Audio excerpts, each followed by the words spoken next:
The following program is rated TV MAL. It contains strong language and is intended only for mature audiences.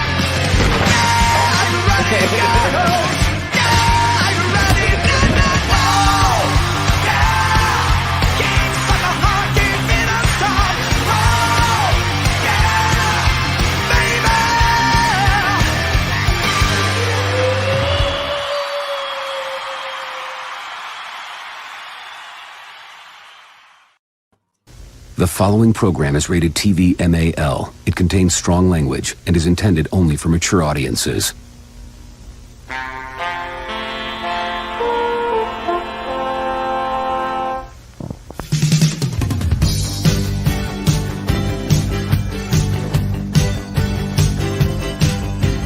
Has she gone, or is she? Do not come. Do not come. I'm gonna come. What are you doing? Adjusting your breasts. You fainted and they shifted all out of whack. There. Thank you. You're welcome. You're welcome!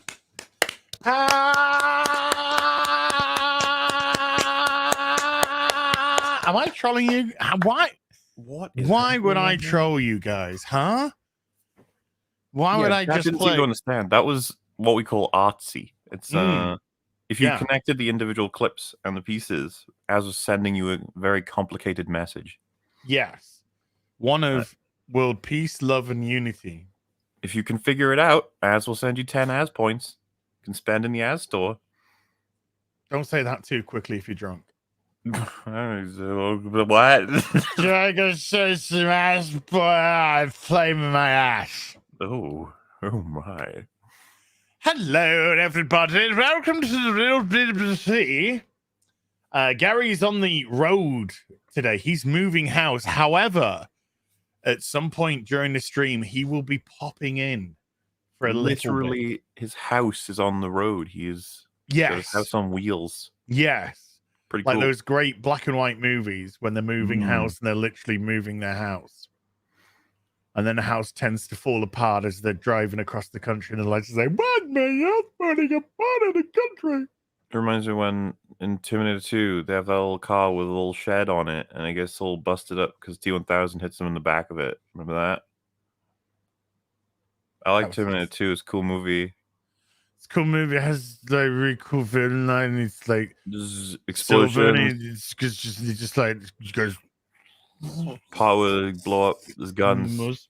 John Connor's like, no, it's real good. The nine is just like the big bag. The other Terminators aren't as good. The ones that came after were real poopy. But the ones after We're gonna get another one soon, I'm sure. Poopy pants. Once they're done fucking ripping into Predator again. Isn't it a Predator TV show they're making now with a female Predator that's been hunting a female woman, and then they're gonna have one. And she's like 15. That's not good. We got the Alien TV shows on this way as well, right? Oh, I didn't know about the alien one. sorry, robot woman. What did you say? I didn't know about the alien one. Why am I a robot today? Did not know about the alien one. This is gonna be a great show. Gary's on the road. Morla can only do 3 hours today, and Nina is a fucking robot. Yes. What could possibly go wrong? Welcome to 2022. Welcome to the Real BBC. Did you know I found out Sorry. the other day they made a Rush Hour TV show that's What? like I had no idea this existed because I haven't seen them in a while, but I remember really liking the Rush Hour films. They're Chris problematic Tucker and- nowadays, don't you know? I'm sure they're incredibly problematic, but Because you're a bigot, Mauler. I accidentally found out that they made one in 2016 called Rush Hour. It's a TV show and it's just new actors, and I was just like, when the hell did this happen? And why is there a thing for everything? Why did they remake everything? Stop it. I thought it's like in the late noughts that they just started remaking every TV show. They did like didn't they do Knight Rider? They did Knight Rider again and stuff like this. And I'm Michael Knight, but now I'm in a Mustang. It's like, and is there a Michael devil Knight's deal my made? dad. I don't know. Have to. I think Hollywood's just kind of like, do we have any ideas? And they're just like, no. So they're just like, okay, what IPs do we have? Let's just remember Knight Rider. And then the 21-year-old assistant's just like, I think my dad would watched it maybe a couple of times. Yeah, you remember that? Cool, we'll do it again. And nobody will it was nowhere near as remember it. popular. What? And the kids will come flocking, even though it's only the over 50s that know what the hell we're talking about. It's like Candyman. That got like a remake or whatever. It's just like that came and went. I didn't see that. I think I already know about it because of Jay Longbone. I didn't hear of a Candyman movie. I heard of a morasticism movie where now the Candyman is the sympathetic Gary. I watched a breakdown of it, and I've already forgotten what the film was about at all. Because I remember watching the first Candyman when I was a kid. Mm-hmm. I haven't seen it in 30 years, probably 25 years, 30 years, and I didn't see the new one because I didn't give a shit. I'm just saying, there's just stuff everywhere. So much content. Content. I get it. Morley, how you doing? Speaking of cons. Speaking of content. Oh my god, Lord of the Rings ads. You so excited. Woo! Lord of the Rings, Lord of the Rings, Lord of the Rings, Lord of the Rings, Lord of the Rings. Wait a minute, that's not Lord of the Rings, Lord of the Rings, Lord of the Rings, Lord of the Rings.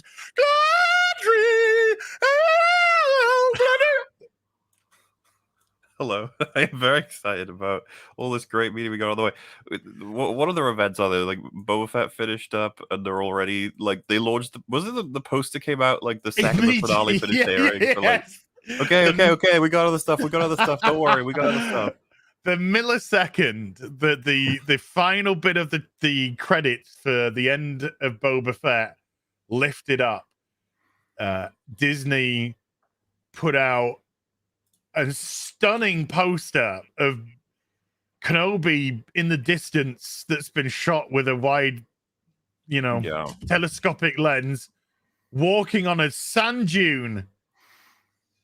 Have you seen that before? I don't think you have.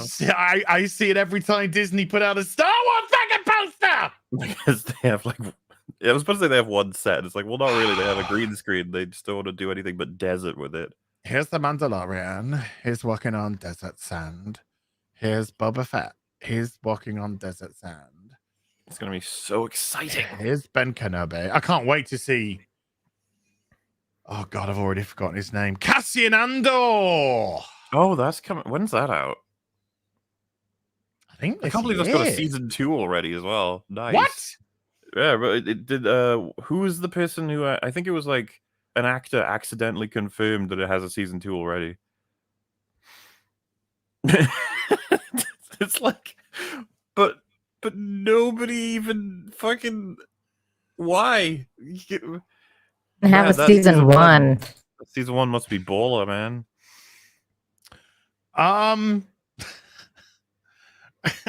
What's that fucking show gonna be about? I've come to help you out. I'm part of the rebellion. He's an angry man who's fighting a war since he was 5 years old. He's gonna get in there and fight them aliens or whatever. Maybe you'll work with the aliens. I don't know. I think you're excited. Really, you just don't want to admit it. I will admit that I am speechless that a Cassian Andor show's been made. Yes, I can definitely confirm that to you. I've been speechless about that for how many years has it been? It was like 4 years ago or something they announced this, and then about 2 years ago they had the character on set going, "Look at all these sets that we made for the show." And it's just like all these like really it looks nice looking expensive sets. And I'm like, oh my God, they put some money in this. Why would you do that?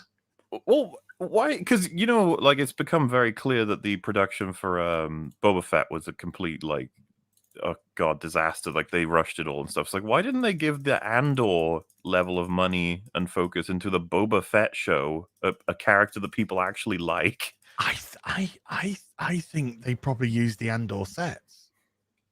You might be right. Also, I guess just me and you today. Nina's trying different browsers, folks, to try and not be a robot. But I don't know. I kind of got a feeling that the outdoor sets that they use for Boba Fett are repurposed outdoor sets from. I think you might be right. Especially those first 4 episodes, man. They were cheap as fuck. It was all cheap. His bedroom was cheap. I saw 3 episodes. I saw the first episode because the first episode. I saw the 6th episode because of doing the show with you and Drinker. And then I thought, and when I said on that show, I said, so what's the finale? The finale's a showdown with the spice trade people? And you were just like, yeah. And I was like, no, that can't be what the well, and Cad Bane, we were talking, bro. Yeah, we were talking about these, these cameos that are probably going to happen. Han Solo is going to turn up. This is going to happen. So I thought, right, I'll watch the finale to see how close we were. I want that time back of my life because that was the biggest pile of shit. Oh yeah, I have.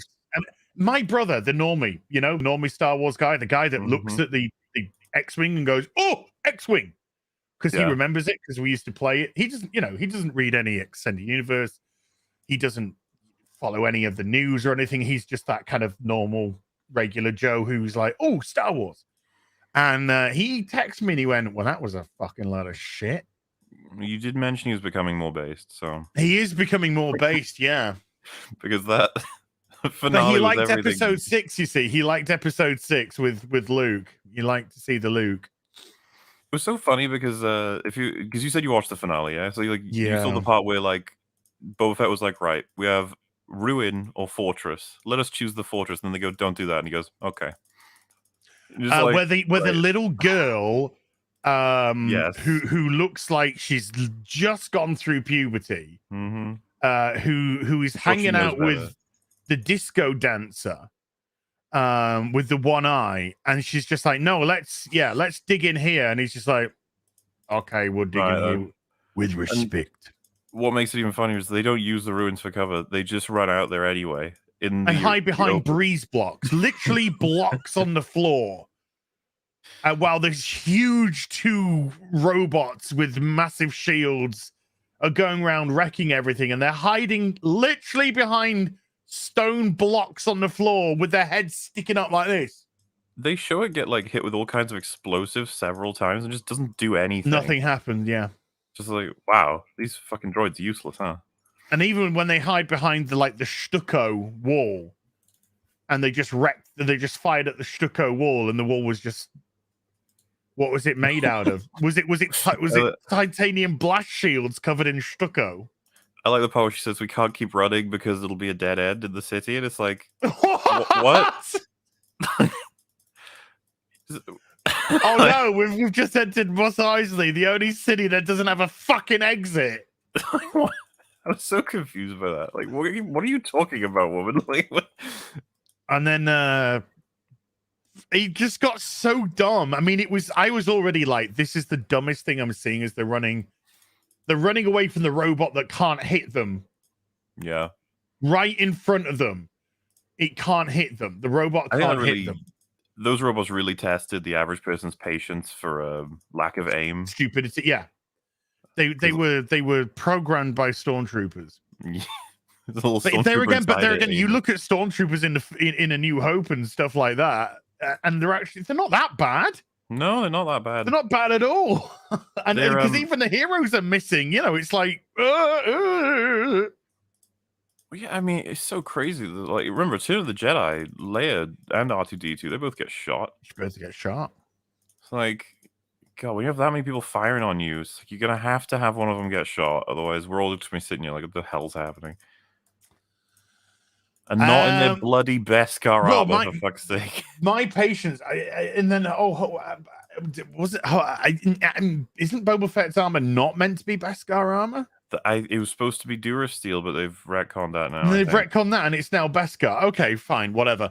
But yeah, I mean, my patience was already out with the robot, and then fucking Rancor monster turns up, and I'm just like, it took me. I'm not joking here, because I watched Batwoman, and I have to review Batwoman. Of course. The first couple of seasons of Batwoman, it would take me ages to watch an episode because I'd have to stop. I'd have to collect myself, all this sort of thing, because it was so bad to watch. This season, now, like from the second half of the season 2 onwards, I'm sort of like immune to Batwoman. So I can watch an episode and just be like, fuck this noise, and just make a video. I had to stop Boba Fett 3 times. Because the final episode, I thought my life was going to end of old age. It was the longest 45 minutes of my life. That fight just keeps going. It just went on, and it was just stupid. And I'm just like, can you shoot the little girl in the face? And can you shoot the dude in the fucking face? And then some of them, the biker gang, seem to be like getting blasted and flying around the place. And the next minute, they're in the next scene on the fucking bikes going. There's a Rags just spotted. There's a biker that dies twice. Because they show it twice. It's such a low quality production. It's weird because like usually what we have to say is like, oh, the writing is hollow, but at least like all the special effects and blah blah blah look great and stuff. But yeah, this time not so much. No, it was it felt cheap. The writing was abysmal. Like the dialogue was abysmal.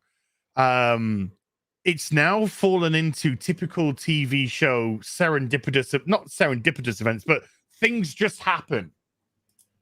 Suddenly Baby Yoda turns up, having been flown there by R2-D2 because Luke couldn't be asked to show up. Luke couldn't be bothered. What? Oh, sorry, we used all our CGI budget on the fucking depressed Rancor monster. Yeah, well, Rancor are much more complicated creatures, wouldn't you know? Yeah, you see sure. That Twi'lek that fell into its cave, she kind of pissed it off. That was her fault. I didn't see those episodes. I didn't see 2, 3, 4, or 5. But because such is the internet, I heard about the depressed Rancor monster. and Danny Trejo. Hi. Hi. Who are you? Hi. Oh, it's Nina. Is it better? I'm gonna say no. Oh no! I just downloaded a new browser and everything. I'm just checking to see what you look like on the stream, just in case it's the StreamYard thing. No, I look like crap. I just saw it. Well, don't put yourself down. Oh, you can't no. all look as sexy as Mola. So so it just felt cheap, and the dialogue was so poor. And then you get to the point where you realize I'm not invested in this at all. I don't care. No, You know, you could shoot, you could blow Mando's head off, you could blow Boba's head off. I wouldn't bat an eyelid. Yeah, I mean, well, they executed Cad Bane, which is so funny. Free was talking about this, but he was like, a lot of people have said him getting stabbed in the heart with what's essentially a spear isn't confirmation that he's dead. And thinking about it, it really isn't, because the Emperor was vaporized, like he came back. So there's just precedent at this point that you have no idea what the fate of anyone is. Especially with like the post credit scene was Timothy Elephant being back because he's back, baby. He's in the back to tank and he's taking his medicine. They're proud of those mod people things because like they can just do whatever they want whenever they want now. There's no stopping. Well, what's he gonna get? A fucking robotic shoulder? Yeah, it'll be badass like the Winter Soldier, man. God, you're just not ready for how cool that's gonna be. I know, I'm such a cynic. I do apologize. Nobody's really ever gone. It's a great line, and it's not a great line. It's horrific. It's an excellent line. Speaking of, you just mentioned the dialogue being bad. Fucking when he was like, "I'm faster than you," and he goes, "Oh yeah, well I have armor," and then he goes, "Huh, we'll see." Oh yeah. Like, oh, that exchange is hideous. What the hell? What, like? The way you do that line is like, I've got my armor, and it's like, that ain't gonna save you, like something like that. But instead he goes, "We'll see." It's like, what? No, well, I mean, I do have. You can see my armor, like I definitely have it. I don't. This is an awkward conversation. That's all. And it has been retconned to now be Beskar armor, exactly, instead of Durasteel. Better. So it would actually deflect blaster shots. And it does. It deflects like fucking 50 in that episode or some shit. And I mean, I hate to want a little bit of consistency. What? But remember at the end of season 2 of Mando, where he just ran up a corridor with some grenades and the stormtroopers would just deflect, bouncing off his Beskar armor. And then he threw them. And then in this episode, he takes like 2 or 3 shots in it, and they're both lying on the ground going, oh no, what on earth's gonna happen? Whoever is gonna save us. Oh look, there's a big CGI Rancor twat coming around the corner. Yeah, he chose that over Slave 1, by the way. Like, what?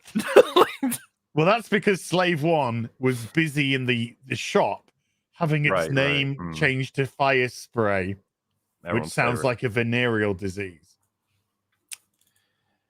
When he just pops in with that Rancor, we were all like, so that's dead. It's going to get shot, and then it's dead. Somehow, and I like the way that it smashed up the robots, and then everyone cheered it, and then it went rah, and then everyone shot at it. To be fair, it was doing a King Kong reference. You got to stop. I know. Stop. Oh man, I think that was one of the parts I had to pause and just walk away for a bit. I was like, why are you reenacting King Kong in the middle of Mos Eisley just because it's a Rancor monster? Why? They had the Dune thing too, right? With the like the slow shield penetration thing that they had. Yes, you're absolutely right. They reference the fact, just like the spice. They reference the fact that their kinetic weapons are too quick.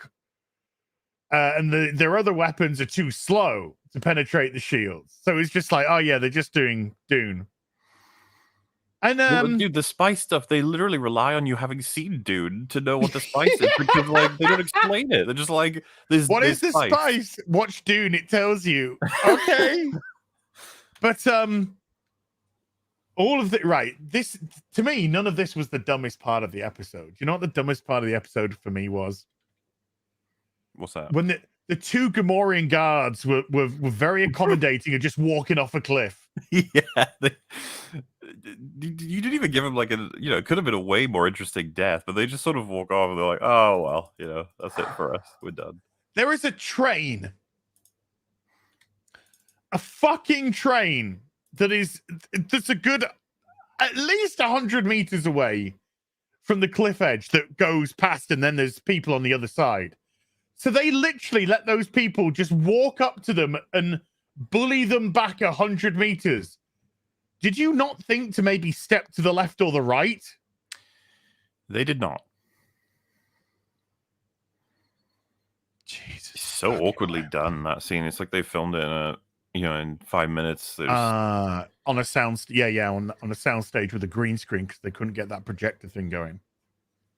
But I still saw plenty of people celebrating the best Star Wars content they've had since potentially ever. This thing, we had screenshots on our coverage. Just a couple people talking about how Star Wars has been saved and that we're in a golden era. And you'll literally have people be like, "You just saw Boba Fett on a Rancor and you're complaining." Yes. It's like, yeah, I am. Yeah. Because it was stupid. It was really stupid. But at least we got Andor coming up. And then that great bit at the end where they defeat the spice baddies. They return peace and prosperity to Mos Eisley. Yep. And then Boba turns to Fennec Shan and says, "We're not cut out for this." Yeah. Wait a minute. Isn't this exactly what you wanted to do when you first fucking started? We never actually knew why they really wanted to do this. So No. I'm wondering if it's they did that so that they can leave it open next season to do whatever they want, assuming they're doing another one. I don't know if they are. But he turns up at the end of Mando season 2 and blows away Bib Fortuna. Yep. And then the next scene, he's just a reformed man. Well, that doesn't make sense to you. I might have just murdered somebody in cold blood and taken But I'm over gonna the rule with criminal respect. empire. But I'm gonna be a good guy. Never made any sense, dude. Like all the other leaders are like, we don't know if we trust you. We're gonna say mean things or say blah, blah. And he's like, speak freely. That's fair. I'll try and deal with your problems. Like, bro, you just executed Bib Fortuna. Like, you didn't treat him with any respect at all. No. I don't understand. And it's probably because they didn't know what they were doing yet when they'd made that part. They were probably, when they first thought of a Boba Fett show, probably was that they were going to make him ruthless. And then they were like, wait, what if he's pathetic? People would love to see that, right? What? That's what they got. But I don't think any of these characters pales in comparison to now. As Americans, I think, know who this person is more than we do. But that fucking bint with the curly hair. Oh, which one? Who has the 3 robots from episode 1? Amy Sedaris. I have no idea who she is. She's all I know is I want to stab her in the face until she's dead. I can't believe her character, folks, not the real. Yeah. She just brings a baby to a fucking war zone. But she's okay. They're just going at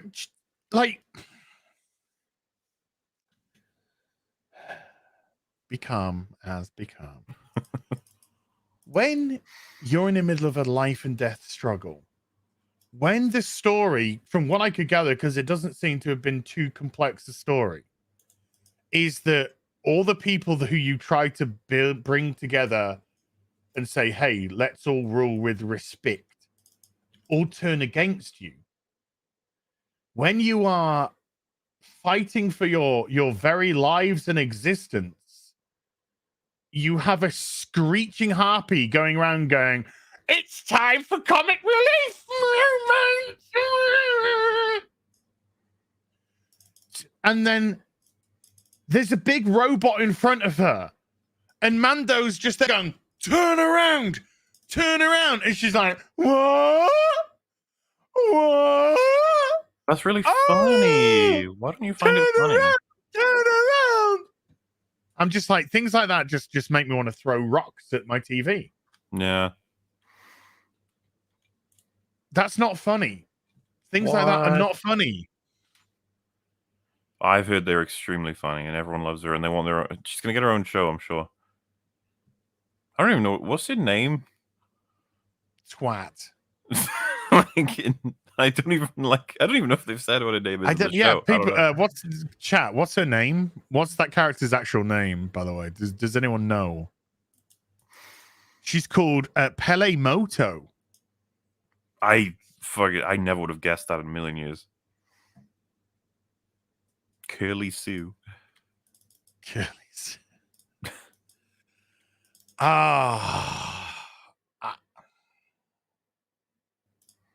It's it was a good decision not to watch the show or the bulk of the show.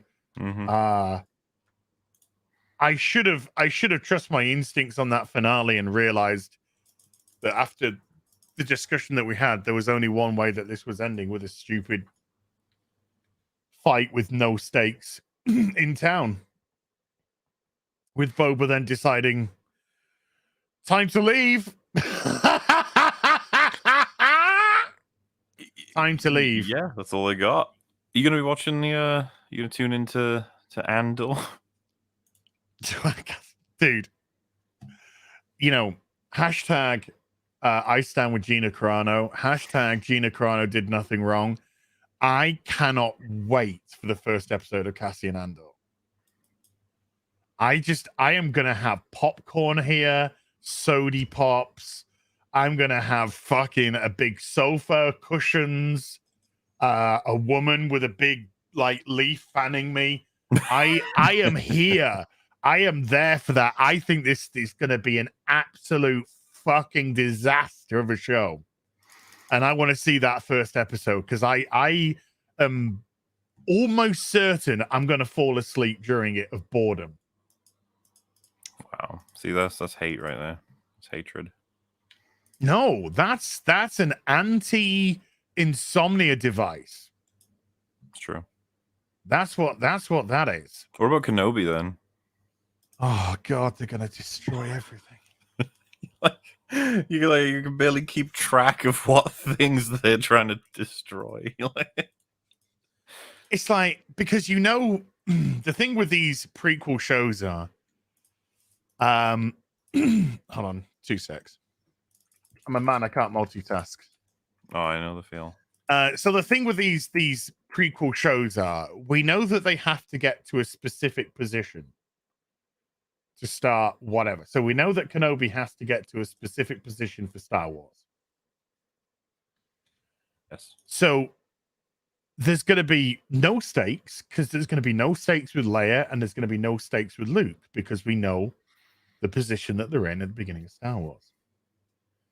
Now, how Kenobi is meant to deal with Leia, and Leia not knowing who Kenobi is. Okay, they're gonna fuck that up. We know that they want to get Kenobi and Darth Vader smacking dicks together. Absolutely. Again. Depending on how many seasons the show runs for, will obviously determine how many times they smack swords. So it could be multiple times. And we know there's no stakes in that, because we know the final confrontation between Vader and Kenobi. So all this show is going to do at best, is a no stakes status quo show where characters who have never met before live and die, maybe. The worst it's going to do is a no stakes show with characters that we do know and don't know being ruined utterly and then return back to the status quo. Dude, it's so unfortunate that Vader wasn't more specific in A New Hope when he said, when we were last together, I was but a learner. It's like, if only you had said, when I last saw you 19 years ago. If only he'd said that. Because now they're going to have another whole bunch of fights. Fans are going to coom. And it's going to ruin everything. Yeah, I can just see Twitter now. Oh my God. Kenobi, Obi-Wan Kenobi and Darth Vader, they like got their thoughts out and they like hit their thoughts together, and it's like the most amazing thing I've ever seen. And then they're like, oh my God, is he going to kill? But like Kenobi, like won him, but he was just like, I'll be back later. And it's just like, oh my God, are they going to fight again? I want them to fight again. I hope they fight again in season 2. I hope Ewan McGregor says hello there. That will then be shared on the Twitter, and it'll be considered excellent content. When Kenobi did the reference from there, and it just went, hello there. And then Darth Vader was just like, oh my God, isn't that what you said? That's like the thing you say. General Grievous, even though I wasn't there and stuff. And they were just like, yeah, no, oh my God, that's like so cool and stuff. Oh, sweet. Look, I think you're failing to recognize that Star Wars is saved.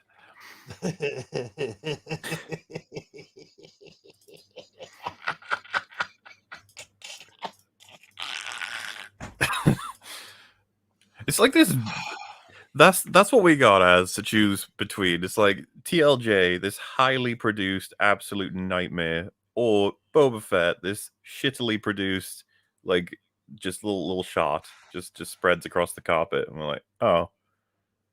So yeah, go at it, whichever you want. Which would you want more of? And it's like I don't really.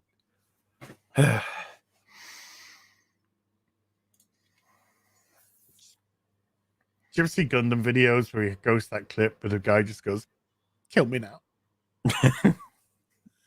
Kind of feels a little bit like that.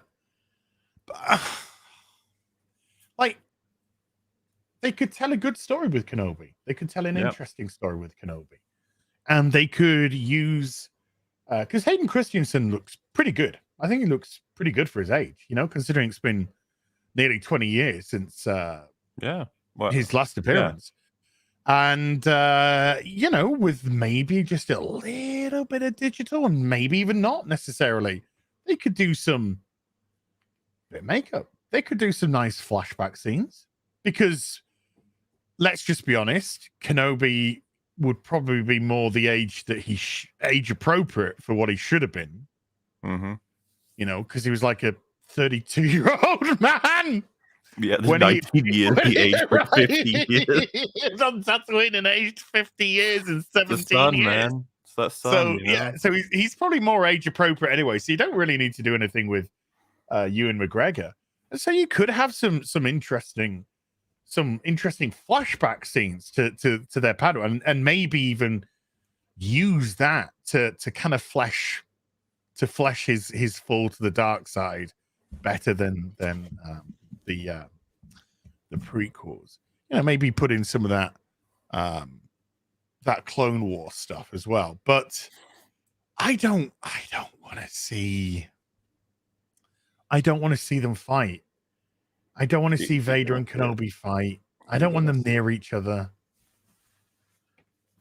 I want maybe the only thing is maybe Kenobi somewhere and Vader turns up, and then Kenobi slips away, and you just get that moment where Vader just suddenly goes, Lord Vader? I sense something I haven't sensed for many years. And then he just be like, he just sensed a little bit Kenobi. And then that would be like, just enough, As we're going to Tatooine, we're going to learn about the Tusken Raiders being pretty good dudes. And then Anakin will show up and be like, Obi-Wan, I've known that you're on Tatooine, and so is Luke, for years, actually. I just don't like coming here. And we're all going to be like, oh, God. Well, Obi-Wan's going to... He's going to leave Tatooine. He's going to go to Alderaan places.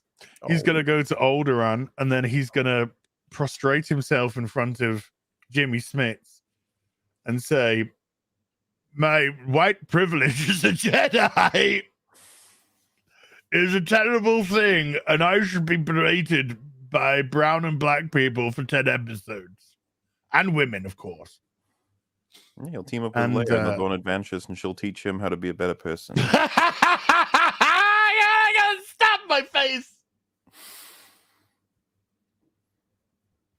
the thing. It's just at the point where it's like, guys, it could be really good. It's like, I don't know.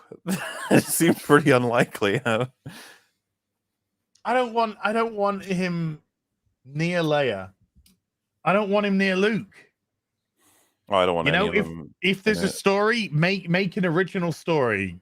Flesh out the character. Show us what a fucking badass Kenobi actually truly was, because we didn't really see it in the prequels. Let's just be honest. We saw more of it, right? Well, the thing, I mean, the Clone Wars brought in some good, really good characterization to Kenobi, and even though he was kind of like the straight Jedi, yeah, he nearly ran away with a woman, kind of sort of did in a way for a little bit. He still had the little connections which they claim Jedis aren't allowed to have. Right. There was nice little bits of the character which he keeps guarded, and it'd just be interesting to see that explored a little bit more, particularly now that he's lost his Padawan, and not just lost his Padawan to the dark side. So how does a Jedi Master cope with not just losing your Padawan, but him becoming a Sith Lord? Well, that's the thing, man. There's so much to actually like. If we had confidence in the people making it, I would be pretty excited, I think. But yeah, Disney I mean, and yeah. When a Kenobi show was announced, I for that brief moment, I was just like, "Ooh, there's so much they can." Oh wait, it's Disney. So for a brief moment, We got the my Ahsoka mind show was as well. full of idea. Oh, fuck that for a sausage sandwich. And wasn't there like rumors of like a Luke Skywalker show, which by the way is an absolutely terrifying idea to me now. Having Robo Luke for a whole season building up his stupid TLJ temple. Like, oh. I don't want to see any of that. I don't want to see any of that. I love the idea that they're like, we're going to fill in the gaps to make TLJ work a little bit better in continuity, and then they literally create even worse gaps. It's like Luke has already forsaken like a shit ton of what he learned in the OT in 5 years. It's like, how? Because Disney. That's how.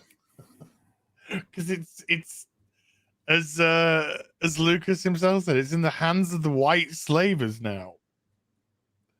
That's when it's in the hands of. It's in the hands of people who don't give a shit about Star Wars. And yeah, I was one of the people who fell hook, line, and sinker for the Luke bait at the end of Mando season 2, and I didn't necessarily think they were going to retcon the sequel trilogy, but I thought, they're wanting to looks like Disney are wanting to make amends with fans and maybe give them a bit more of what they actually want. And then Pablo Hidalgo opens his big fat fucking mouth. And I don't blame you for thinking that, because it does come across that way when you're having him annihilate a bunch of really strong enemies. It's like, all right, okay. So you want to show him being powerful now. And then, yeah, arguably he's not weak or anything in Mandalorian. Boba Fett. But what the hell is this whole like, you can't be attached to things, Grogu? That's evil and bad. And he literally says you'll forsake the way of the Jedi. I'm pretty sure. But Luke wouldn't even offer him Luke wouldn't offer him a fucking lightsaber. His as a Jedi, as a representation of the Jedi, he wouldn't do that. No. Here's a weapon of violence. This is if you stick around with me, I'll show you how to fucking stick it in people's asses because you're small. And that's so weird as well to do. Like, it's first of all, it's a baby, right? But if you had like an adult, you taught them for a day and then gave them this choice. Like, I feel like I need more time to understand what is even happening here, Mr. Skywalker. But it doesn't make. Why would you take him away from the Mandalorian? And at the end of season 2, he was just, Mando was like, "He just want to go with you," and he's like, he's asking permission. That's what he's not saying. I don't want to go. He's saying, "Can I go with him?" So that that just got completely retconned in the space of one episode, and now Baby Yoda's just like, nah, fuck this bouncing on rocks and being fired at by little balls bullshit. Do you think they thought, like, we'll change up the formula for Mando, we're going to separate him and Baby Yoda, and then a bunch of people were like, fuck that, we love Baby Yoda. They're like, okay. By the time Mando season 3 rolls around, he will have Baby Yoda back. We're sorry. Well, I personally think that they realized there's no show without Baby Yoda for Mando. I think the actual plan was to take Baby Yoda away. It's a 2-season arc. He's now with Luke. People are going to be like, "Ooh," and then maybe even somebody said, "Luke can't have Baby Yoda as his first student if we're to keep continuity with The Last Jedi." Do you think that's it? Like, they forgot. They were like, "Oh shit, maybe we fucked that up." Yeah. So they were just like, "Oh shit, we got it." Yeah, because it's Ben Kenobi. Oh yeah, okay, we gotta take him away. Ben so Solo, thank God, because we had nothing for season 3. and the fact that you're like, right then, so without Baby Yoda, what are we doing, Din? It's like, well, he's not. I mean, what do we know about him? Like, nothing. He's just a babysitter. He's literally the Mandalorian babysitter. The Mandalorian babysitter. Oh yes. Dude, did you see the part where he got slammed through a building by a Rancor and he was totally fine? Beskar baby. I saw. Oh yeah. But literally, he had like the mithril armor from Lord of the Rings on. He gets tossed around and shot at so much that I'm just like, he's literally invincible. It's just there's never any stakes with him in a fight because he just can't. It's not even that he's good at fighting, by the way. He just can't be killed. It's like in a video game, we got God mode. Somebody in chat says, asking for permission and then wanting to return is not a retcon. Quit grasping. It was done in one fucking episode. There's no build up. There's fucking fuck. Oh my God, these apologists. If Baby Yoda had spent a time with Luke, yeah, a time that he was being trained up and whatnot, and we saw a development, not in one fucking episode, over a period of time, and then Yoda realized that his heart was really with the Mandalorian and not necessarily with being a Jedi, then there's something that's developed and built up. But when you just go and get fucking he vanishes at the end of one season, and the next time we see him is like, here's the ball, it's gonna fire at you. Oh, good bouncing. Oh, by the way, the Mandalorian's just turned up and given you some mithril armor from Lord of the Rings. If you have that, you got to fuck off. But if I give you a sword that you stick into people's asses, you can stay. Boo! Was amazing as well because, like, if you were Baby Yoda, you could just have full sentences. You might be like, "So, Mr. Skywalker, like, I get that you're saying I'm attached to Mando if I take this, but this thing seems pretty useful. You know, can I just have it anyway? Like, I'd like to wear this because it makes me immune to blaster fire, at least in my torso." And he's like, "No, that would be an attachment." You're like, "Oh, okay, I understand what you're saying, but at the same time, like, it seems like you're being a little unreasonable." Especially, by the way, we were like, "Is this a montage of like weeks and months or something?" I think it was like an hour. Because Mando arrived, hands over the thing, and then Ahsoka delivers it a little bit later. And it's like, oh, this was Well, that was the thing, right? Because the Mando turns up, speaks to Ahsoka, gives the thing to give to Baby Yoda. We then see this montage of training with Baby Yoda, and I'm thinking, oh, okay, this seems to be, is this over, like you said, weeks, potentially months? Who knows? And then after like 20 minutes of we seeing this montage, Ahsoka just walks up to Luke and says, "Oh, by the way, the Mandalorian just turned up." So it's literally like 20 fucking minutes in reality as well. So I'm just like, wow. And then Luke feels comfortable being like, right, I've given you all the information you need. Make a huge choice, baby. It's like, but it was just a life day present. Here, this is just a life day present for Baby Yoda. And then you could tell someone left a comment, I think, on our coverage of it, but they were like, "Man, Luke was so pissed at Baby Yoda for making that choice. He just sent him off with R2." He's just like, "Yeah, fuck off back to Mando then. Go on." Yeah, baby, I want the mithril armor. Fuck off. You didn't choose the 1,000-degree sword, you piece of shit, baby. Oh yeah, hold on. Wait a minute. You didn't want the little fucking Yoda sword that I just decided to go into the fucking Jedi ruins of the Senate to find? How did you get the fucking Yoda's lightsaber, Luke? I guess Ghost Yoda was like, "Look, I need a favor. I really want you to get my lightsaber." It looks like, really? He's like, "I really do. Big favor, please." And as a responsible trained Jedi, isn't it irresponsible of Luke to give children these decisions to make? I feel like that's and that I think your explanation was what we can run with, that they're setting up. This is TLJ Luke, everybody. He's gonna make mistakes and everything's gonna be a catastrophe. If he sticks around, then he's gonna be the first student, and that's not what we said in TLJ. And people in chat saying Yoda's lightsaber was destroyed by Palpatine, and that's Disney's own canon, apparently. So, nope. No. It's back. And better than ever. It's back, and Luke's got it, baby. Yep. They're just passing out fucking lightsabers. Here, Rey, have this lightsaber that fell fucking into the gassy remnants of Bespin. No, that's fine because nobody's really ever gone.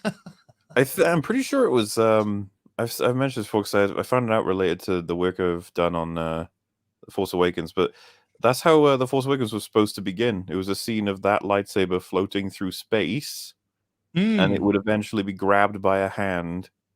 How would it get into space? I don't fucking know what I think it was just supposed to be like sort of interpretable. Like, what does that even mean? Who knows? Sort of thing. But yeah, a good question for another time, right? Laugh my ass off. That's just Disney's approach with everything to do with Star Wars. That's a good question. We'll deal with that another time. Another writer might have a crack at it. I don't know. I mean, that was clearly what Jar Jar was doing. He was, because even when they asked about it, that's a good question for another time.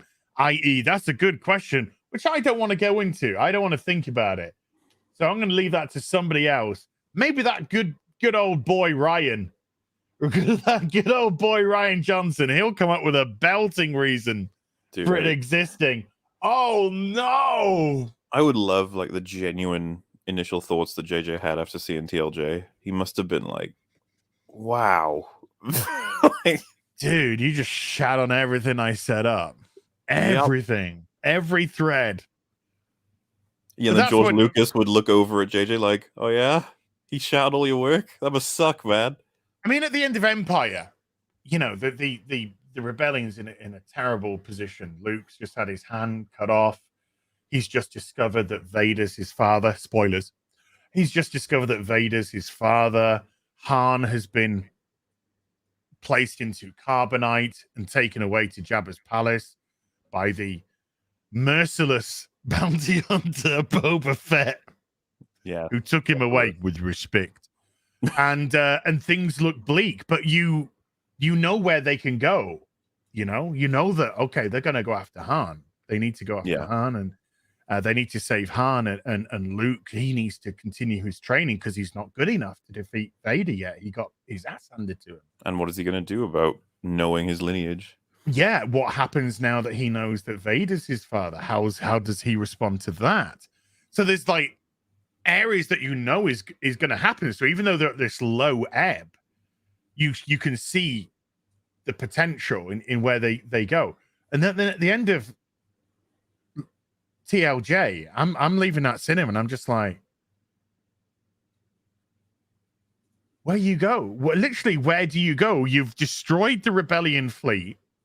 Nobody's come to help you. Luke's fucking died of boredom.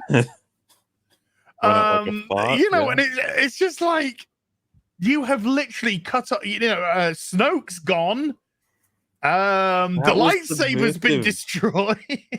That was subversive, bro. Like, you don't understand. The lightsaber being split in two represents the schism of character throughout the film. It represents the story. It represents new and old. You're so stupid that you don't even Kylo understand went the through point. more heel and face turns than a wrestler Yeah. during that trilogy. What do you even have to say about Kylo Ren in that trilogy? What a mess. So it's just there. I was leaving the cinema thinking. Well, first of all, I was leaving the cinema thinking, "What the fuck have I just watched?" Because I was legit in shock, thinking, "I really hated that." I think what I found really funny was Mike from Red Letter Media said that he thought that the subversive choice would have been to kill Rey, not Snoke, because he thought it was too obvious to kill Snoke with the lightsaber with Kylo. And he was like, "Wouldn't it have been interesting if he?" Because he's like, I was expecting him to surprise kill Rey and Or be kill like, Kylo. But I'm just sitting here like, I don't even know why any of that was happening. Really, kill her and complete your training. Gosh, so lame. But nobody. Well, I mean, we all know because we've seen. Well, some of it. I didn't bother even going to see the Rise of Skywalker, as we all know. But there was nobody was set up for anything. You had Finn, who was perfectly set up to become another Jedi. And you could have had Finn and Rey. And you could have explored Finn's what happens with the Stormtrooper, why they have this cult mentality with the whole traitor business. Why does it mean so? You had all these things that they could have explored. And they're just like, nah, fuck it. I mean, let's paint the Stormtrooper like a rainbow. There was a lot of sentiment about that in the past couple of weeks. I was seeing on Twitter from different accounts, people being like, Finn, most wasted character. It's like, yeah, that's all people seem to be taken from the trilogy now. Looking back, it's just like Finn, completely fucking wasted. Because in Rise of Skywalker, they decided Poe will have this history of being a drug runner because fuck it, we don't know what else to do. So he's Han Solo 2.0. Finn will meet another person who was ex-stormtrooper who's a good person now, and they literally say they had a feeling the Force like got him out of it, and it's just like, so you've established the Force can release people from the brainwashing of stormtroopers, but it chooses to do it basically 0.1% of the time. Okay. So hold on, I'm just thinking about something. Okay, Rex would have been too old. He probably would have been dead by then. Okay, right. So maybe don't kill Max von Sydow's character. They just don't address what any of this means. So they're just like, what do we do with these characters? I'm like, what do they do with Rey? It's like they bait Rey becoming evil. That's all they've got for the last movie. Like, Rey might be evil. We're all sitting here like, why would Rey be evil? What? Yeah. I mean, what I heard initially was the Rey was actually going to be seduced by the Force and turn to the dark side, and fucking Ben was going to be redeemed. So the final film was actually going to be a redeemed Ben versus a fallen Rey. That's what I initially. I mean, this is what people are obviously rumoring up. You know, maybe I don't think there was anything official about this, but that's where people were saying, "Oh, this is where it looks like it's going to go," because of the way that, you know, Rey sort of immediately been granted her powers, the way that Kylo is desperate to sort of train somebody, in that little bit of doubt that he had when Han was there. So people just like, you know, just the automatic progression of this seems to be Rey falls and Ben redeems. And then, just thinking about what even happened. It's like, well, she almost died trying to kill Palpatine, which he did do, and he said, if you kill me, I will infect you with my spirit, but didn't. And then she didn't disappear with the Force like any Force-using Jedi does. And then when Kylo gave her his life juice, he died with the Force. I've told people this before because I find it fucking amazing. My mum was confused at that. She knows nothing about Star Wars. She saw this movie and she was like, "Wait, why did he disappear and she didn't disappear when she died?" And I was just like, and you went, "Mum, we're still trying to work out why the fuck he's here in the first place." Mum, you have no idea. Yeah. You have no idea how we've got to this place. I can't even begin to explain how little. That's the thing. That video I made for Rise of Skywalker, it took ages to collect all of the. Can you just I just need to jump to the Twilight for a second. No. So you just tell the audience about that, and I'll be back in 2 shakes of my penis. Sweet. Yeah, when I was writing that, obviously the script for the video, I was just like trying to keep track of all of the absolute horse shit in Rise of Skywalker, because we did the EFAP stream with a couple of guests going over it. I think that took like 11 hours, just going over every scene and how much they'd fucked everything up. I'm assuming you guys in chat, you remember the little dagger. It's like, do you remember how that was acquired? It's like, okay, so there was one of the Jedi sacred texts that Rey read. They need to go to Pisana. They went there, and they found Lando. And then Lando tells them that him and Luke were searching for something in this area. They go there. They fall down sand, and then they find the dagger because it belonged to Darth Uchi.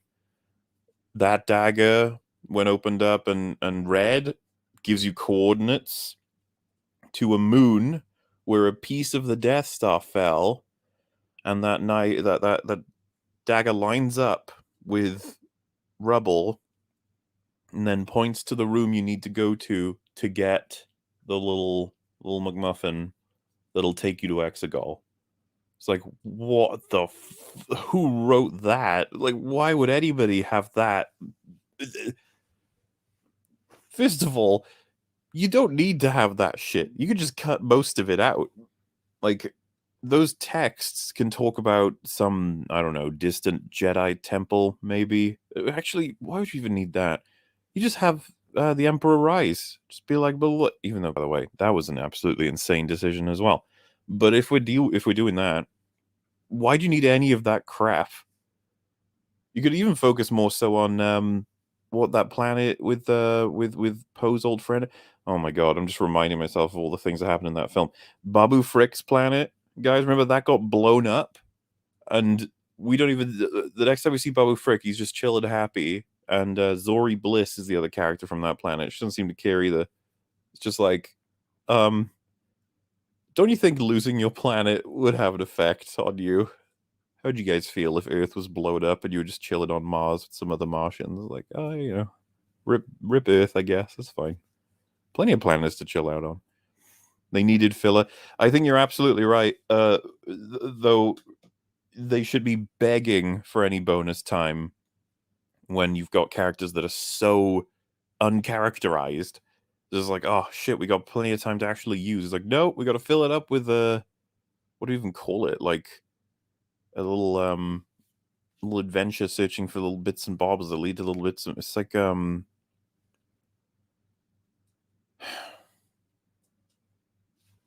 it makes you wonder if that was the way it was supposed to be the whole time, or if they just gave up and did it that way. Also, this feels weird. I'm like the only person on Real BBC. How did we get here? Babu Frick versus Grogu. I would take Babu Frick. He seems more chill. Seems like he'd have a beer with you. Netflix is making a Bioshock movie. Did I not say like a month ago that they're totally going to do that? It's such a like obvious one to adapt.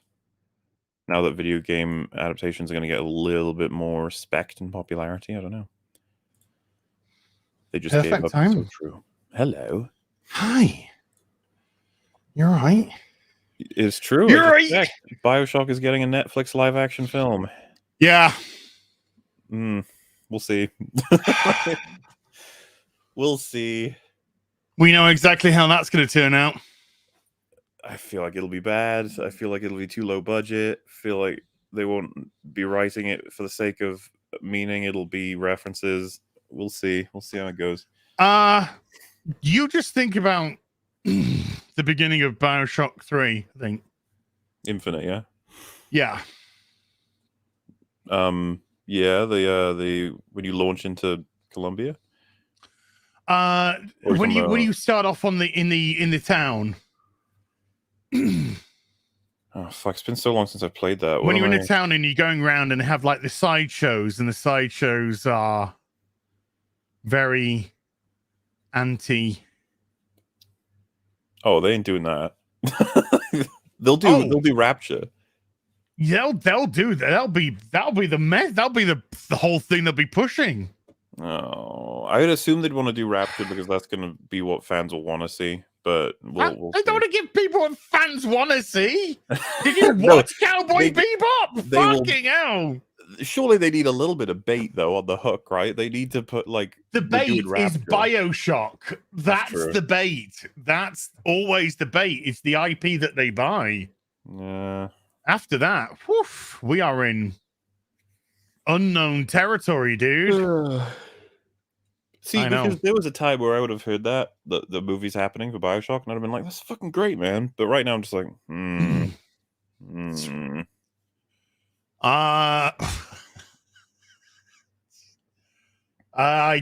there's been a screenshot released from the next episode of Batwoman, dude. I don't quite know what to make of it. Oh no.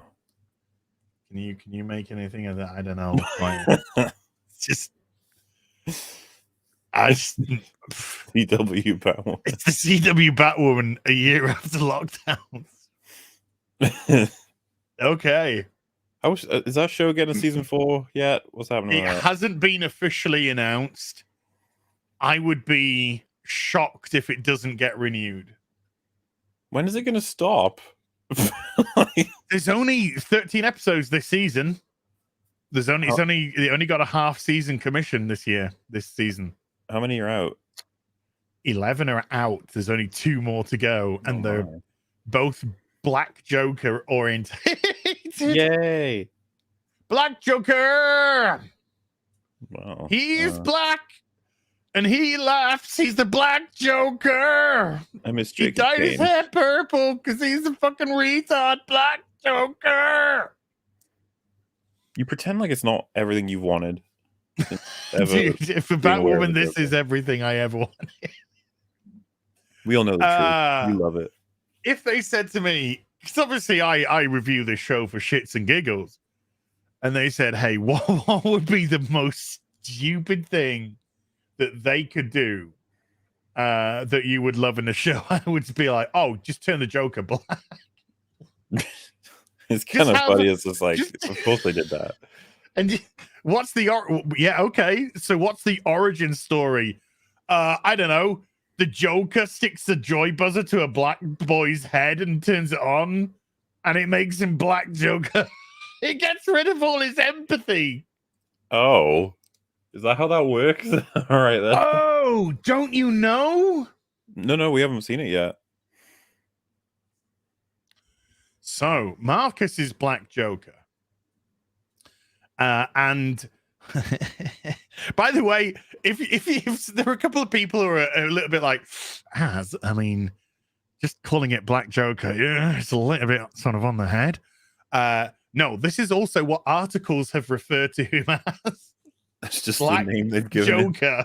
Yeah, they've just christened him Black Joker.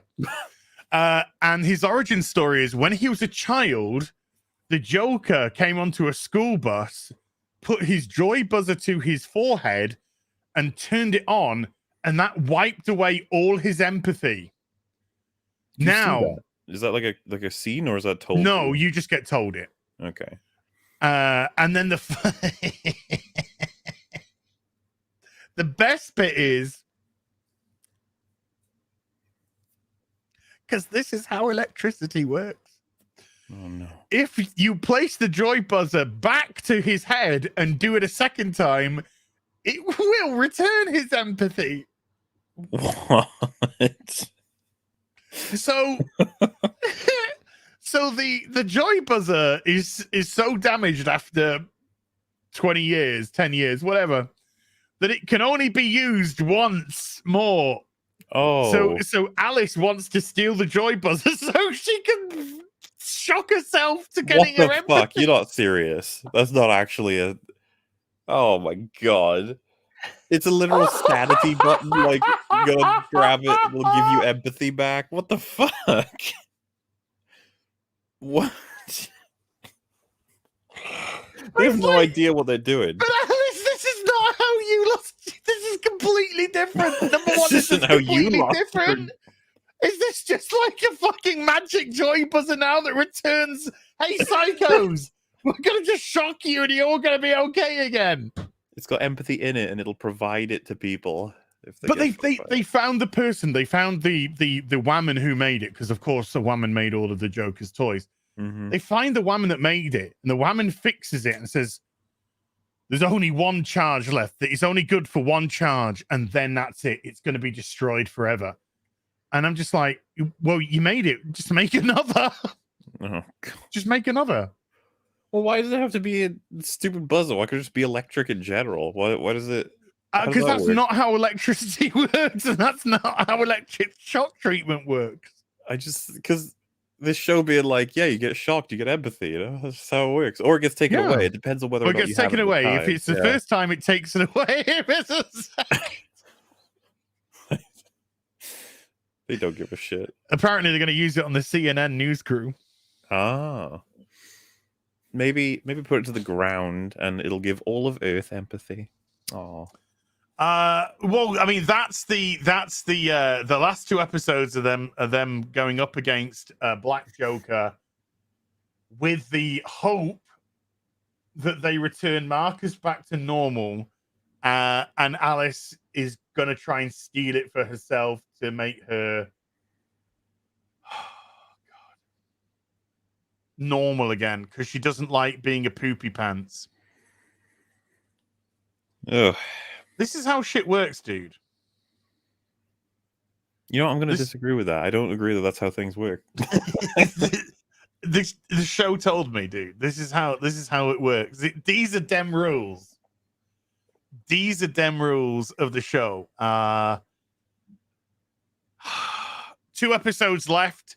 It's on a 2-week hiatus because of the Communist Olympics, and it's going to return 23rd of February. Well, excellent. I With the imagine you're very penultimate excited. episode of season Oh 3. man, there'll be some people having to decide, like, do I watch Batwoman or play Elden Ring? Like, oh, just oof, tough. I decision kind to of come in chat. my decision is: do I review Batwoman or do I stay in bed? Well, it's a tough one. As what are you gonna do? Well, this week my review of Karen's gonna come out. Karen the movie. It's gonna come out either tomorrow, most likely Thursday, but it's gonna come out up either tomorrow if I'm very efficient, Thursday if I am just taking my time with it. But yeah, to satiate the people who are watching the Naomi and Batwoman reviews respectively, I'm gonna bring out the Karen the movie review. Well, I mean, I was moved by it. Did you? when Oh, I you watched watched it? You watched Oh, it? I've seen Karen the movie. Yeah, That first 50 minutes is just nothing but pure comedy. I would go as far as saying I would love to see a Karen too. I want her to rise from the grave, like she get, you know, like I don't remember what movie it Carrie. is, which one, but I want her grave to be struck by lightning and then her hand to come out of the grave, and yeah, we're doing that. It's one of the Friday the 13th they do that, right? They do it at the end of Carrie, don't they? Let's see. Oh, and freeze frame and freeze frame. Oh. I don't know what to say. I don't know if if you were holding the pose or if ladies and gentlemen, No. Nina, well done. It's a Nina, is there PC any- issue. Is there anything you'd like to plug? What? God, I hate my life right now. I'm sorry, you guys. It's okay. Shit happens. Shappens, as they say. There's Shappens. something wrong with my computer's the UPC is being weird. Whatever, PCU, whatever. I don't know. I'll just be quiet. The PCU's been cleared. Can somebody please tell me what the fuck that was meant to be? Look, she's trying. CPU. CPU. You cleared the CPU. Again, can you please be more specific as to what you actually? That's like Nina's like, I sorted out the mainframe. I don't know what's happening. It's backed up. Like, you know, it wants to take a diarrhea shit, but it can't. I hope it's okay. Are you defragging it? Is he defragging it? Or well, he stopped now because I wanted to try come on here and see if it worked what he did. But Or was he just not. clearing some space in your hard drive? He was clearing up space and running virus checks, which apparently I had thousands of. So You have thousands of viruses. yeah, Excellent. apparently. God, I watch way too much porn. I don't know what to tell you. True. It says fucking Twinkie from Buck Rogers. Mini. Let's go, Buck. Great news, everyone. Jodie Whittaker has I actually, instead of telling you, why don't I just show you? Why don't I just show you? This is just been sent to me. I think it's very important. Jodie Whittaker is a top 10 celebrity ally. Ooh. Is that a real picture? What is this now? Why does she look like I don't she recognize has that sex flag. hair? No. That flag looks like the everything ever flag, right? It looks like somebody wiped their ass on rainbow toilet paper. I'm just curious if it'll go even further than that one day. Like that's just the you've only begun to see the power of my flag, sort of thing. Well, there's flags for different orifices. I don't know. Fuck it. So there's a chocolate cookie, a lightning bolt, Black Lives Matter fist, I think, a squiggle, this thing, and a picture of Jodie Whittaker with Jodie Whittaker is a top 10 celebrity ally. I just like the idea. Is this sponsored by Tesco's? It's like I don't know. I don't even know, because this is from the British LGBT Awards. Where's the QIA 1-2? I don't know.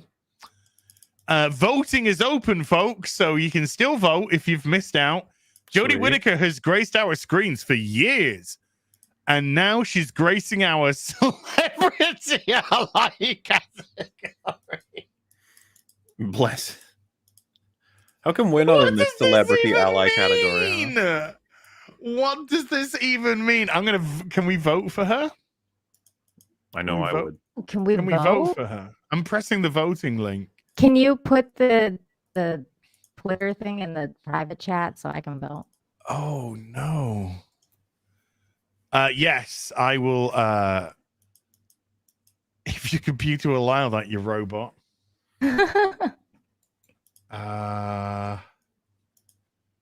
Why does she look like she has sex hair? She looks like she just got done being done. Maybe she did. Maybe that's why she's in the top 10 celebrity allies. Maybe that's why she regenerates. She said, "As my bit for the LGBT community, I'm going to scissor somebody." I mean, what does it, I mean, I know what an ally means, but what does any of this fucking mean now? I don't know. Yeah, go vote for Jodie Whittaker, folks. She's an LGBTQ ally, but maybe for the British Gay Awards, the British LGBT Awards 20. What even is that? I like the gay awards. It's just like, oh, what is this? Being gay? You can win. I was gonna say the award for the best gay man, and then I was just like, you can't say, they wouldn't be able to say that at the LG, would they? They'd be like the award for the best pronoun person that goes by he, him. You just reminded me. Have you seen the They announced the hosts for the Academy Awards. Oh yeah. It's seen everybody's just like, boo. Oh my god, yes, I saw that. Oh my god, Amy Schumer. She's gonna be talking about showing the Oscar up her fucking cave. It's I don't. It's just. My favorite one was Regina Hall because she was the bitch that came on stage last year and went, I know that none of y'all like to hear us celebrities come up preaching, and I know you want to get on with other things, but I'm going to stand here and fucking preach to you for the next 10 minutes. Nobody listened when Ricky Gervais said, stop fucking doing that. Of course they didn't. Ego. When he said, didn't he say something like, you all know less about the world than most people? Like, just stop. Somebody's asking who has a clicking seizure going on. All I can hear is click, click, click, click, click, click, click, click, click, click, click, click, click. So sorry. Is that loud? Jesus, I can barely hear my mouse. Oh, it's coming through. Yeah, it's coming through very clearly. Bloody annoying. I guess if I talk less, you'll hear me. No, we need to talk more. Who's it? It's Amy Schumer, Regina Hall, or Regina King, some Regina, and I don't even think I know who the third one is. Some woman of blackness. Oh yeah, there was another one, but I didn't see. I don't recognize her. Or at least I don't think I do. It might be that I've forgotten. But funny enough, Regina, like the main thing I know her from is the scary movies. Yes, that's where I know her from. The scary movies. Yeah. And then the next thing I know, she's suddenly Wanda Sykes, who's a comedian apparently. Okay. Okay. What was she done? I don't know. I've never heard of her. Never heard of her. Well, doesn't mean she's not amazing. I'm sure she's fantastic. And I think the show is going to be a roaring success. Well, so yeah, if we're being completely honest here, it's like I don't think I care anyway. Like I don't know what host they'd have to. If they got Ricky Gervais, I'd probably tune in. I would, yeah. I mean, if it was Ricky Gervais, I would, because I knew that he would probably say some nice, funny things which the audience would laugh. Well, when I say the audience, us being the audience, not he would roast celebrities. Yeah, it's fun. The people who take themselves so seriously and yet are so stupid at the same time. When he says he's referring to someone who didn't kill themselves, that he says just like Epstein, they all go, he goes, yeah. I know, he was your friend. It was your friend.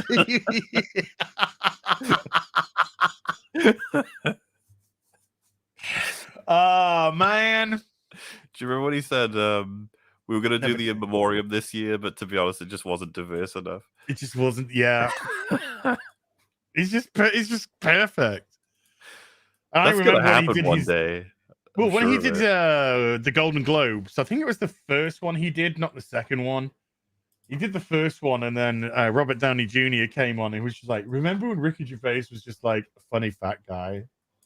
Yeah. And not this type, because they take themselves so fucking seriously.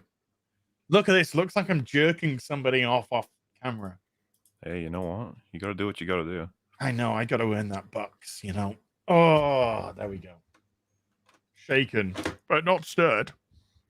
And I was thinking, what a fucking weird year in movies. Like this, it's either yesterday or this morning. I just suddenly had a realization dawned on me. Just like, wait a minute, they killed James fucking Bond. They did. That's the thing that happened. Yeah. What? Why would you do that? Why would you do that? Because it was so fucking weird. No time to die. No time to die. No time to die. No time to die. No time. Well, apart from the time in the movie where you did die. Mm-hmm. And it was just like, it wasn't even like a pew pew. Oh no, is he dead? Is he alive? It was like, we're going to drop thousands of tons of rockets on you to blow you to smithereens because fuck you. Well, he was also like shot 4 times or something by a villain that no one even remembers anymore. Yeah, he was shot multiple times. He wasn't even gonna. He was shot so much he wasn't even gonna survive the bullets, though, wasn't he? For 1 minute, and then the next minute he's just like climbing out. Nah, I'm gonna get blowed up instead by this.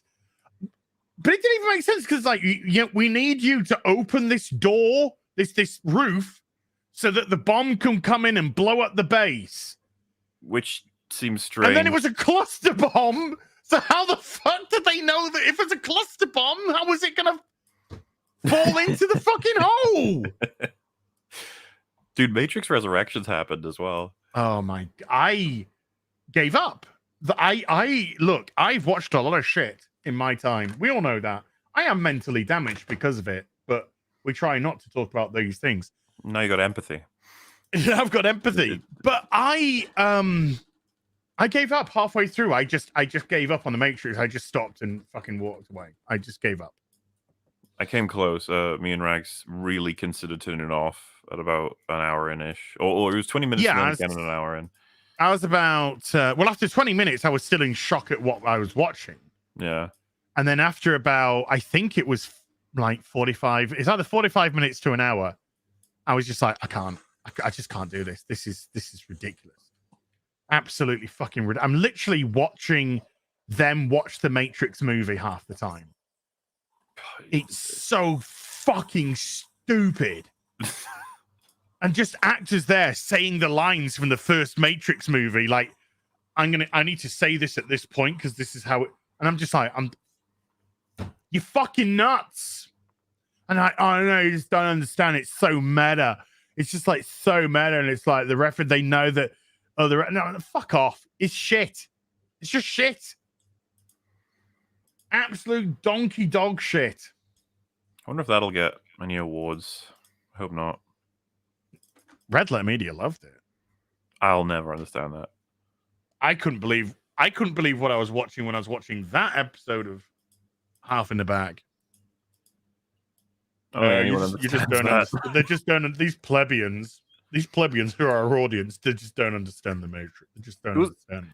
But it was bizarre because that was half the conversation. The other half was, I love it. It's so bad for Mike. It's like, what? It's so terrible. I loved it. What? No. I'm confused. Mike. I am. Yeah, you're breaking my brain. And then the film after what's the film that they did straight after The Matrix? Because that one's just got, like, the Matrix one has got Mike with his head like this, and then the very next movie that they do in Half in the Bag, Jay's got his head like this. But I think it was for a movie that they actually thought was stupid. And then they were just like, "Oh, we're not going to review Spider-Man." It's like, guys, I love you. Why are you doing this to me? It just felt weird that they were like, it was definitely a willingness to shit all over it, but also not watch it. It's just like, I mean, it's the best of Phase 4 that you're gonna get. So, if you're gonna watch one thing from that, may as well. Because they even said, like, they checked out Loki, I think, but they gave up on it when it got to a certain point. I can't remember anymore. Was it WandaVision? They gave a shot to some of the TV shows, which, man, 5 years from now, I wonder how many TV shows Disney will have. Remember when by the way, folks, I love Red Letter Media, but there are elements to criticize. So I'm not hating on Red Letter Media. Mm-hmm. I do love them to pieces. But remember when they had a go at that guy who said, I don't need to review Ghostbusters 2016? I forget what it's called. Not Nostalgia Critics. Oh, AVGN. You talking about AVGN when he said he's just not going to review Ghostbusters 2016? I don't know. I don't watch his stuff, but it's got like I think there's AVGN isn't the name I was thinking. It is AVGN. Somebody said, okay. Yeah. Well, okay. Yeah. And he said, and then they really criticized him for that. And then they were just like, we're not going to review Spider-Man. There's just no point in reviewing Spider-Man. So it's like, did they criticize AVGN? Cinema Massacre. That's it. Yeah, I knew them as Cinema Massacre. Yeah. That's the name I know them by. Cinema Massacre. Yeah. So yeah, it's just like you know, there's nothing wrong with having your opinion, but you can't play both sides, guys. You can't play both sides. You can't criticize people who say I don't want to watch a movie, and then turn around on yourselves and say I don't want to watch a movie. I don't remember them criticizing AVGM for that, but yeah, they did. Yeah. I know a lot of people did. Which, like, how the fuck can you blame him for not wanting to watch? Nina's having massive internet problems today, folks. Unfortunately, so that's why. For those who don't know, this is a very special episode of Real BBC. Yes, this is Mauler and me, mono. Chatting about shit, and we haven't talked about a single thing in the titles yet. Well, I was going to say, I feel like it's weird to talk about Lord of the Rings without Gary here. Like, but I mean, yeah. And I did. No, well, we don't need to go that. Let's read some supers. Let's read some super chats and see if there's any potential LGBT allies in there. See if they get into the top 10. Yeah, see if they can get a vote in. Right, let's go. Great. Okay. So thank you very much indeed, YouTube. They did that thing again that when you scroll to the top in your control center, it does not return to the one that's at the top. Great. So first of all, the Uber Geek with a £1.50 phallic hot dog. Heel versus Babyface. Oh, nice. With a £5 says in your best zipper voice, please. Question for the panel. Name one content creator you have a crush on. Like, you would totally crawl over broken glass to fuck. Oh, my. I know. Who would that be? What do we do if we don't have one? What happens then? You just got to say, I hate everybody. They're all fucking twats. I hate everybody. They're all fucking twats. Present company excluded. I would crawl over broken glass for Mauler. There you go. As is my crush. We did it. I like the chat. It's just naming everyone's favorite. I know YouTubers to say. Yeah. I actually had I don't know. I can't say. I can't tremble. Gogo with a 20 Swedish says, "Hey, as eggplant emoji. Mauler, you gay." Oh my goodness. Who told you this? Who revealed my secrets? Oh, I still love that Lord of the Rings thing you did. That was so funny. 5 picoseconds with a 5 Canadian. Honk, honk. Ontario to lift vax mandates on March 1st, but not the mask mandate. The fight is not over. Without getting too political, did you see Jordan Peterson's message to the truckers? I mean, I don't mean to do you one better, quote unquote, but I mean, have you seen the thing about Trudeau's recent decision relating to freezing bank accounts? Yes. That shit's terrifying. Yes. Absolutely terrifying. Absolute fascism. For those in chat who are unaware, it seems that they're trying to enable emergency powers so that whoever is involved with the truckers, just involved, they can freeze your bank. Terrifying. If true. And I really hope that there's enough of just the people being like, the fuck are you doing, that they would never try to actually do that. I mean, Trudeau has really shown what a weak, pathetic man he is. A lot of people are saying they've done it already. Done what already? That he's already shown. Freezing accounts? I don't know if they've already started. That's super fucked, man. But they're trying to, because it also freezes transactions from the US to Canada as well. And I think they're trying to stop that funding money from going to them. I think that's the main reason for that. Because that new funding site, people, which is, well, it's so bizarre that this pathetic human being is a guy that went down on one knee for Black Lives Matter during a period of time where people were murdering other people, burning down buildings, very disruptive. And he speaks of them as if they're angels, and then talks about this peaceful protest. And this is a peaceful protest. They haven't resorted to violence. They haven't taken the bait.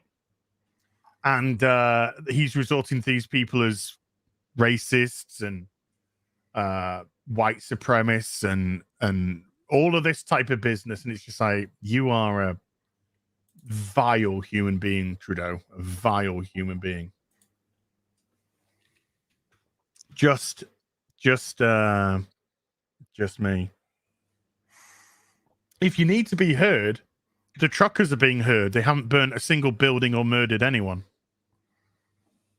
Yes, but they have I don't think canisters of gas, I've heard, which is terrifying as well. I don't think clearing out shops of their swag, you know, is the message that these people are pretending to enact. Anyway, 5 picoseconds with a 20 Canadian says character dev in Arcane.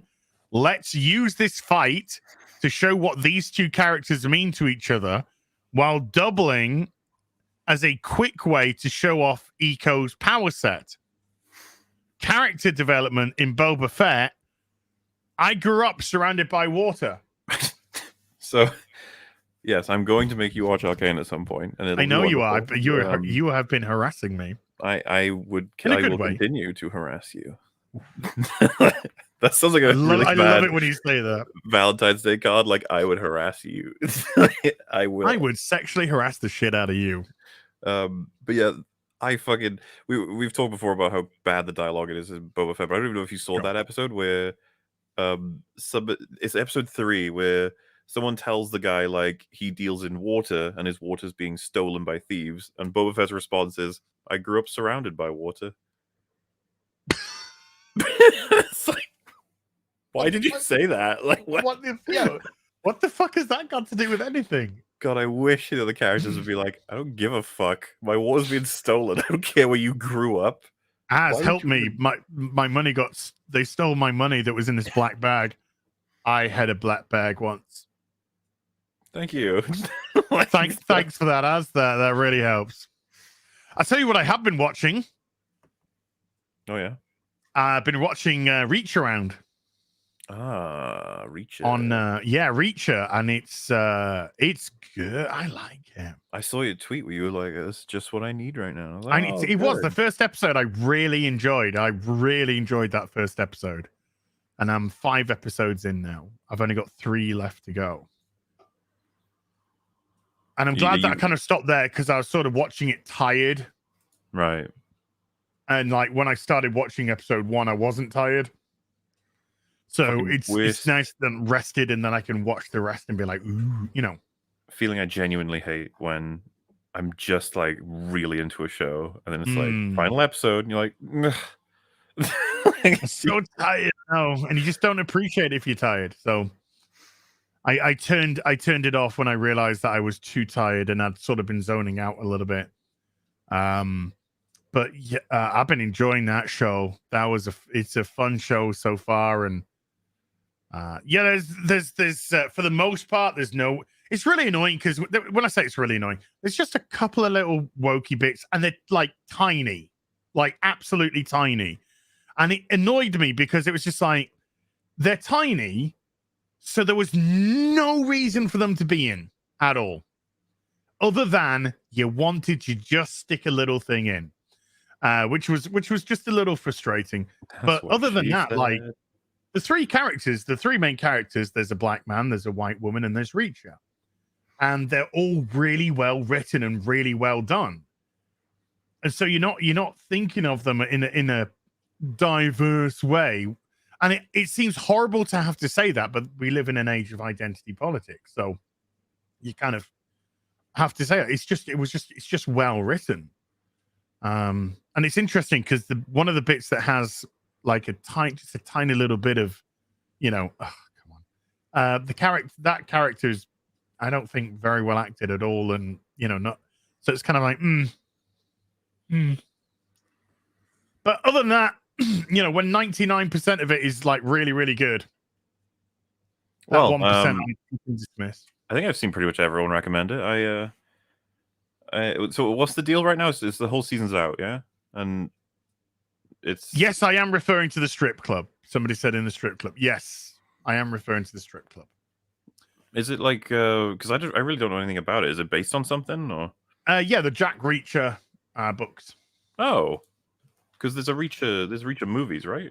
Yeah, with Tom Bombadil? Sawyer? Yes, Hank? with Tom Sawyer. Tom Cruise. Yeah, I remember this. Yes. And Tom law Cruise is has how limits. tall in real life? He He's like doesn't. 5'5", 5'6" in real life. Probably with lifts in.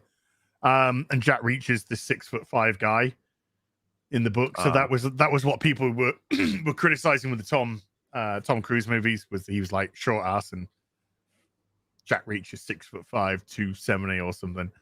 And then they've got Aquaman from Smallville, and they've also Kristen Kroc is in it as well. So it's like there's a Smallville connection. But the guy who played Hawk in Titans is Jack Reacher, and he's just like perfect because he's huge. Oh, that's good. Is there a season 2 coming? Or I believe yes. I believe it's been greenlit for season 2. Well, that's enough talk about good things. That's enough talk about good things. That's about some shit. Okay. And now let's get back to some super dupers.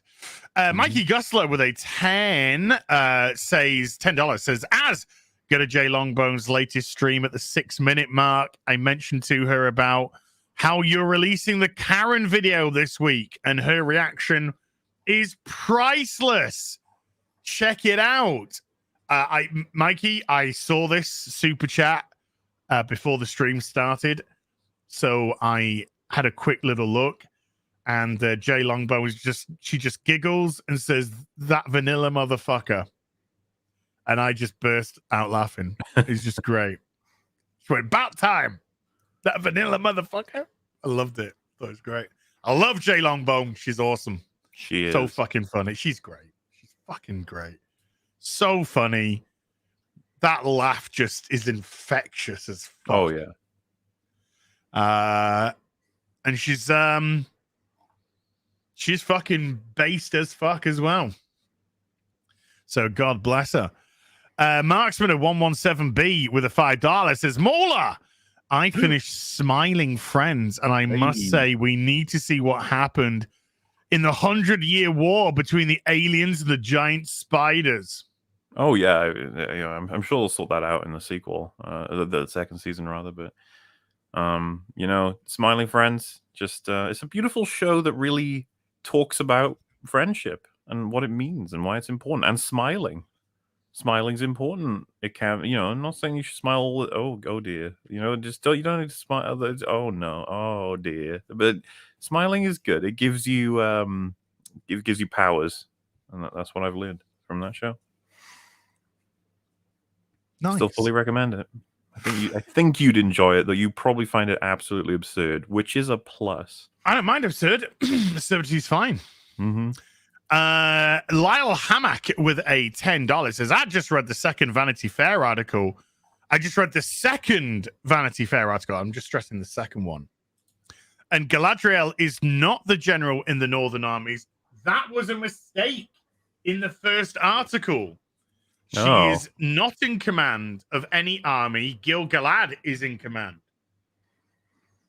Which someone was sharing it on the Discord, and I just kind of ignored it. But is there an article that was saying every one of us are alt-right and stuff? Probably. Because they were showing a quote that was like, the Mauler channel alt-right adjacent. I was just like, the fuck? Alt-right adjacent. Okay. I don't know. Things like that to me are meaningless. They're absolutely meaningless. It's always funny when there was like, get that clip, go on, of any of one of my thousands of hours of content where I in any way I'm like, oh man, that alt-right, you know, sexy. Yeah, I'm a big fan of that Hitler dude. Oh, he was interesting. Really good paintings. Loved his book. Apparently did some other stuff. I haven't looked into it. Yeah. Apparently he was into. Never mind. I find that kind of stuff ridiculous. But interesting that we get it wrong in the first. And, what we've seen as well. The first article got it wrong. They're the one who printed it. But what we've actually physically seen is Galadriel in armor and charging into battle. Who knows? I don't hold much hope for this. I know I've said this a couple of times now, and I'm sorry, but just for the people who haven't either seen my video or heard me on other streams say this, when you already have inbuilt-in excuses, like as soon as that article came out, the article itself had excuses for the changes to the law, and immediately websites, Twitter accounts, wandering.net, who are working in conjunction with Amazon. So yes, you're bought and paid for.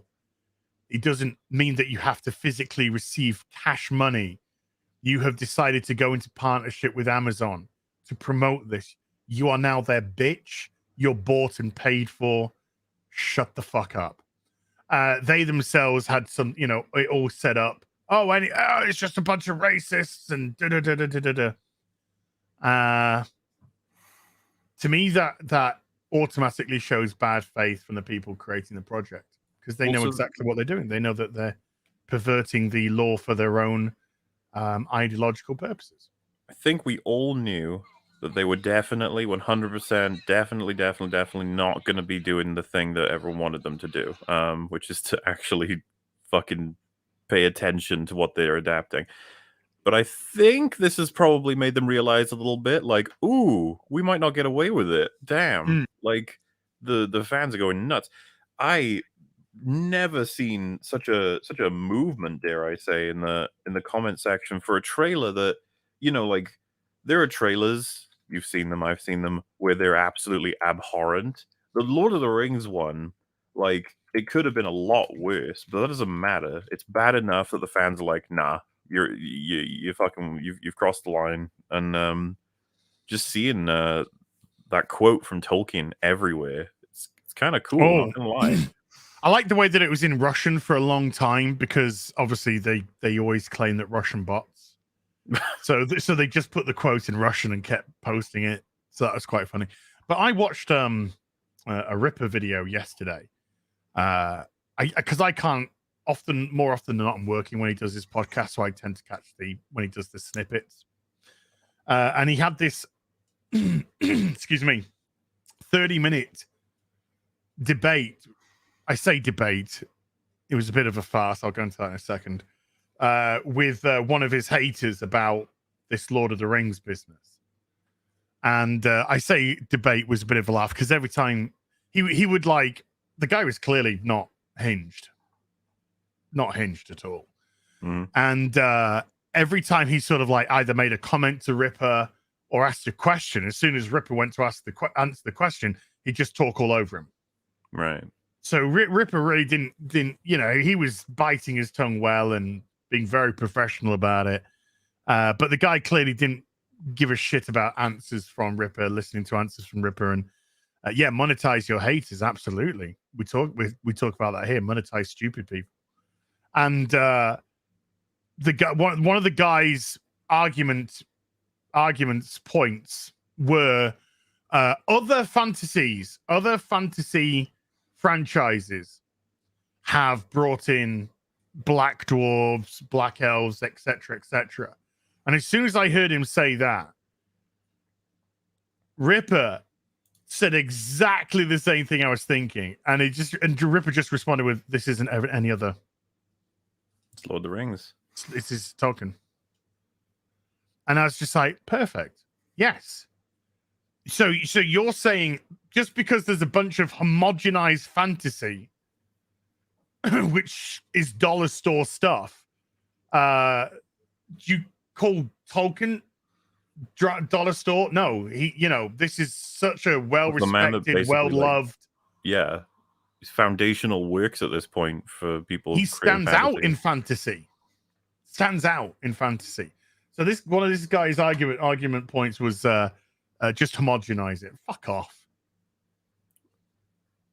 It's because with me, it's like I don't know why you wouldn't want to give the fans what they're after with this, but then it's like, oh yeah, it's because I don't know, they've just got all these different goals. But like, you can do it, and they are doing it. But you reap what you sow. Like, this is the idea that they're trying to lock in a 5-year contract for this show, or if they've done it already, and it's just like, damn, maybe you went a bit too fast on that, because just like I said, judging from the comment section on even the trailers, just like, you guys are in for a roller coaster.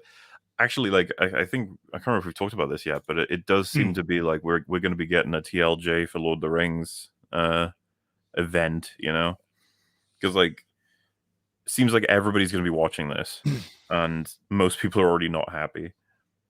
Well, I mean, to kind of answer a couple of your points, when he said, why don't they just make what people want? That's not the point. Kurtzman said it. It's about essentially usurping IPs for the message so they can promote their messages. So this is just another one of those. This is just another IP, a big brand IP that they've usurped, and they're going to use it to push which they're doing, which they showed off in these trailers. And actually calling them out on the changes to the law that they've made is not racism. They want it to be racism, but it's not racism. This is Tolkien had a very, this guy he delayed the Return of the King so he could do this. So he could do this appendices. This 150 pages. So the Return of the King actually got delayed so he could do this.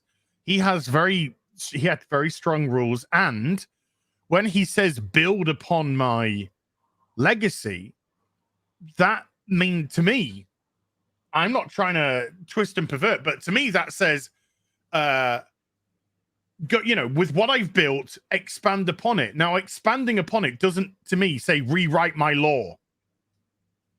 That means utilize my law and expand. That's what that says to me. And they're kind of using that phrase to say, oh, well, he says expand, so by expand, he made completely rewrite his law. No. He had everything set. He had the rules in place. And he was like, go expand on it. Because he obviously knew he was not going to be there for all that time. So that's where I saw that. And now, of course, it's all about trying to misconstrue what people have said, pervert what people have said to fit your own ideological issues. I mean, we spoke. I spoke on. I think it's Friday Night Tights, maybe, or no, Gary and I did a stream after the trailer. We did a stream at like 3 o'clock in the morning for me, 2 o'clock in the morning for me. I spotted that. And speak of the devil, Gary's internet, unfortunately, folks, Gary's internet is completely down. So he's not going to be able to join us today, I'm afraid. But big ups, love. We love you, Gary. He's here in spirit, especially with us. I say this with love. I'm kind of glad that he isn't here, because moving is one of the most stressful things. They say the two most stressful things in the world are funerals and moving. And I just want Gary to get himself sorted in his house without having to have the pressure of thinking about jumping onto a stream. And then when he's got his setup ready, when everything's ready to go, this guy's he's gonna blow you out the fucking water in his new place, and I'm so excited for it. You're absolutely right, but I just feel like Gary's power levels for hating what they're doing with Lord of the Rings, he would come on here and blast it the fuck out, and then be like, right, back to movie. I'll tell you what I want. I want Gary and just some guy to fucking let rip in a stream together. Oh yeah, I'm getting the impression where I'm just gonna be like, I'm just not as equipped as those guys are for this. So I'll just be like, you guys go ahead. Like I'm gonna watch and listen. I don't know what your power levels are when it comes to it. I haven't read the books. I have just watched the movies. So when Gary's had that, he wanted to have that love fest of Lord of the Rings, I didn't feel I was equipped to contribute the way that you guys could contribute. Oh well, I had only seen the movies. I love the movies. I think the movies. I just watched them again a couple of days ago because of bangers. One good thing that came of this, I will say, one good thing that came of this is that it made me go back and rewatch the trilogy, and I watched the extended cut of the trilogy as well. So I went back and over the course of the 2 days I watched the trilogy again, and it was just like so fucking good. Let's see what Gary put. He put in Russian. So you got to read it in Russian, go on. So I got to read it in Russian. And dude, why you're super chatting? Stop it. Stop it, Gary. Naughty. Yes. Why? No. I'm gonna translate this and say it says something like, "Evil cannot create." No, clearly it says 3 no he Mozet. No, 3 he moe. 3 no he Mozet. 3 Eno he moe. Coatab hero hobro hobro. Oh, Yoko Ono moe. Tomko. Well, that's just silly, that one, isn't it? That's just daft. That's just all the wrong way round. And then PP Wantbub. Oh my god, it's the new Star Wars robot. PP Wantbub. To Yuto. Get out of here. That's not even a fucking You're making it up. But that's a 9 with a wiggly end that's been turned on its head. Some more J.R.R. Tolkien. Oh, see, yeah, that part I'm familiar with that bit. Dude, you get stuff sorted where you are, man. Evil cannot create anything new. It can only spoil and destroy what good forces have invented or created. Yes. Fucking true. It is true. It is true. It is very much true. And yeah, this is to me, this is different because I don't think it's just fans. I legitimately think it's normies as well that have seen this trailer and been like, this doesn't look right. This doesn't look like Tolkien. And sorry, what I was saying was when I was streaming with Gary is we're talking about this. Different fantasies have different rules. Conan has different rules. Yeah. And I use Conan as an example because in Conan we saw, black people, Asian people, white people, brown people. There was so, and that's in the 80s. But that's the rules of that franchise. So nobody's going, oh, why is there so much diversity in Conan? No one's saying that. Because it's the rules of that universe. Tolkien created his rules of the universe, which was essentially British folklore. Creating a British folklore that was set in a very specific period of time where this one exists. This isn't racism. That's not racism. It's just how the world was and how demographics were at that time. And when you... Go on. A lot of people have been saying that there's plenty of places to explore in Tolkien's world that could get them access to that if they really, really want it.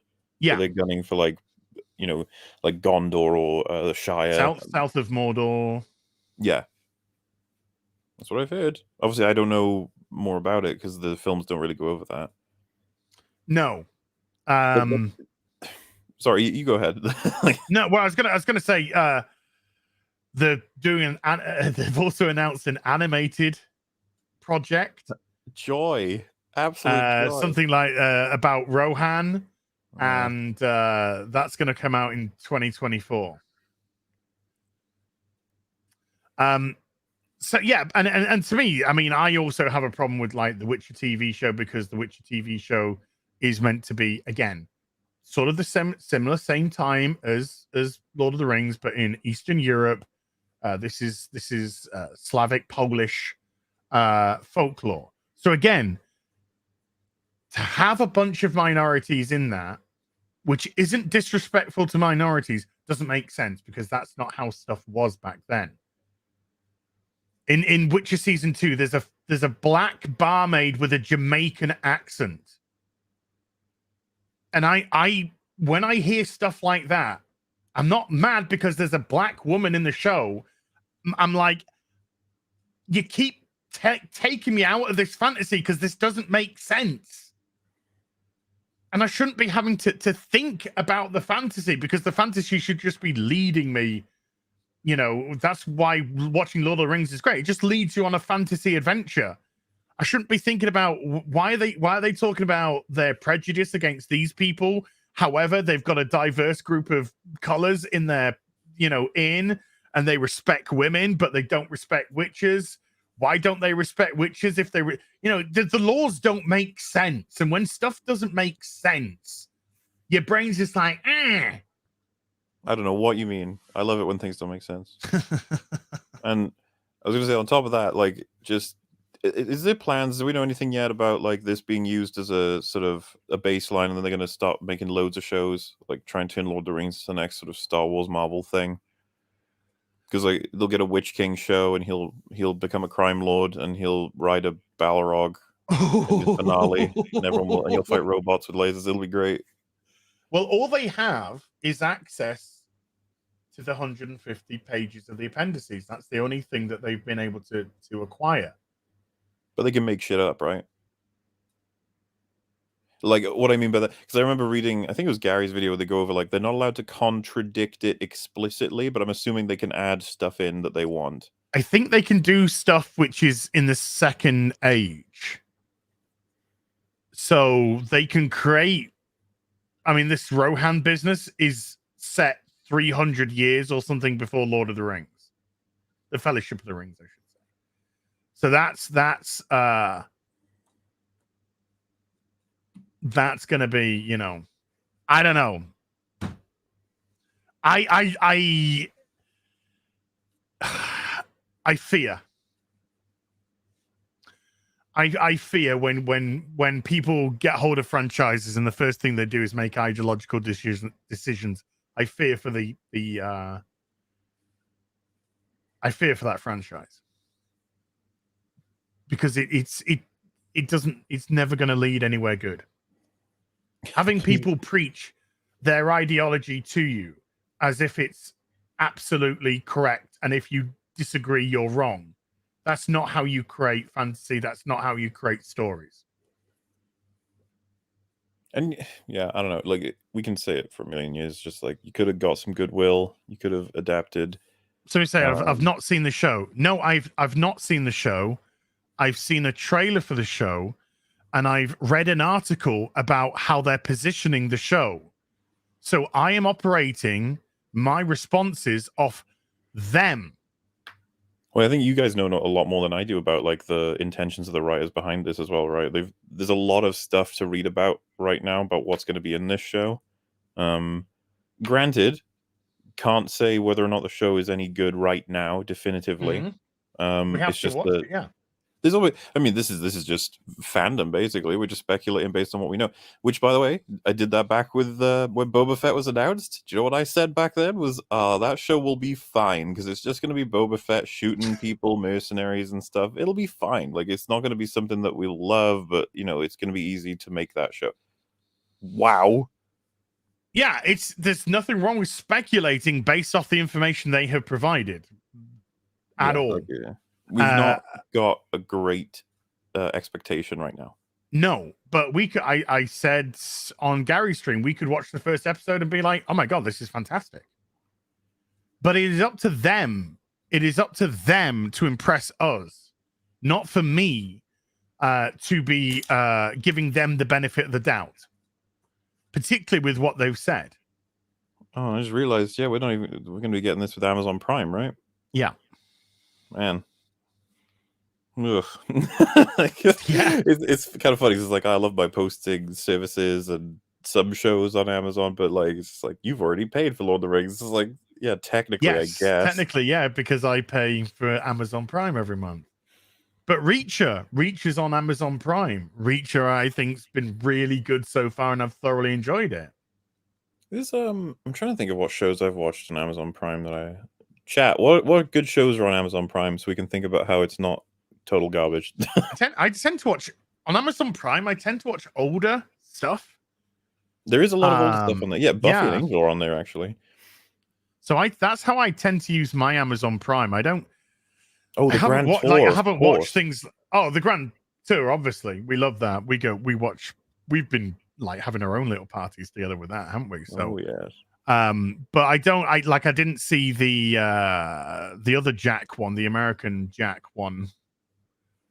American Jack. The American agent, the guy from the Office, Quiet Place and Office. Yeah. Jim. But whatever he was, the one that Harrison Ford used to play, I think. Oh damn! Jack Ryan, thank you. Jack Ryan. Blackadder's on Amazon? I didn't even know that. Huh? Blackadder's on Amazon? I didn't even know. Is it? Oh, someone in chat said it. I love Blackadder. But like, if I go in, like, I got the Lord of the Rings. I was watching that through Amazon. I bought the extended versions through Amazon, and so I probably funded it a little bit more. Well, you'll be making your voice heard through the YouTubes regardless. It's kind of an interesting one, right? Because like, you know how we're not preferable to support anything Disney right now, but it's just like with Amazon stuff, it's just like, I mean, need it for postal services. Like a lot of my family asked me to get stuff because I have Prime and they don't. Like Prime is a very good service.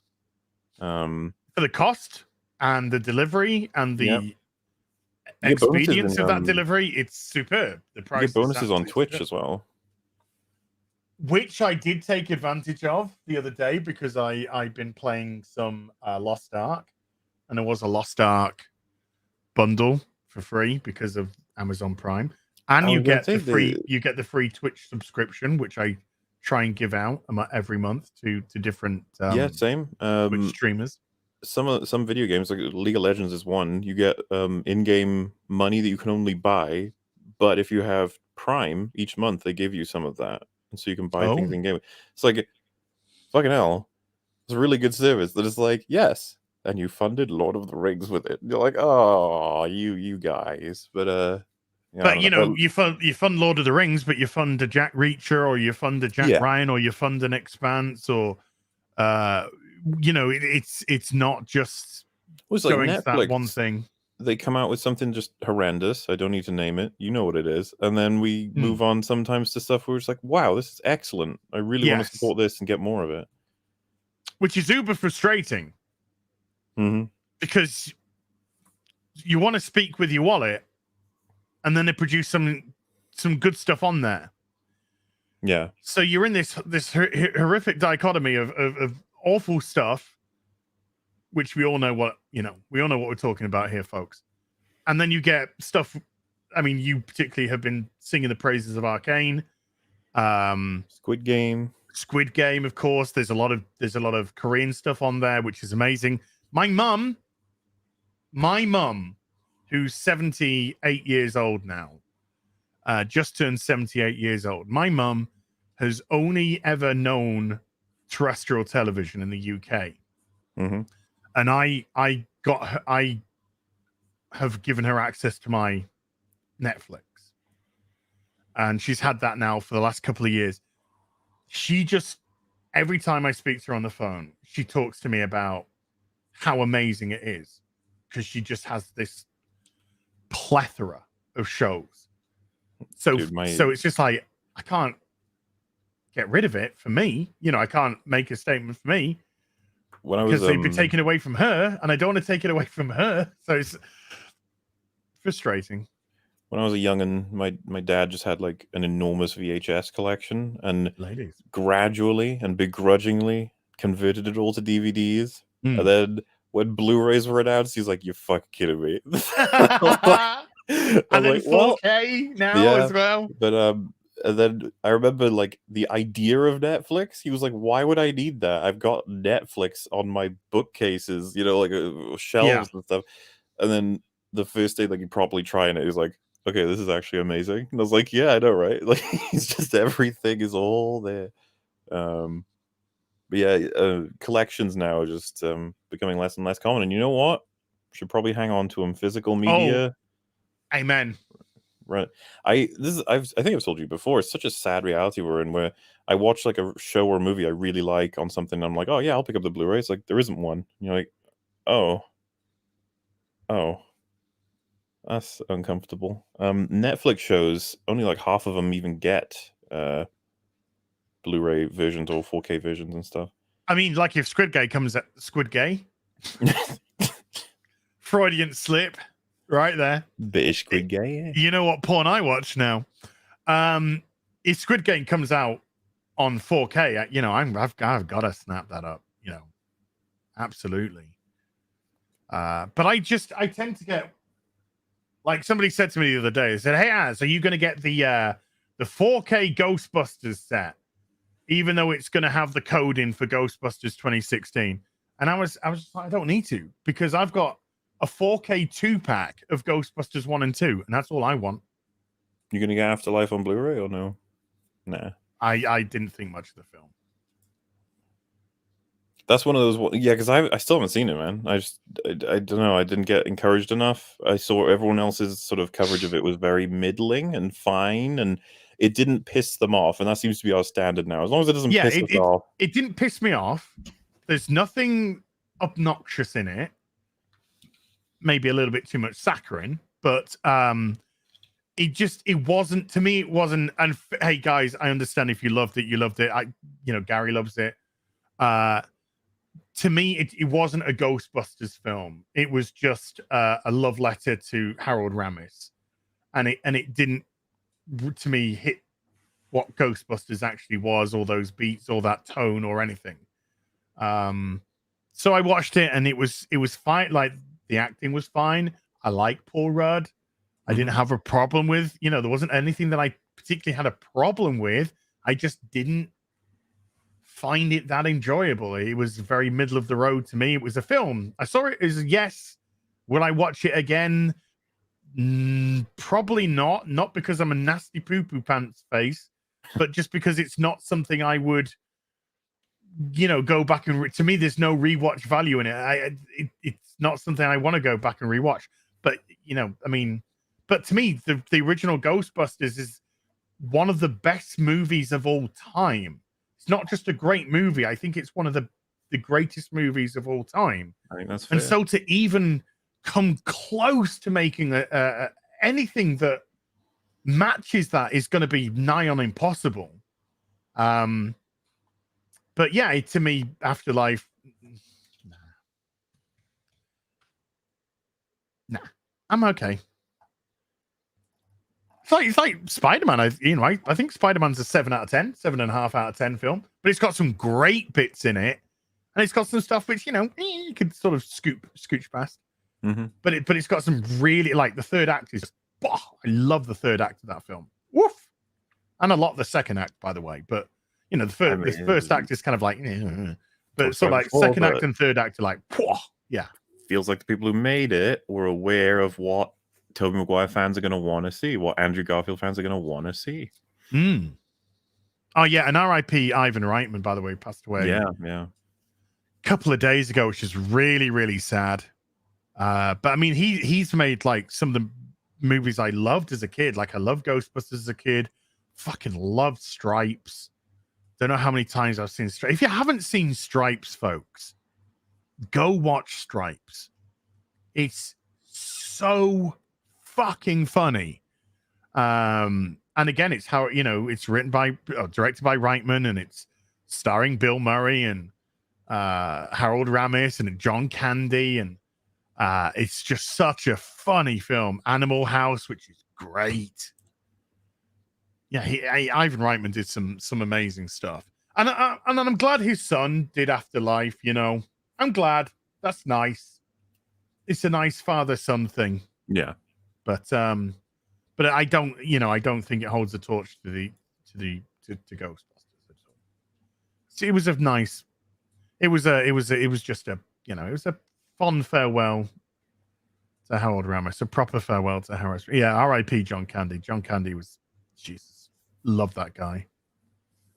Uncle Buck. Oh God, I love Uncle Buck. Planes, Trains, and Automobiles. Jeez, man. He popped up in Home Alone as well. Do you remember that? John Candy in Home Alone. It's when the mum is heading back. She hitchhikes with his troop of like. Oh yeah, the singers or whatever they were. The bowlers or whatever they were. Yeah, he's on the bus. He's not on screen for long, but he has a couple of funny fucking lines. It's always nice to see him. I don't know what it is about John Candy, but you just see him, you're like, oh, there he is. Yay. He was just hilarious. I mean, he had such great screen presence. So funny. Timing was. I mean, I think Uncle Buck is just like fucking so good. That is such a. Oh man, you never get those. Is Uncle Buck John Hughes? Let's find out. Yes, it is. It is John Hughes. Yeah. It's a typical Hughes movie. But which to me just is essentially means an 80s. It just feels 80s, like so 80s. But it's so good. Where he's just getting hammered by questions by Macaulay Culkin. Tears. And Planes, Trains, and Automobiles is, I think, like such an amazing movie. Dude. Movies used to be fun. I remember those. Now they feel so sterile and clinical and manufactured. You know? Am I wrong? By committee, made by committee, by data provided to us. Yeah. Well, we saw that in the Spider-Man movie, 86% really enjoyed the cameos. So in Doctor Strange, we're gonna put in a lot of cameos. I'm surprised they blew the Professor X load so early. So pop it in that trailer. It's like, oh yeah, there he is. Well, the thing with that isn't that they just pop the Professor X cherry, but that it now seems to give credence to the leaked Reddit rumors for the. Yep. That's fucking great, isn't it? Why would anyone want to make what they're making? Why? So it's just like I rather enjoyed the trailer for Doctor Strange based off what they provided to me. The first thing that I was really happy with the trailer was there wasn't a trailer at the beginning of the trailer. Whoa. I fucking hate that. Yeah. That they think you are so fucking retarded and you have such a short attention span that you have to see a quick trailer of what the trailer is. Coming in the trailer. Trailer starts. Because 2 minutes is way too long for you to sit and watch a trailer. But I love the music. I thought the music in the trailer was visually it looks like it's going to be pretty mind-blowing at times too, which is pretty damn awesome. Yeah. I'm simply worried about what's going to happen in this film. Well, I mean, things that I didn't like in the trailer was Scarlet Witch's man versus woman jibe. Well, if you can rewind a little earlier than that, when she says, "Oh, you hear about Westview?" He's like, "Nah." No, well, that was on the first trailer. Yeah, I'm talking about more the second trailer. Still, talking about what's going to happen in this film, that's fucking bullshit. That she's just gotten away with all of that. Yeah. But yeah, carry on. So I don't know why she thinks that she's I've been portrayed as the bad guy. You did really bad things. Well, because this is the thing. I don't know if we're missing some context here, or if we're comparing what she did at Westview to what Doctor Strange did in Spider-Man. It's like, he in Spider-Man he was an idiot, but like, he wasn't enslaving people to feel better about himself. He was doing a spell in the hopes that it would help someone, and it screwed up, and then he desperately tries to fix it. That's very different than, if you remember, she is told that she has captured thousands of people, or however many it is in Westview, and then she's just like, I'm not the one with the guns. That was her response. I know. I don't know if you've seen this. Oh, chat, if you've seen this. There are a lot of crazy people on Twitter. I know. I'm going to shock you today. Really? Who have the defense force for Wanda is insane. They'll be like, hey, she didn't recognize that anything was happening, and as soon as she did, she saved all of them. It's like, you need to watch the show again. She knew what exactly she was doing. what was going on. And when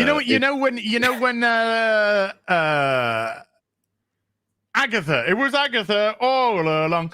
When Agatha does that bit where she comes into the house and Wanda's a bit discombobulated, and she's just like, "Oh, do you want me to go back out and come back in and do it again?" Yeah, because she's in on the fucking, she's in on it. She knows.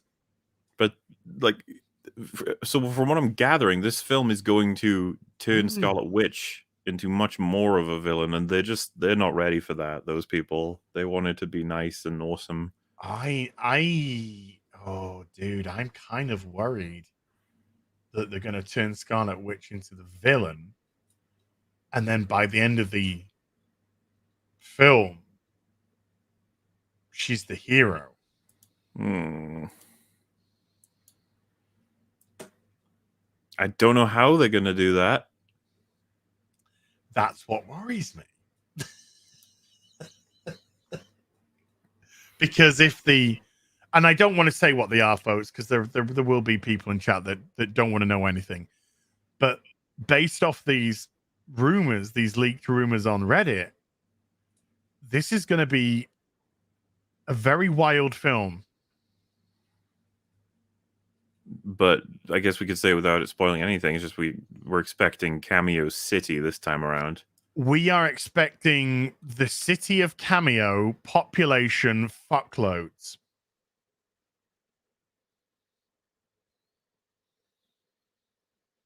I mean, they've seen the trailer. They would have known that room. Professor X is in there, apparently, but who knows who else? I've seen people speculated that they think they saw Mr. Fantastic on one of those chairs. I couldn't make out any. Well, I couldn't make out. I made out somebody who was on one of the chairs, but they were in the trailer anyway. Yeah, I mean,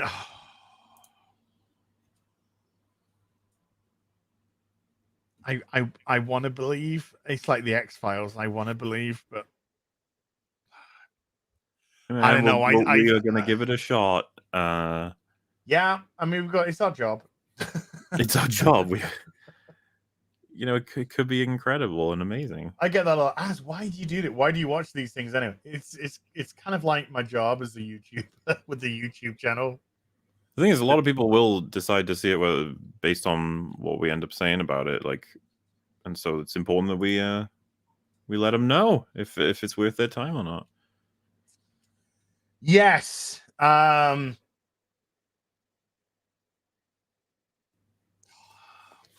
Raimi, I know, but Spider-Man 3. Yes, famously the studio interfered one, and there's no way this hasn't been interfered with. So, well, we know this has had reshoots, multiple reshoots. So, there's interference. You don't do reshoots from a director's perspective, really. You do it from a studio's perspective. And I'm pretty sure that we've had Cumbabumba saying that he doesn't really even know what's happening in this movie because of how disjointed the filming's been. Or rather, I think he would have said it in a much more positive way. Like, I'm not even sure what my arc is. Oh. It's just like, oh no. Well, I thought America Chavez was embarrassing in the trailer. I can't remember where she popped up. If I'm being honest with you. Well, she's the very average-looking dowdy girl in the jeans and the jean jacket. What does she do? Just blow things up and stuff? She's a lesbian from a planet where there's only women and women have children. Okay. And she punches portals. Punches portals. She punches and it creates portals that you can go through. Right. But the most important thing is she's a lesbian. Okay, good. Hi, Nina. Hi. Oh, Hey, you that sound sounds- normal. Ah, Still. There we go. my God. No. Really? Yeah, we're working. Oh, yay! I updated a shit ton of drivers. Good. So going back to what we're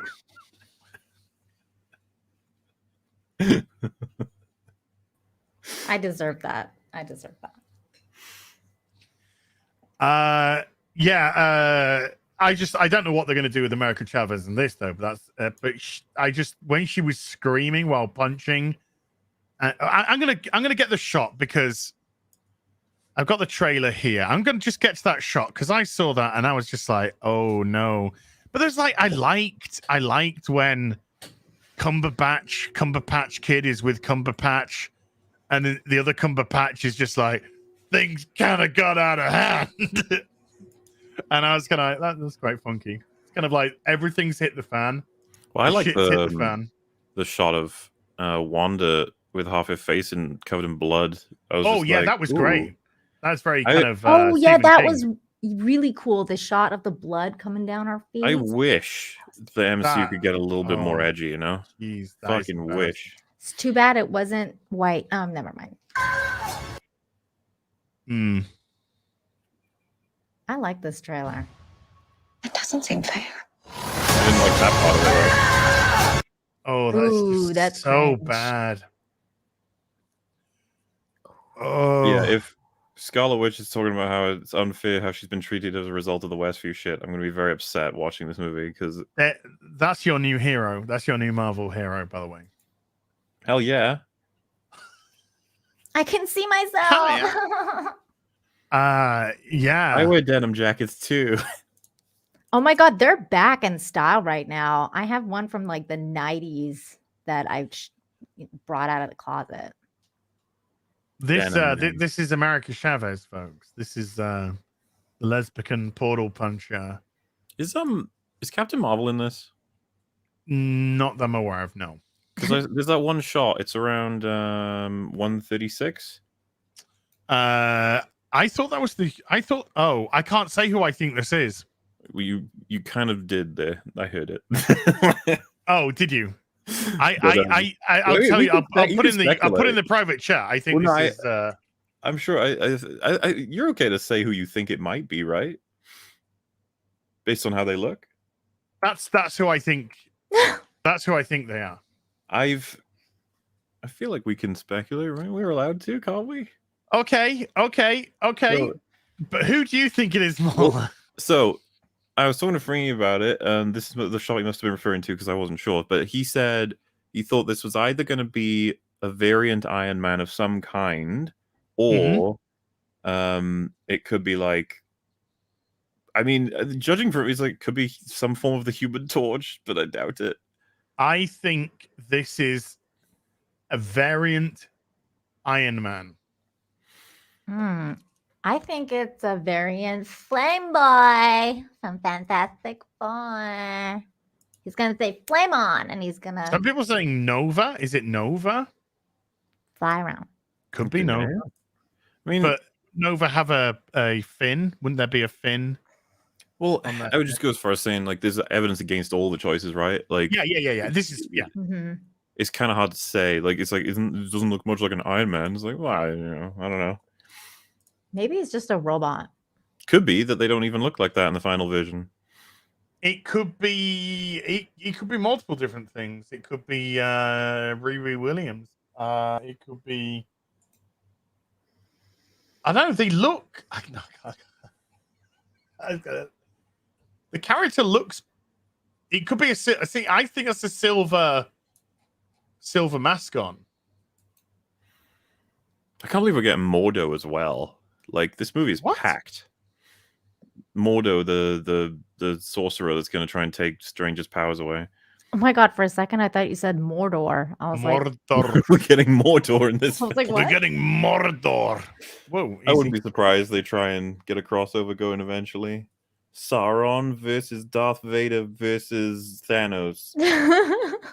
Yes, that's what I want to see. And then they realize friendship is more important. Some people say it could be Monica Rambeau. Oh, maybe. That's a good guess. That is a good guess. Spider-Man. Maybe it's Spider-Man. Well, Tobey Maguire is meant to be in this. Yeah, that's what I've heard. What? Yeah. I don't know if that's bullshit or not, but nothing's off the table anymore. Like if someone said fucking Godzilla's in this, I'd be like, maybe. Could be. That's what Tom called it last night on Toxic Femme. He said Doctor Strange 2 and the multiverse of cameos. And that's pretty accurate, I think. They're all gonna just show up. There's gonna be a lot. So you guys can see ads on my boobs like in HD now? Yes. Perfect. That's a heck of a thing to say. I just wanted it to be HD. I just thought you wanted ads on your boob. That also. Where's my body pillow? What's on the back? It says heel versus babyface. Nice. Nice. What can I say? Most women want me on the tits. And so let's go to a couple more super duper. Is there anything else you want to say about Doctor Strange? I want to see it. I don't know what's gonna happen.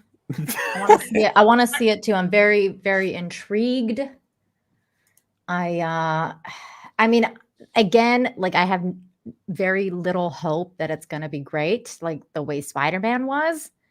But I don't know. I guess we'll find out. I think it's going to be a wild ride. I think it's going to be a wild ride. I think there's going to be parts of this film which I'm going to really like. I think there's going to be parts of this film I'm going to fucking hate. Me too. I don't think the plot's going to come close to making any sense. No, no. That part where Wanda was like, I do something and I'm the bad guy or whatever. Like, I was like, okay, that's cringe. It was really cringe, but this image, this is great. This image here. There could be a context for that to work. I wouldn't write it off entirely. Yeah. If it's like evil, crazy Wanda, and she's talking about how Doctor Strange got away with something much worse or something, it's like there's maybe a context. I felt this way about the No Way Home trailer. I was like, there could be a context for Strange doing this spell that makes more sense. There wasn't. Mm-hmm. So that's what we ended up with. You know. There's also a scene like right after this or right before this where she's approaching herself like as Wanda. Yes. So you can tell kind of like, I think it's like the evil one. Because they're doing evil Doctor Strange too. Yeah, but it's kind of like, is this a metaphorical thing? Is this her own head? Is this a literal thing? Wanda versus Scarlet. This is Scarlet Witch. This is Wanda Maximoff.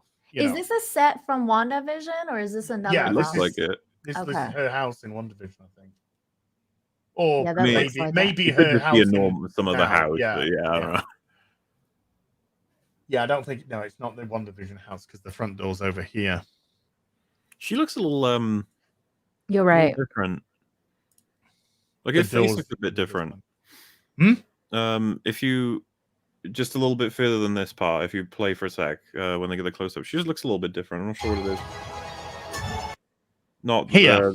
That shot, I think she looks okay, like normal. But just play for another second. Yeah, she looks a little bit different to me. I don't know what's going on. It's just the color of the hair. It seems her hair is a bit like dark brown. It's a little bit darker. Could And be that, clearly yeah. this scene is after where the blood is spilling from her forehead. So We've all been there. she's done something. Oh, I've definitely been there. When you're really drunk and you like smash your face into the coffee table as you're passing out. Well, no, rugby. Ah, I played rugby too, I was a winger. That makes sense. Yeah. If you're gonna have Live a and role at fast. that point. I wasn't the hooker. I was the hooker. You were? I was the hooker. No yeah. way. I think Az would make a talented hooker, from what I've understood of him. Yeah. Thank you. That's okay. That's all right. Yeah. We had a tiny little Asian girl as the hooker. That's because you're fucking women. That's why. She was rough. She was There's so much feisty. subtext to this conversation. Holy I shit. know. I personally think this is kind of like a metaphorical struggle between Mhm. I think so too. Scarlet Witch and Wanda Maximoff. I mean, I look at stuff like this and I think, oh god, this could actually be really good. If it's written well, this could actually be really good. This sort of I don't know, fight, this inner struggle between who the Scarlet Witch is and who Wanda Maximoff is, or who, who's right, who's wrong. It might not be a simple matter of that. It might be, so there's lots of different ways that it can go, and I'm just like, well, before WandaVision anyway. I really did liked like her before Elizabeth Olsen. WandaVision. Yeah. Too. I loved her. That's why I watched WandaVision. I was so excited about it because I really liked her and her character. And I thought it looked really different, and I was excited because I thought, great, they're doing something different with two really good actors who clearly have a shit ton of chemistry together. And so I was so excited for that one. And the first couple, few episodes of WandaVision didn't disappoint for me. And then she went outside the barrier and said, "I'm not the one with guns." And I was no. When they reveal to Vision that he's actually dead and just a construction of what she believes him to be in like idealized form, and it's like a joke scene, like there's joke music and it's funny. I was just like, man, that sucks. Man. What an incredible moment you could have there to reveal. Imagine realizing yourself that you are actually dead and that you're just a puppet made by someone else. Well, then he could go have a talk with himself. They did that in Torchwood. With that doctor guy when he was dead. I can't remember. It's been so long. Can't remember. Yeah, Doctor Strange and the multiverse of cameos coming your way. In you May. watch the trailer and you're like, can they fit this into 2 hours? It's probably gonna be 2 hours 20 minutes or something. But still, I think it's gonna be longer. Because the amount of shit that looks like it's going to happen, because he ends up in some weird facility and he's getting guided around by like Ultron bots, and it seems like while he's there he gets attacked by Mordo. Is that the Illuminati? That's what people are saying. And so like the amount of shit that's going to be in there too. So does that mean there's going to be the what? The Vision Ultron? Maybe. Or are they just the fruition of Iron Man's because of Age of Ultron? Yeah, so that's that was supposed to happen. They're just Iron Man's forces. Could be.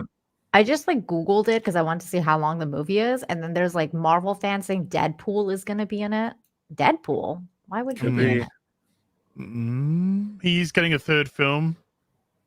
They just say is going to be R-rated. They did? Well, they didn't they at one point. Doctor Strange was supposed to be like a horror movie at one point. This film was meant to be a horror, kind of like a horror film. Yeah, but they scrapped that as time went on. And I always feel like that's what we should expect from Disney. Whenever they promise anything, they're like, "Ooh," they'll be like, "Lol, no." Oh, I won't believe that Deadpool's an R-rated until it's got an official R-rated stamp. Yeah. Aren't they making Blade like PG-13? Yes. That should be criminalized. That should be R. You should go directly to jail if you make a PG-13 Blade movie. Do not go past go. Well, that's why it's surprising to me that they're doing Doctor Strange as rated R, because that, like, there's way less weird. This is rated R. Blade. Oh, okay. What do you mean? This isn't rated R, is it? Oh, I thought you just said they're making this rated R. I was like, Deadpool. what? No. Deadpool 3. Okay. I was like, what? Oh my god, I would love it if this was rated R. That would be crazy. Now I'm actually really interested in this. Rating it R makes it feel like it's free and it can be about whatever it was going to be about. But when it's like, no, it's your normal Marvel film. It's like, right. So there'll be very limited blood. They'll be very, like, they'll say, oh crap, and Scooby-Doo this shit. Yeah. Scooby-Doo this. That line was so cringe. The only amount of blood you're going to see is probably what we already saw in the trailer. Totally. And even that, they were probably like, whoa, chill out. Can you make it green? So people don't get upset. Yeah. Well, I mean, when Boba Fett stabbed Cad Bane. No blood, no. Dude, you know, the lack of blood is obviously because they have to make everything fucking sugary sweet. But a lot of people took that as evidence that Cad Bane's not dead. It's like, there was no blood, so of course he didn't need the weapon didn't stab him. You're like, that's just Disney being shit. That's Disney, yeah. It's not. But then again, you take a step back, you're like, well, actually, yeah, it could mean he's not dead, because they'd love to bring out Cad Bane again. You'd be like, look, everyone, look. Cheer. I was surprised that they killed Cad Bane. Yeah. Because I was just like, you know, this guy's always popping up in the Clone Wars. I don't think they killed him because he's got that bleeping thing like on his chest or whatever. It looks like he's still alive. Well, then Boba Fett's an idiot. Timothy Elephant isn't dead, so no. Cad Bane. No one's ever really gone. We might need to drag their corpse out for another show. And well, you know, we're at the point now where Mark Hamill doesn't even need to lift a finger to be brought back in full. No, he sold his likeness to Disney. Did you hear my theory about Baby Yoda? No. I think that they're gonna make him go dark side, and then they're gonna execute him ISIS style. I want to see him have a little black robe. What, they're gonna send a video to fucking Luke? Yeah. They're cutting Baby Yoda's head off with the fucking dark saber or something? They're gonna send the video to Anna, that Star Wars girl. They're gonna be like, we know you like Baby Yoda. This is what we're doing to Baby Yoda. Her reactions to Baby Yoda are like, I think, what they really want most people to react. Like they're relying on that to keep the show going. They're just hoping it distracts you long enough that you don't realize Din Djarin isn't a person. I mean, it was so cute when he was lying there beside the Rancor and he was sleeping. See, there you go. It works. It's working on you. You gotta... Jesus Christ. She fell for the trap. Stop simping for Baby Yoda. Kill it. It's exactly the reaction they want. He's so cute. No, it's so cute. He fell asleep. See, weepsie by the wanky monster. Ah, fuck off. No, Jesus. Can't take anything. There's nothing in a show you can take seriously anymore. Nina, think one minute a fucking Rancor monster comes along. You're like, oh, there's a Rancor monster. Don't get too excited, as it's got fucking depression. Fucking goes around, fucking throws a few things, gets shot a little bit, pulls a few things apart. Oh, it's looking a bit menacing now. Oh no. Now it's doing a fucking impression of King fucking Kong for some reason. Then people shoot it. Then Baby Yoda comes down and says, oh, look, remember when Baby Yoda uses his powers and then he falls asleep? Oh, look, he's curling up on the Rancor monster and go to sleepy pipe. Oh, fuck off! He was so cute, little baby. The tones are all over the place. Remember the Vespers, Nina. Am I meant to take this seriously? Am I meant to think people's lives are actually at threat? Am I meant to be fucking laughing? What am I meant to... I don't know, dude. That guy's teeth were pretty funny. It just makes me not care about any of it because the tones are so fucking ridiculous. Ugh. If you want to make a comedy, make a fucking comedy. If you want to make it serious, make it fucking serious. If you want some fucking guy with a new pair of veneers going on a fucking bike, whatever. Like But the Jesus Christ, just give us a fucking consistent tone. People are really mad at me in the chat for simping for Baby Yoda. I'm not sorry. He's cute. He's the only thing in Star Wars that's cute. Your Disney's Right. mark. They need people like you to like Baby Yoda to thrive. I know. We must kill Baby Yoda. We must roast Baby Yoda on an open fire. That's why they're gonna kill him, because they think they know that there's people that actually like him, and they're gonna be like, we can't have happy fans. We need to kill this fucker. Kill it. Set it on fire. No! Why? Oh no. Oh, Wow, that no! yes. No! No!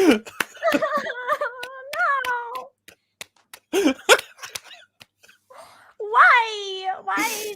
Fuck off, you little fuck! No! I choose to believe you bought it just to do that. I'm traumatized. No one's ever really they're gone, gonna Nina. do that. They're gonna do that. Hey, to the Nina. actual Baby Yoda. I'm Nina, telling no you. one's ever really gone. Mm-hmm. Apart from you.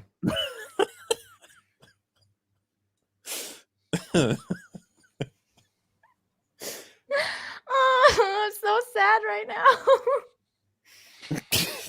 now. Don't send Anna that clip. Oh, I'm so sad. oh look. Baby. Oh look, the force took him. No. Oh oh look. Oh, the force took him. Oh, he's got a you fucking force monster. heaven.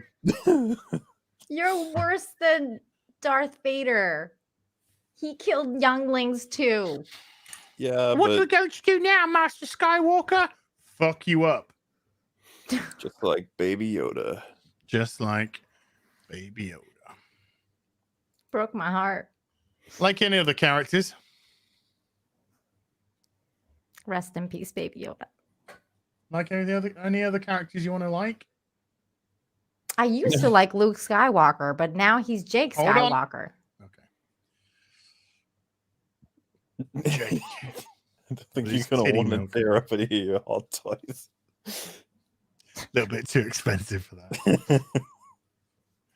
I mean, there's a Boba Fett there that I'm sort of looking at thinking, Maybe, yeah. not the one in the armor, but the one who went on to Weight Watchers, you know.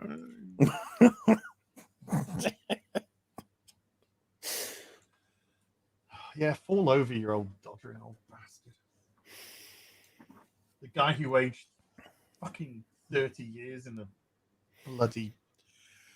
I sure do hope we get a season 2 for Book of Boba Fett, starring Baby Yoda, starring Luke Skywalker, starring Cad Bane, starring Cobb Vanth, starring Ahsoka, starring Mando. Starring 2 Force Ghost Gamorrean guards.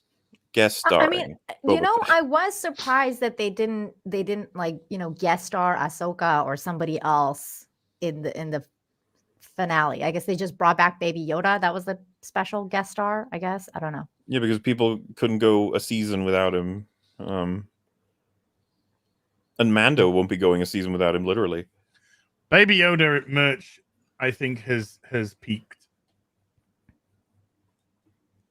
They're going to try for another season as another season of Mando and Baby Yoda going on adventures. Oh, baby. When I tell you what the turning point was. The turning point for Baby Yoda is when it started eating that fucking nearly extinct race's eggs. Yeah, that was a big mistake. I don't know why they did Big time. Big time. And then people were just like, oh no, he's not cute. He's a genocidal twat. that. Yep. And he's clearly intelligent enough to understand things like, do you want the weapon of mass destruction or do you want Bilbo fucking Baggins's armor? So he knows enough that he's going to be eating fucking a dying species eggs just because he's bloody hungry. He's so cute. He's so So it cute. said, He's like Nibbler from Futurama. He eats everything. I'll accept Nibbler, but I ain't accepting Baby Yoda, all right? Because Futurama's neat. But yeah, someone said, "Cope, Mola, Grogu is here to stay." I choose to see what Az just did as canon. All right, That is canon. Did you guys hear their episode 1 of Mando season 3? What Az just did. That's how it's going to be. If he's so funny, if that's how it starts, and then They're it just gonna goes. kill him. Boom, boom, boom, boom, boom, boom, boom, boom, boom. Look, I'm gonna do evil man mustache then. Now. I love what you're doing with your stash right now because you're so evil. Yeah, 'cause you I'm killed Baby evil Yoda. manning. Yeah, I'm evil manning stash now. I'm lifting the tash up because I'm evil. So we have got mustache twirling villain in full effect now. It suits, but I don't see what you did as villainous as. I'm gonna be honest with you. I did nothing wrong. How I did dare everything you. right. Did you guys hear, by the way, that they're bringing back Futurama for a new season? I don't care. Do you know why? Because I'm going to clip that bit of me fucking up Baby Yoda, and I'm going to get a gazillion hits from all the people with me going, crying. And the thumbnail, because the head is just lying there on my floor, Nina. It's just lying Put there it on by a the spike. fucking Put door. it on a spike. There is fur coming out of it. I am going to just take a photo of this ripped You off could have head, just sent me the and that's baby the instead of thumbnail. killing it. I would have cared for it. Why did you kill He the doesn't baby? want it cared for. I want it dead. Like, that's why I ripped its head off. Did you see that crochet Baby Yoda that Teresa made for Ryan? It's got an axe in its head and it's like bleeding. Oh, but I You want. didn't see that? I'll find the picture for you. You'll love it.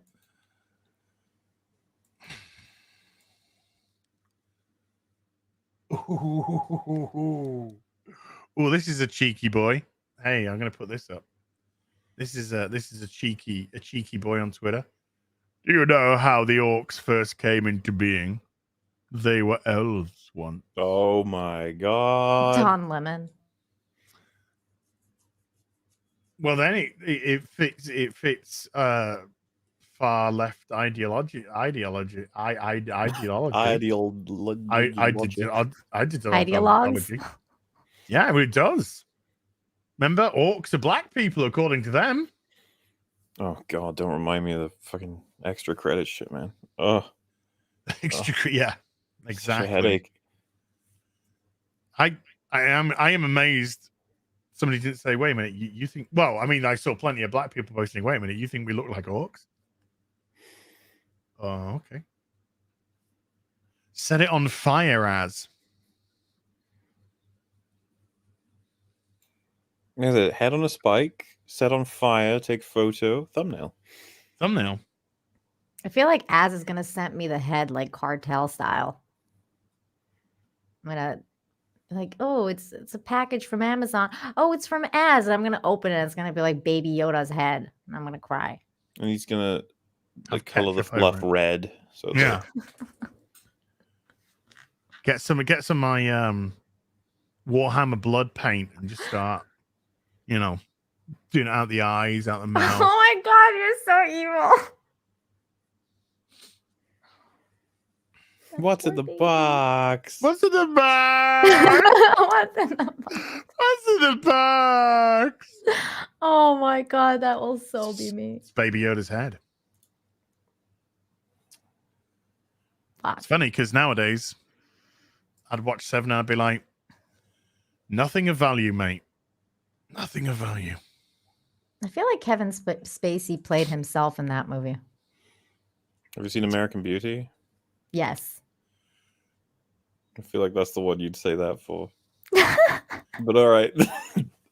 That's also true. I could call Nina on something, but I won't. Please.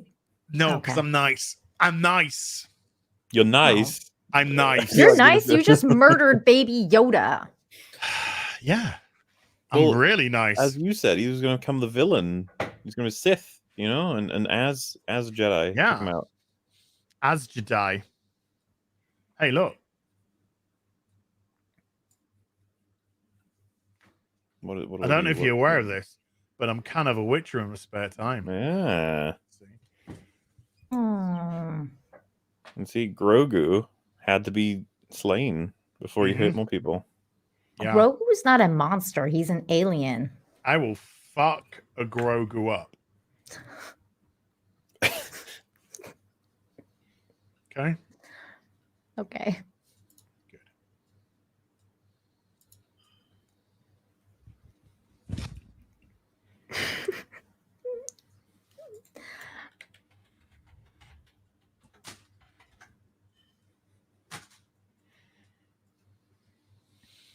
Everyone's on your side in the chat.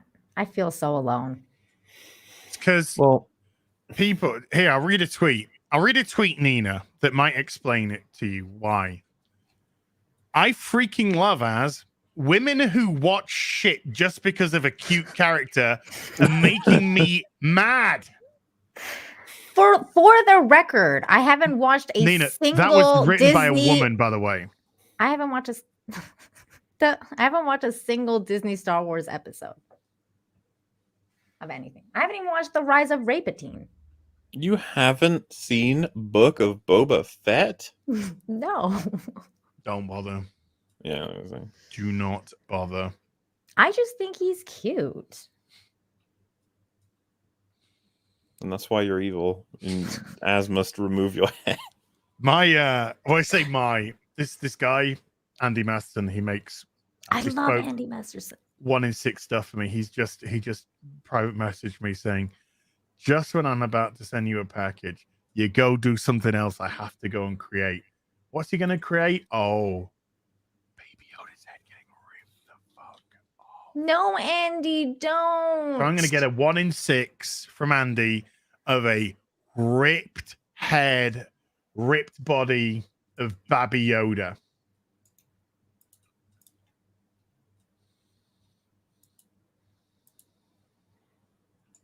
By the way, have we figured out why the hell they're releasing this on the day Tolkien died? Is there a reason that's happening, or are they just that stupid? Well, I mean, I didn't know that it was the day that he died, but a lot of people did. Gary knew that it was, and it kind of feels like really inappropriate. Yeah, like it's hard to sort of explain the issue, but it just comes across as really rude. What's this? Yes, there we go. And look at that picture as well. That is perfect. Perfect. It had to be done, as it was important work. I am very My proud. expression's like, no. I'm very proud of my actions. Yeah, Very I don't know. Just if you'd released it on his birthday, it would be something that everyone would be like, oh, that kind of makes some sense. There, just like the day of his death, you're like, oh. It does seem really inappropriate. I think they were trying to not be inappropriate. Like they're giving him like a, it's like in his honor. I think that's what the intention is. But I'm not. I mean, obviously, I think that's the best faith thing we can come up with. But like, man, it comes across the entire other way. It feels like very tone deaf. On the day that you died, we are putting out our version of your thing. Mm-hmm. If it was, let's just say, if it was somebody different, I could think more of the respectful. We're putting on the day it was passing as a mark of respect for Tolkien. But this is a company that has literally said in its first article, plus had people set up that this is they are making it better. They're improving on Tolkien. They are ideologically changing things. So no, when people do that, I don't take them as good faith actors at all. Quite the opposite. They should have put it out on 9/11. Ooh. Would have been more January 6th, dude. Come on now. Yeah, that's the new. Yeah, jeez. Did you see what CNN put with Joe Rogan? Joe Rogan, yeah. Fucking hell. Oh man. Joe Rogan's And was it, recent podcast? Yeah, his Is podcasts is his January the 6th. Yeah, his podcasts are as bad as January 6th. He must be stopped. A headline so bad for CNN that they even had to change it. They had to change it, yeah. You heard about that. Also, I'm afraid I'm going to have to hop out. It is 3 hours. It is 3 hours, my man. Is there anything you'd like to plug, Mola, before you jettison off? Not really. Well, I guess the EFAB coverage of the Book of Boba Fett is completed. It took us 2 hours after edited to cover that last episode.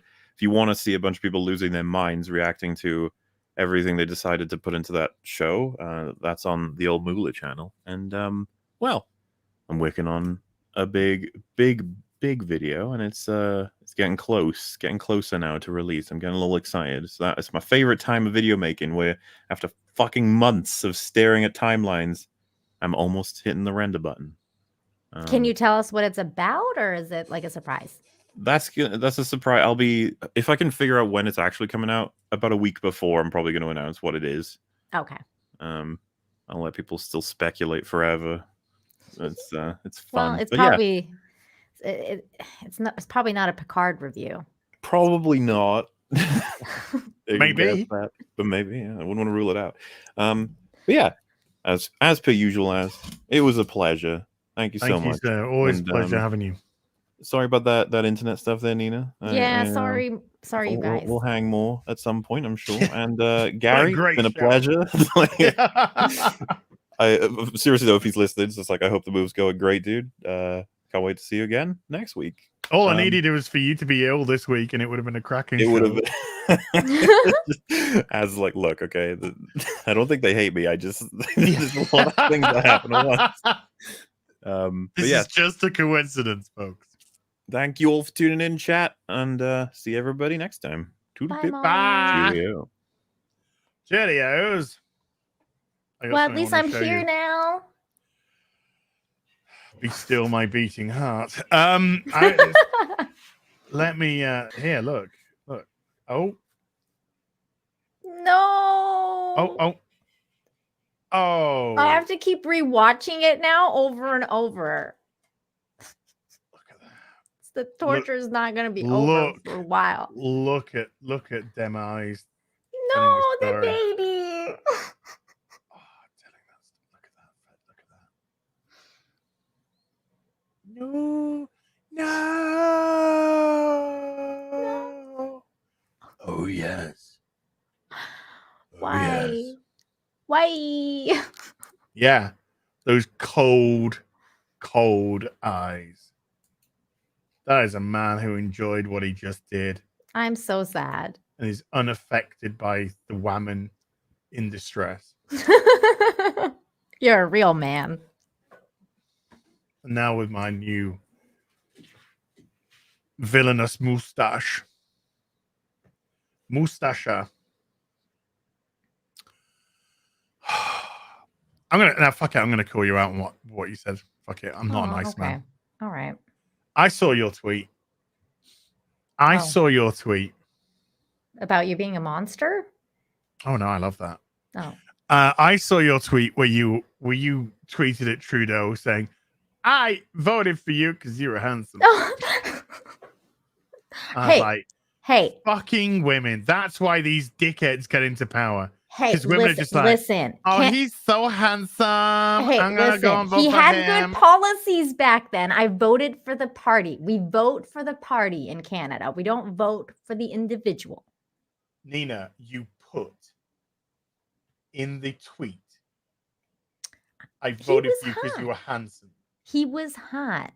I just said I used to find him attractive. You didn't put because of your good policies, which you said because you were. We needed Harper out at all costs. You wanted to do the dirty with him. You were like, look at that dude. I'd like to rub. It was the flowing hair.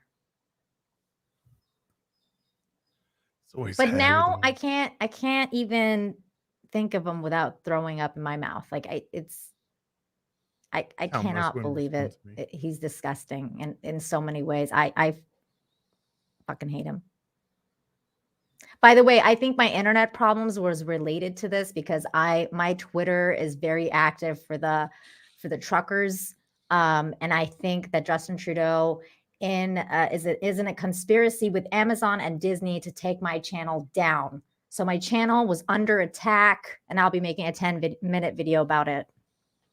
I think it's because you probably hadn't updated a driver in 15 years. Probably.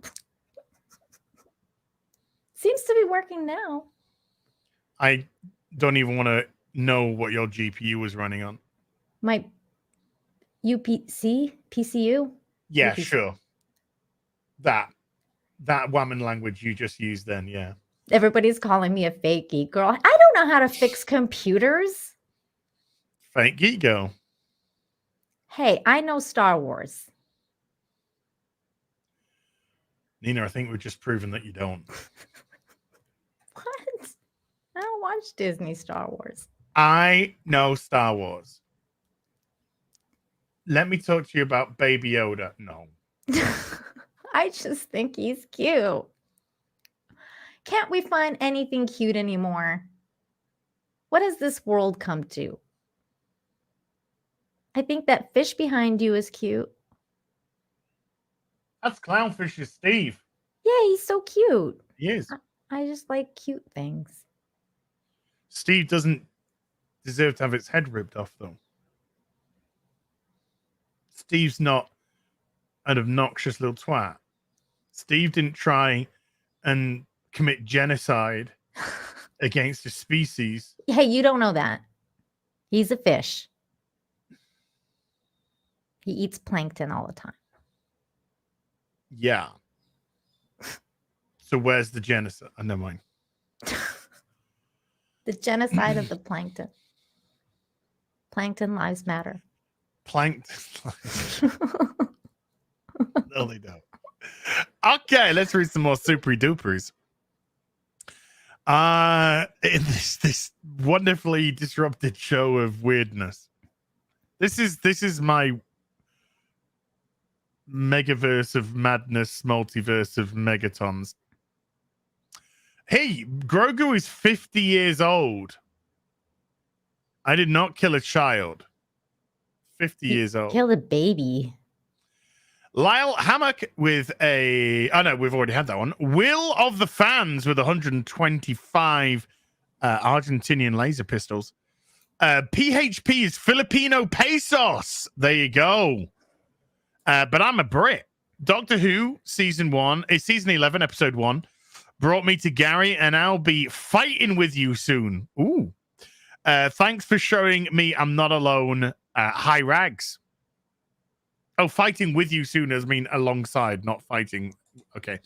That's kind of okay. Bring up your points. So let me listen to them. Atragon X with a $5 says, I asked for a single hair from her golden head. Well, actually, I should do this in the proper accent. I asked for a single hair from her golden head. She gave me 3 from her armpit. Oh. What? Ew. What the fuck? That's not Galadriel. That's Galadriel.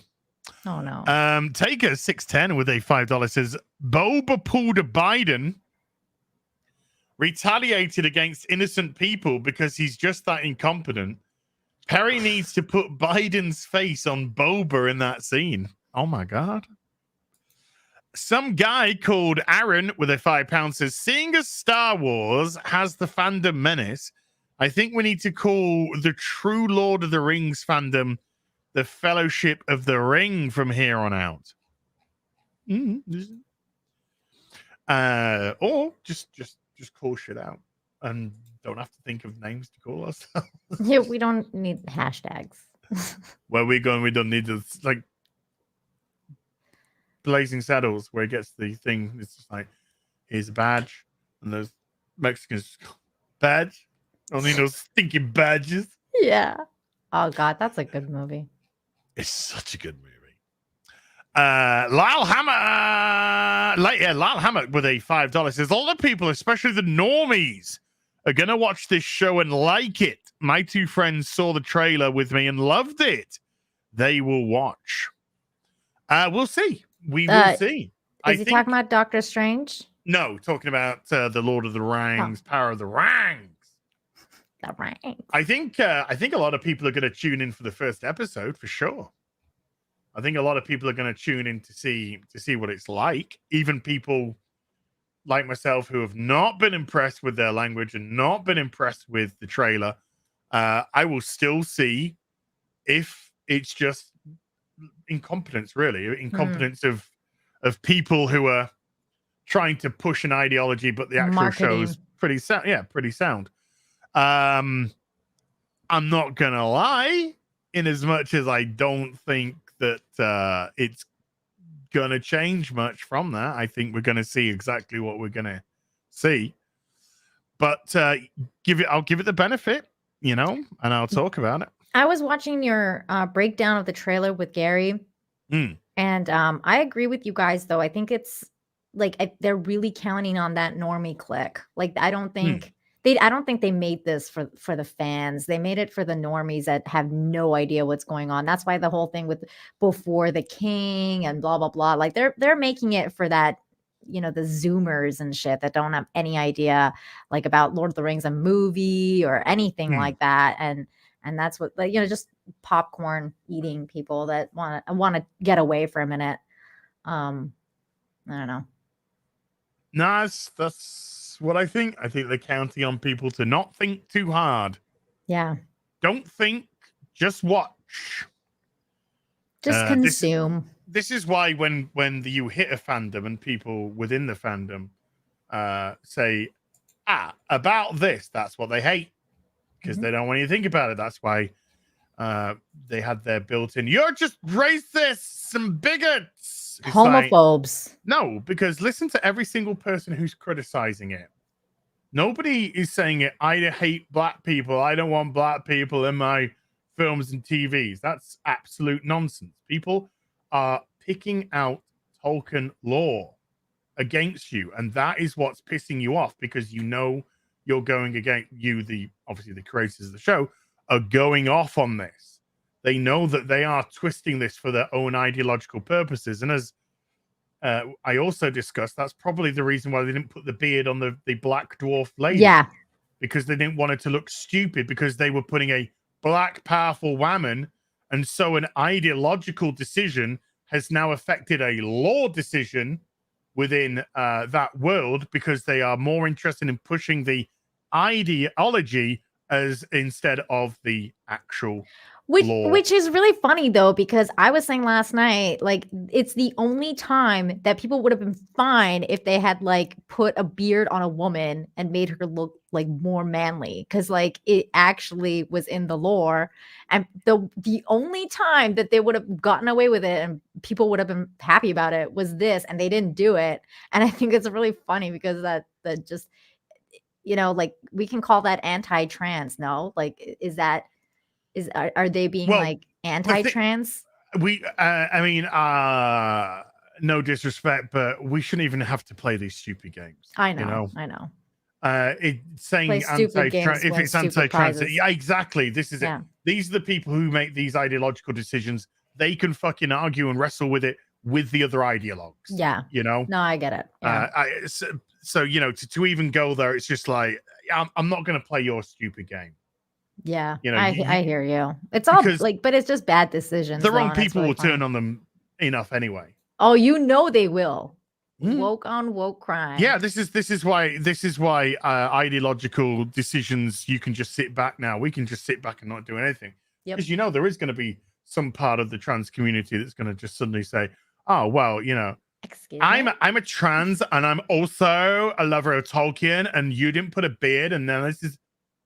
I'm waiting for it. Woke on woke crime. You go. It's gonna happen. Got my popcorn ready for that. It's gonna happen. You go, and then watch as they fall over themselves, apologizing and stuttering and trying to come up with reasons why they didn't. Blah blah blah. I'm here for that. I'm ready. I'm ready to make that video. I heard there was some woke on woke crime about Kevin Smith yesterday.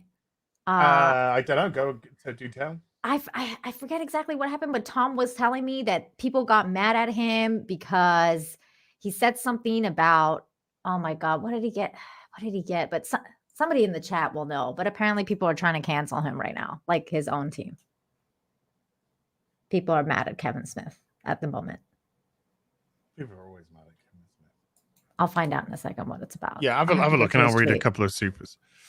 Samuel the Infamous with a $20 says, just rewatch See No Evil, Hear No Evil with Richard Pryor and Gene Wilder. What a great comedy. Remember great comedies. They seem to be a thing of the past. I haven't or didn't rewatch that film because that's ableist. Because those men were not blind and they were not deaf. Okay. Yeah, it's. I used to love the Gene Wilder, Richard Pryor stuff. Oh my God. Same here. Oh, it was about the Oscars. Kevin Smith calls out the Oscar snub for Spider-Man No Way Home. And now people are like pissed at him because they're like, oh, if they had nominated Spider-Man, they would have had to take out like a POC nominee, and you're a racist because you want like the POC nominee to have been taken out. So they're okay. All right. Here's a discussion point. What makes a film good? What criteria has to be met to make a film good? A good plot, an ideological, or whether or not the film made money. What determines whether or not a film should be nominated? Well, in the Oscars, it's a popularity contest. So it's a little bit different than what we would figure, like, because it's not actually about any of those things. It's about what's the most popular movie, like how many people are, rooting for it, the funding, like that kind of thing, like the Academy and all that stuff. I don't think so. I think it's the films which, as they're called, are Oscar bait. Yeah, they don't necessarily make money. They don't necessarily appeal to a broad audience, but they tick respective boxes that the Oscar committee always seem to fall over.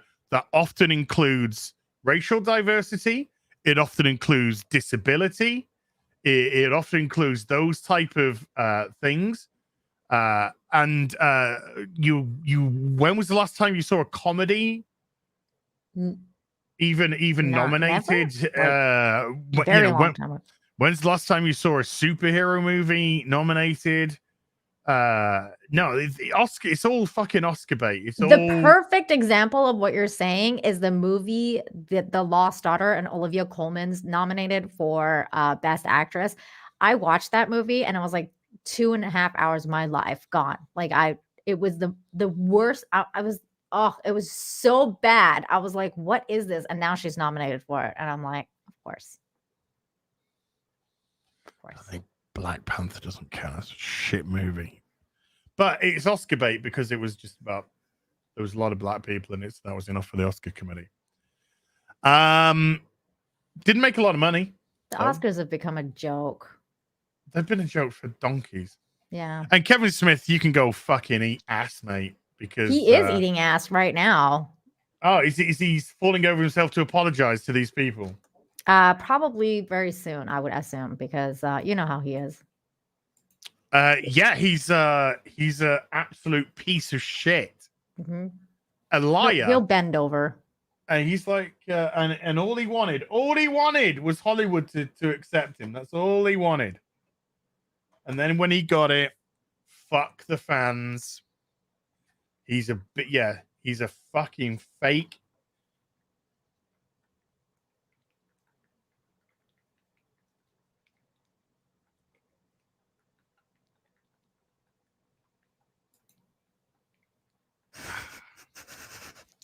I think that's shaking enough. He's a fake ass piece of shit. Another Hollywood phony, another Hollywood fake. So, yeah. Oh, I haven't done anything with He-Man.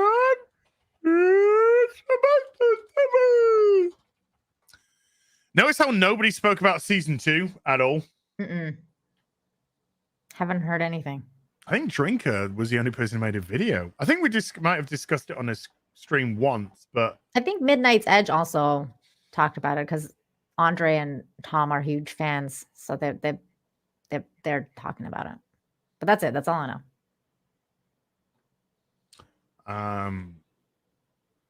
Yeah, I didn't even see it in the Netflix top 10. I didn't either. I didn't even know it was coming out when it came out. It was like, oh, here it is, and I was like, nobody talked about this at all. But then again, I didn't even watch the first half, so I don't. I watched it all. I watched both. I watched season 2 and the second half of season, whatever you want to call that. Like the half season. I think Netflix are calling it season 2, whatever. But it was fucking garbage. That's why I didn't watch it. I was like, I watched everybody's reviews, and I was like, Abby Lynn. Oh my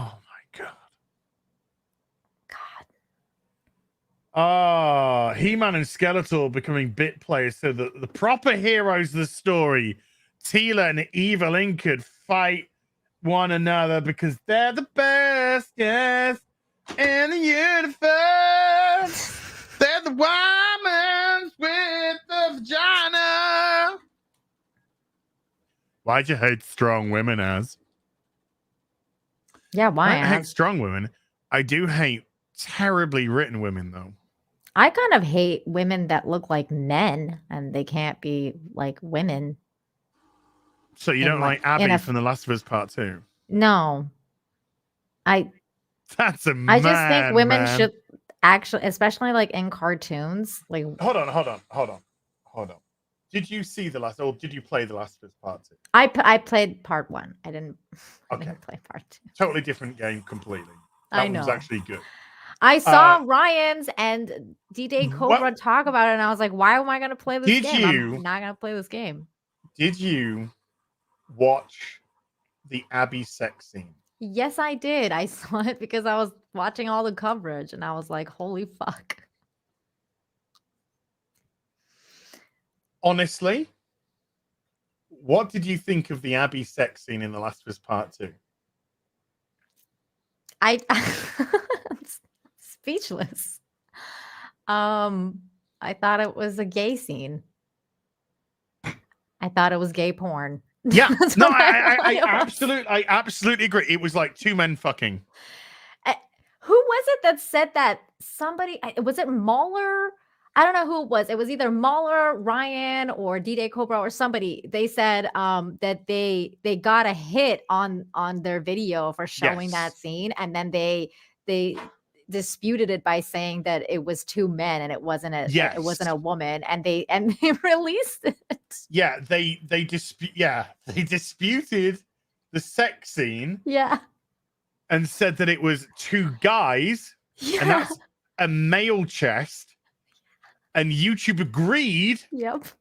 And reversed the decision and greenlit the video. Yeah. Racket. That really tells you all you need to know. Nick Recader. That's who it was. Was it Nick? That's hilarious. That is brilliant. Nick is smart. Horrified at that scene. Did you actually play the game? Like, did you play? Yeah, well, yeah, I wasn't going to because I saw the leaks. I'd seen images and stuff, and obviously I was one of the channels that Sony tried to destroy. Yeah, I remember. And so when everything got released and stuff, I was going to be like, "Fuck this! I ain't playing this." Then Drinker contacted me, said, "I'd like to do a video with you on Last of Us Part 2. Have you played the game?" And I said, no, but I've watched the cutscenes, so I know the story. So I'll be quite happy to do that. And he's like, I really wanted somebody to play it though. Yeah. I really wanted you to play it because I really wanted you to kind of like get a feel of the game. Because you got to see the gameplay too. Yeah. I know. And obviously what length of times are what and So I said, okay, for you, I will get the game. And I will play it. I hope he paid you well. I got to do a video with a drinker. That's payment true. enough. That's payment enough. And so, why? Okay, sorry. There's ghosts here.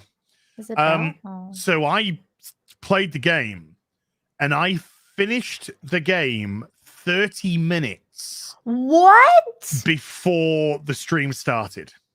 Oh, I thought it took you 30 minutes to play it. I was like, no. I finished it because I was under such a short, like, this is 48 hours. He contacts me like 48 hours before. So you finished it in like 48 hours. No. Because I bought the game. So the game had to arrive the next day. Oh, okay. And then I had to play it the next day for the stream that evening. So and obviously I've got my own work I had to do as well. Sure.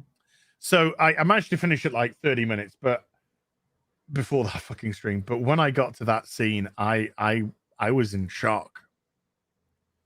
I was just like, if you wanted a gay sex scene with two men, just make Abby a man. A gay character.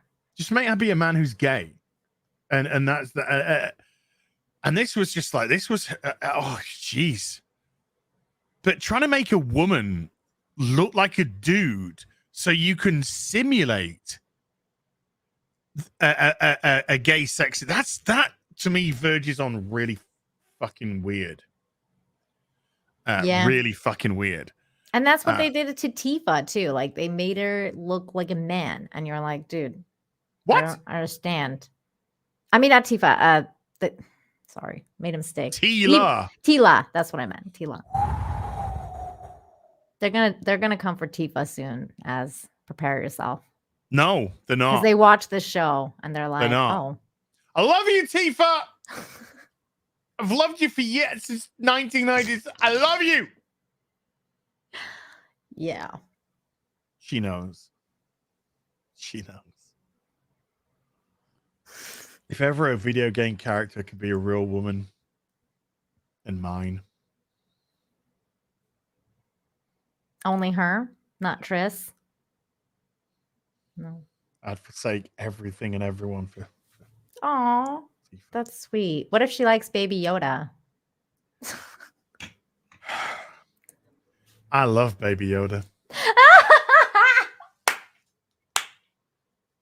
Somebody clip that, please. Oh God, out of context. That's an out of context clip. That clip was for the love of a beautiful woman. Oh, but the whole Last of Us thing was so bizarre. I heard that they did the main character dirty too. Like he got taken out real bad. Oh yeah. Joel, fucking hell yeah. Absolutely dicked him up he got dicked up the wrong and more than fucking Abby did. Yeah, that's why I didn't play it. I was like, I really liked the first game, and then I was like, why? I don't understand why I want to ruin this for myself. Never mind. I'm gonna do it. Well, you played the first game. Mm-hmm. The relationship between Joel and Ellie was incredible. Yeah, so good. It's so good, and that's why people love the game, and that's why people gravitated towards it, because it was a story for everyone. It was a story for people who could relate to fathers, daughters. Exactly. You know, it was just, without gonna go fucking fast and furious, it was about a family. It was about somebody who had lost a daughter and was unwilling to open up again. Mm-hmm. Finding a surrogate daughter and not wanting to have those paternal feelings because of the loss of Sarah. Yep. And so the development of the relationship between Ellie and Joel is beautiful. So beautiful. As both of them start to love and trust each other, and you do get this father-daughter relationship. And then Cuckman, he'd rather have weed-smoking lesbians with babies, with trans, not trans, but trans in other areas, acceptance, and it's just fuck off, Cuckman. It's all about ideology, man. I know it just ruined such a great a great story that everyone can relate to push a fraction percentage ideology and make a mockery of the first story. Ruins everything, ideology. It's like, can we just get a good game? Like, I don't understand. Like in Reacher, for example, there's a gay guy. Does he say he's gay? No. No. Does anyone refer to him as gay? No. You can just tell that he's gay because of his mannerisms and the way he conducts himself. And before anyone goes, yeah, but what if he's really straight? You know, put it this way: if his wife walked in, most people would be like, "Oh, let's just not play silly beggars here." That's how you deal with a character. That's how you deal with representation. You can have somebody in there. You don't have to make bells and whistles about it. You know, when I speak to a person I know is gay, and I go, "Hi, how's gay going?" Yeah. What's it like being gay today? That's not what you talk about. You're talking about, you know, what's going on, what you're watching, what did you see at the cinema, you know, what you're watching on TV. Have you seen, you know, oh, you got a new recipe? Oh, sweet. You know, you just treat them like normal people because that's what it is. It's just a tiny fraction of what they do. So shows that make these grandiose things. And The Last of Us was so egregious with it. There was the Asian guy who was going out with Dana, who they split up, but he had impregnated her. But she was then into Ellie. She wanted to then be with Ellie. So she and Ellie started dating. Then Joel gets his fucking head caved in with clearly a trans man. Let's just clearly a trans man, you know, because Abby from the flashbacks to what she is now. No, there was a transition. And then they go off to Seattle because, you know, woke part of the country, I guess. Sure. And Ellie gets bit, and then Dana's just like, "Oh my God, you're not affected," or, you know, her mask gets ripped off or whatever, and she's like, "Oh my God, you're not affected," and she's like, "Yeah, I've got to tell you something. I'm actually immune to the virus. Doesn't matter. I've got morning sickness because I'm pregnant. Because we're now gonna have a baby together." Are you serious about this shit? Yeah. Her and Dana, her and a girlfriend, who they just like. By the way, while Joel's having his head caved in, they're scissoring and smoking weed, but don't worry about it. Oh God. So when they go off to Seattle to get revenge against Joel, they go through this area. Ellie has a mask ripped off. And so she should have been affected by the spores, but she's not affected. So she confesses to Dana that she's actually immune to the virus. But Dana is too busy up her own ass, feeling sick, and she says, "Like, I'm sick because I'm pregnant." Because Asian boy who she was previously dating had impregnated her. But now her and Ellie are going to have a baby together because they're like together lesbians, been together a day. So, you know, we're going to have a family together and babies. This is nuts. So she's like, "I'm preggers." Then Asian boy got his face blown off. So he was out the picture. So he couldn't have anything to do with the baby. Thank God. Of course. Naturally. Sure. And then Abby and Ellie get into a fight and Abby lets her go. Then it flips over and Abby's just like, "I'm so nice. Now you're playing Abby. Now you got to play me. And I'm that horrible person who just killed Joel. But actually, I'm really nice. Look at me. I'm doing nice things and I'm being nice to people. And I'm actually exhibiting a completely different personality from the personality that you've seen throughout the game. Because now Cuckman thinks that he's so clever. He can make you like Abby by the end of the game. And then Abby meets because she's misunderstood, right? Like yeah, totally, yeah.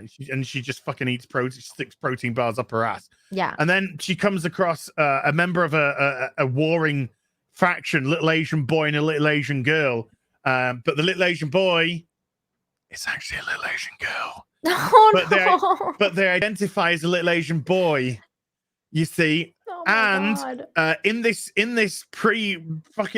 post-apocalyptic society where let's just be honest, women would be mostly in fucking cages in fucking rape camps, with warlords lording over them. Yeah, but in this world, you know, they're in their little sects, sure, you know, and little Asian trans can't understand why his mother can't accept who they are, so they decide to leave and go back home to leave his sister. So his sister and Abby are now going to run after them to go back to where they ran away from, because they were going to kill them because of how they represented themselves oh my God. because they wanted to confront their mum and say, Mum, you need to accept me.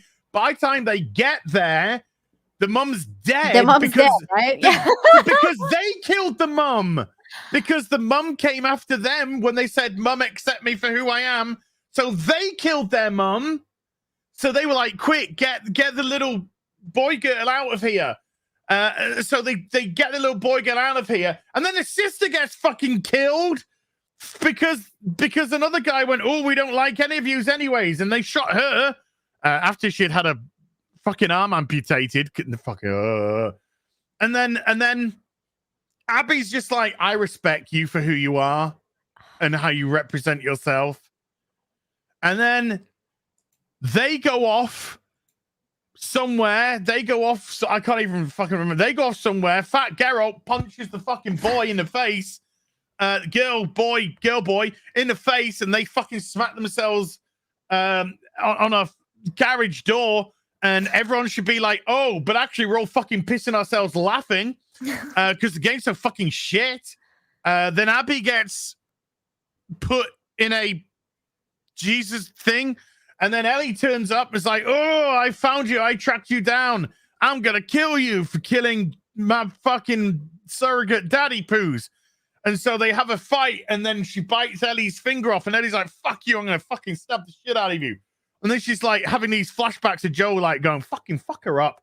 And then she's like, And then she's just about to fucking stab Abby in the face. And then she has another flashback of Joel just going, I'm playing a guitar and I'm respectful of every diverse race and credence and shit. So she's just like, I'm not going to kill you, Abby. You can go in a boat and fuck off with boy girl.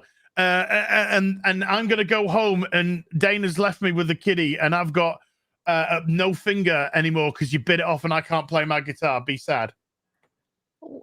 What? Mm-hmm. And that's the end of the game. Mm-hmm. Mm-hmm. Oh my God. So at the end of the game, Abby's gone off with boy girl, and Dana has taken her child and left Ellie, and Ellie's got no fingers, so she can't play the guitar anymore because she had her fingers bit off. They really set it up for part 3 then, because then part 3.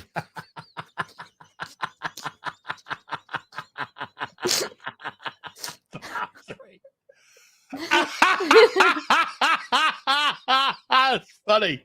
That's a funny one. Yeah, You're a funny here for girl. that. You're a funny girl. You're a funny girl. Yeah, I made up for that the technical issues all day. Part 3. Woo! Yeah. Oh boy. Oh, speaking of you traumatizing me, here is here's another picture of Teresa made this for Ryan because he hates Baby Yoda. That's right. So she made one of him dead with an axe in his head. That is correct. I don't approve of this message. I do. I'm so traumatized. Oh, so that's that's the Last of Us story. Last of Us Part 2 story. You know what? I'm actually impressed that you remembered that whole thing. Because usually when I play shit that I'm like, that was fucking awful, I just like, I put it out of my head and I forget about everything that was. When something is so ridiculous and laughable, and yet they try and present it in a way that's serious and thought-provoking, it sticks with you. Yeah. Because it's like a moron trying to write Shakespeare. It's like a monkey. So like Juliet comes on like balcony and shit, and she's like, fucking Black Lives Matter. And Romeo's just like, hark, what light beyond my Antifa fucking world breaks?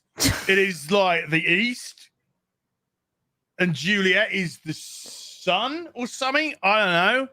Is sun racist because it's like a sun could be like a man, and so is it like gender phobic and shit? That's Cuckman trying to write Shakespeare. Yeah, sounds like it. I actually think you gave him too much credit. You were probably Way too much credit. Way too much credit. Oh, Hold on.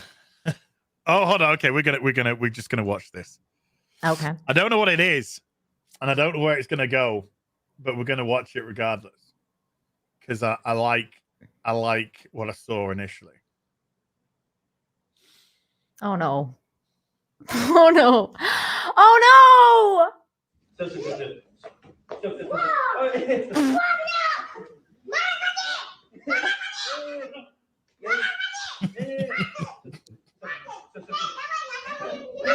Oh, thank God. I thought it was going to be killing. Oh, I was hoping I was gonna get a kick in then. I freaked out. I was like, oh no, is he going to kill him? I thought I was gonna punch the baby. May I make a suggestion? Sure. You should flip us around so we're leaning towards each other. No. Okay. I have OCD. Being I'm sorry. as far apart from you right now is the way. Okay. You turn You your back on. fucking baby Yoda loving fuck. What the fuck? He's cute. Yeah, it's a fucking- He's a little Yoda. Oh, no, look at it. Look. Fuck off. No. Get out of here. I'm facing you. Weirdo. Where do we get to? We got to Templar Asimov with a £4.49 says, hey Gary, who's not here today, but okay. Did you hear AOC saying Texas turning blue is inevitable? AOC saying dumb shit is inevitable. Yeah, AOC always says dumb shit. Very, very thick person. I can't. Okay, I'm gonna have to watch that after. I still got the vote up for who's the biggest gay ally. I tried to do that test, by the way, but it kept It's not a asking test, me. it's a vote. Well, the vote kept asking me about these different people I didn't even know. It was like, who's the best gay in this and who's the best gay in that? And I was like, I don't know any of these people. No, I want to do it. Can you bring it up? I don't have the link anymore because I had to shut my computer down like 30 times. God damn it, Leroy. What have I got? Oh God, I hope I didn't. I've got it. It's still saved. There you go. Boom. We should do it live so that they can see. Yes. But there's so many gays. And I'm like, I don't understand what's happening. I don't know any of these people. I want to vote. Okay, here we go. 50. You set it up and tell me when it's ready. Okay. Just put it up when it's ready. Fisty Splinters with a 10 Australian says, hey, real BBC. How does it feel to have an official hater group, Ecom? First a 5-hour stream shitting on Az. Now losing their minds on Twitter over your personal opinions and Mauler's silence. It's really sad. I don't know who these people are. Somebody told me they have like 30 people watching a stream or something. So you keep boys, you keep going. As for a 5-hour stream shitting on me, that kind of turns me on a little bit. I'm not gonna lie. That's kind of hot. Kind of hot. Kind of hot. We spoke about Az for 5 hours shitting all over him. That's called a hate boner. Tell me more. Really strong one. Yeah, tell me more. Tell me more how I took 5 hours of your life to shit on me. Oh. So yeah, hey, good luck. I hope you make it one day, chaps. Whatever floats your boat. So it dingled my jingles. Yeah, you Jingle. you dingled my jingles. Yes, yeah, I like stuff like that. Why not? Hey, look, if I do videos criticizing TV shows and stuff, and people don't like my opinions, if they want to shit all over me in videos, hey, you go for it. You know, kind of draws more attention to my channel and gets people to subscribe, so it's all good. Right, okay, Nina. Okay, so age, we're gonna go with 55 plus. Oh wow! Why just be normal? Just be normal. Just be normal. All right. Just be normal. Come on. There's no reason to lie. There you go. 25 to 40.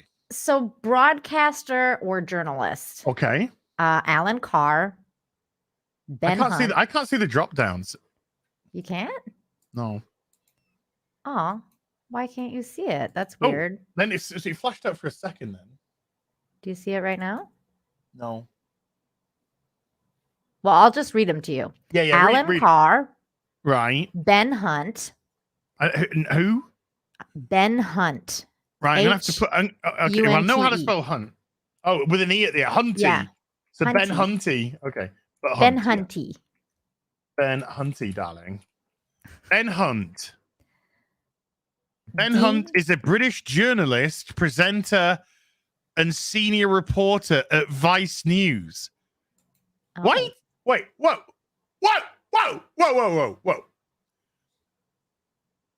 So, if you work for Vice, you get nominated for being a gay? Apparently, you're a it flashed up again. So there's a part which does flash up. Okay, carry on. Ben Hunt, yeah. Dean McCullough. No idea. Okay. No idea. Dean, it's Dean and then Mick. And then radio personality. Ready? Here we go. Okay. Dean McCullough, 30 years old. Dean McCullough is a radio personality from Northern Ireland. He currently presents at BBC Radio 1 and previously presented on, and I shit ye not, Gadio. Gadio what? So not radio, folks. It's Gadio. Did you get it? Okay, next. Edward Enninful? Who? Okay. British fashion editor? Okay. Fashion editor? This is supposed to be broadcaster or journalist. That doesn't sound... fashion editor is journalist I don't know. He's editor-in-chief of the British Vogue magazine. Okay. I guess that counts as journalist or journalist. Okay. Okay. Congrats, dude. I mean, all there are pictures of him with women. Really? Yeah. I mean, but you know, because it's fine. I don't know if it's just like fashion women. Maybe he's just I was gonna say maybe he's in the closet, but no, he can't be in the closet. No, he's being nominated for a gay. Yeah. Okay, yeah, next. Jason Okundaye. Oh my god. Jason oh yeah, okay, writer. Okay. Nothing about it. He works for The Guardian, maybe? Literary agent. What? Hold on. I'm going to have to go to his Twitter bio to see if his Twitter bio goes as anything. Okay. Culture writer, revolutionary acts, contact for representation.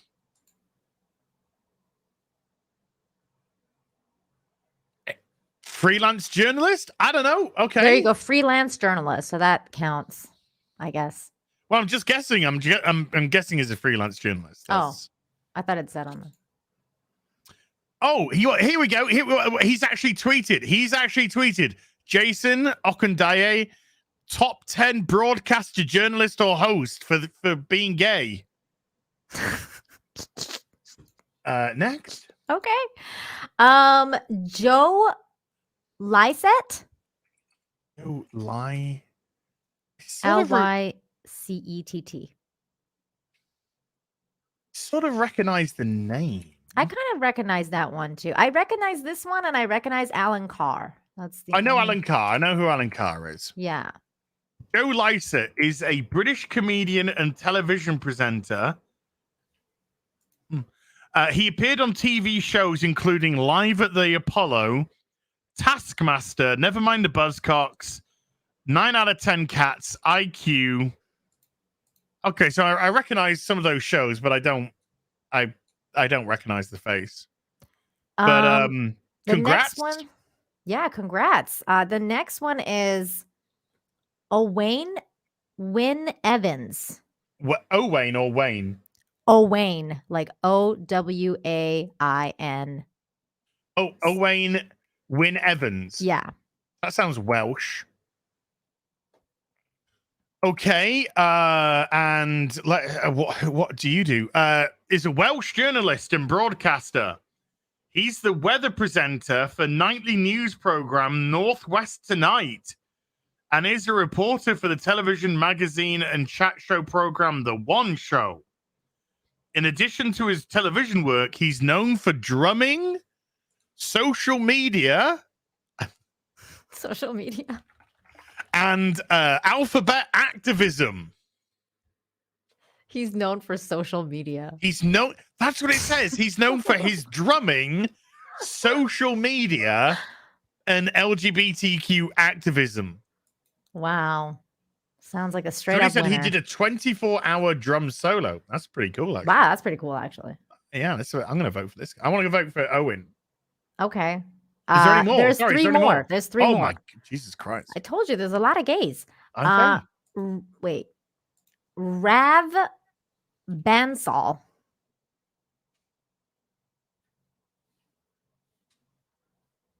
I'm sorry, how much time is it? I have no idea who these people are. I don't know any of these people. And then there's Ryan Clark and Hold on. Shivani Dave. Okay, so Ryan, so Rav Bansal, there's nothing on it, so I have to go to his Twitter profile. Hashtag Black Lives Matter. Oh God, of course. Podcast host, presenter, broadcaster, Bake Off. He, him, Rainbow, Indian emoji man. Okay, that sounds cool, dude.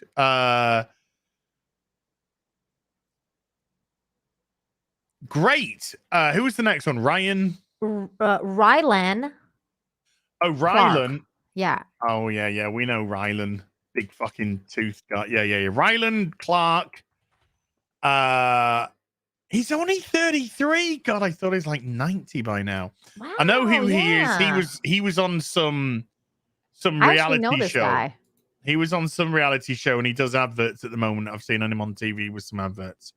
So congrats. And then the last one was the last one is Shivani Dave. Rylan's pretty cool, by the way. Shivani spelled Shivani. Shivani A. Dave. Yeah. Okay. There was I'm not taking a piss. There was actually the first thing that comes up with Shivani Gay. Ghai. So that to me just said gay. Wait, so this is the only gay woman? Oh, really? This is the only gay woman, and all the others are men. This is racist. Oh, this is terrible. Again, nothing about her at all. So I have to go to a Twitter profile. Oh, she broadcaster, looks like a man, Virgin Radio UK, Chilled and Pridecast, Radio Academy 30 Under 30 2021, presenting TikTok for Openly. Whatever. They, them. Okay, so who should I vote for? I think I'm going to go for Ryan Clark. Yeah, I want Rylan. No, I want Rylan. Rylan? Okay. Yeah, he's pretty. Rylan, Rylan Clark. Okay, I like Rylan. All right, He's actually quite funny. He's a funny guy. He's actually funny. Yeah, I remember him. Okay, so next is MTV Music Artist. Oh, sweet fucking Jesus. Okay. Arlo Parks. No idea who that is. What? What? Arlo Parks. Oh, okay. Singer-songwriter. Mm-hmm. Never heard of them. That doesn't mean much, by the way, because I'm old. Yeah, me too. I don't know any of these people. Actually, I do know one person. A British singer-songwriter and poet. Her debut studio album, Collapsed in Sunbeams, released in 2021 to critical acclaim and peaked at number 3 on the UK album charts. Maybe you should share your screen because mine you can't really see, and then people can see what these people look like. Why have we got to look at them superficially? Oh, I don't know. I thought people in the chat wanted to see what you're looking at. Well, I mean, are you voting on the prettiest gay? Or the more accomplished gay? Maybe I'll take the Trudeau path here. How many fucking questions are there in this, by the way? A lot. Categories. So the broadcast journalist, 4 is MTV music artist, and 5 is media moment. Then 6 is online impact. 7 is LGBTQ plus celebrity. 8 is Johnson & Johnson charity or community initiative. And then it's the celebrity ally. That's the one Jodie Whittaker's in. Right. Fuck this. Just get to the celebrity ally. Okay. So this is the person who's not gay who champions. Yeah, the championers. So fakes. Okay. So Alicia Keys, Dan Reynolds, Daniel Radcliffe. Alicia Keys and I were born on the same day, I think. Really? Yeah, we were born on the same day. Oh, that's cool. Yeah. So then Dan Reynolds. Sorry. I just did Alicia Keys. Next one was Dan Reynolds. Dan Reynolds? Yeah. REYNOLDS. American singer. I have no idea who this guy is. I don't know who that is. Why is he an ally? Does it say what? He looks gay. He's but it says ally. Yeah, it just says ally. The category is allies, so I wouldn't imagine you'd have the allies would be people who weren't gay. Yeah, I don't think he's gay. I was just saying he just looks gay because I looked him up. This is also confusing. Daniel Coulter Reynolds is an American singer-songwriter and record producer. He's the lead vocalist in the pop rock band Imagine Dragons. Oh, Imagine Dragons. They're pretty good. Good. Yeah, they did some sound. They do soundtrack. They've done some soundtracks, haven't they? I like them. Okay. There's a picture of him with a rainbow flag around himself.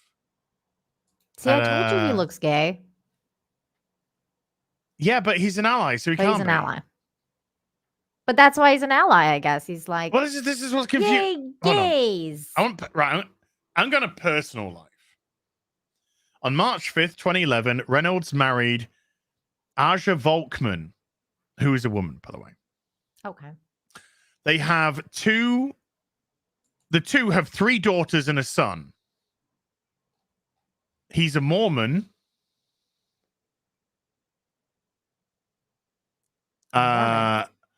He's a Mormon, but has stated that he disagrees with the doctrination of their stance on homosexuality. That's why he's an ally. In 2021, he described himself as a non-Mormon. So he doesn't identify as the Mormon following anymore. month, he stated, "I'm not raising my kids in any religiousness. If it means anything, I'm more spiritually based, and religion hasn't been my cup of tea." Okay. That's interesting. Fair. Yeah, okay. The next one is Daniel Radcliffe, Harry Potter. We know Daniel Radcliffe, Harry Potter. Okay. Yeah. He dresses like very gay sometimes. The next one is Davina McCall. Davina McCall. Yeah. Okay. I don't know who that is. Yeah, I know. Davina's lovely. And then it's Ellie Goulding. I know. Singer. Yep. Okay. I know her too. Jade Thirlwall. I don't know who that is. Jade. What's the surname? THIRLWALL. Thirlwall. Okay, so it's right. Okay. She's a member of Little Mix. I have no idea what that is. It's a girl pop group. Oh, okay. All right. Yeah. She's kind of hot. Just a little bit.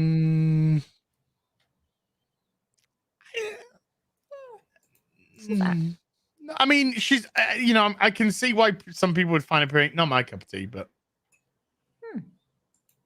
No hate. Just you know. It's not your cup of tea. I No, like a type. I understand. like a type, and that's not the type. Okay. Jamie Lee Curtis is the next one. Okay. Yeah. We know Jamie Lee Curtis. Yeah. And then of course our very own Jodie Whittaker. Jodie Whittaker. Yay, Jodie.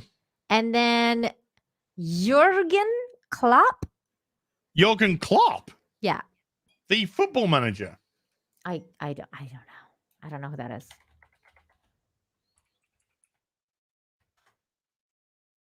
Jurgen Klopp. I guess Yeah. so, yeah. Yeah, Liverpool football manager. like Yeah. it. And then last but not least, Lewis Hamilton. Lewis Hamilton. Yeah. Mm-hmm. So, chat, who's your favorite ally? Look, Nina. Yes. Is it just me that thinks this is No. These are people who are allies to the alphabet community, and apparently, you get an award for saying. Am I the only one that finds this absolutely bizarre beyond compare? It's crazy. I think the other sections are hilarious too. Like media moment, like your favorite gay media moment is a category, and also online impact. And like, what does that even mean? Like, gay online impact. You that, like, say gay something porn or- very well. I'd imagine something you go out there on social media and just like, I am a supporter of them. Well, I don't think these are supporters. I think they're just Allies. gay. They're allies. Hold on. Oh, yeah. Something like, yeah. Sorry. I mean, yeah. They just come out and get. Yeah, I don't think people in Saudi Arabia should do the thing. Exactly. And then they all go, are you going to go over to Saudi Arabia and try and meet with people and discuss this? Fuck no. I'm going to say it nice and safely over here in the West, where there'll be no ramifications. And then the other thing is like the LGBTQ plus celebrity. Like you can actually vote for this, like your favorite gay celebrity, which Billy Porter is on. Billy Porter? Yeah, Billy Porter is on this list. Ben Wishaw. Who's Billy Porter? Billy Porter is the black guy that dresses like in dresses, and he was the new fairy godmother, Fab G. Oh, yeah. Well, so, can I just say I'm very appreciative in the chat that I'm winning a lot of votes for favorite gay. Wait, why does it say Lady Gaga? I didn't think Lady Gaga was gay. I didn't know she was gay. I bet she's oh, she's probably bi. Bisexual or okay, yeah. All right. Yeah, because what's the new one that they like? Pansexual. Right. Yeah, I forgot. Yeah, because bi counts. Okay. Yeah. In India Moore, Emma Corrin. I don't know any of these people. Bimini Bon Boulash. I don't know who that is. Can you say that name again? Bimini Bon Boulash. It sounds like you got a speech impediment. I know, right? Try saying that 5 times fast. Bimini Bon Boulash. I can't do it. Oh, okay. Hold on. Somebody's trying to correct me. Being gay doesn't mean that you're actually gay. Get with the times, Grandpa. This is it. I'm old and I'm out the loop. Oh my gosh. I'm old and I'm out the loop. I am too. Wow. Anti distinctly minty. Okay. Any more? Yeah. Bimini Bon Boulash, Emma Corrin, India Moore, Lady Gaga, Michaela J. Rodriguez, Ollie Alexander, Russell Tovey, and Tania Miller. I know who Russell Tovey is. Boobs. And I'm aware of the other guy you just mentioned because he was recently in that It's a Sin, and that people have been saying he's going to be the next Doctor for Doctor Who. Oh, which one is that one? Ollie Alexander. That's Ollie right. Alexander, Yep. yeah. I remember him from But that whole thing. I mean, yeah, Lady Gaga, but I ain't got a fucking clue. I don't know any of these people. And then Johnson and Johnson Charity or Community Initiative is also on the list, which is like, I don't know what any of this means. AKT, Black Trans Foundation, Chester Pride, Gay Asians. No, wait. Gaysians? Gaysians. Yeah, Gaysians. Gendered Intelligence, Hidayah LGBTQ+. I don't know what that means. Sorry, Nina, I'm very confused. What are you saying? What are these things that you're saying? These are the Johnson and Johnson Charity or Community Initiatives. Okay. Right. Yes. So Johnson & Johnson, get your fifth facts, folks. Are sponsoring this, and these are the communities that are benefiting from this. Yeah, these are the gay, like LGBTQ+ community drive initiatives or community initiatives or charities. Can I just do something in a vacuum? Yes. Can we just do something in a vacuum? This is a vacuum. I want you to ask me what this is. Okay. Hey, Nina. Yes. What is that? That's my award for being gay.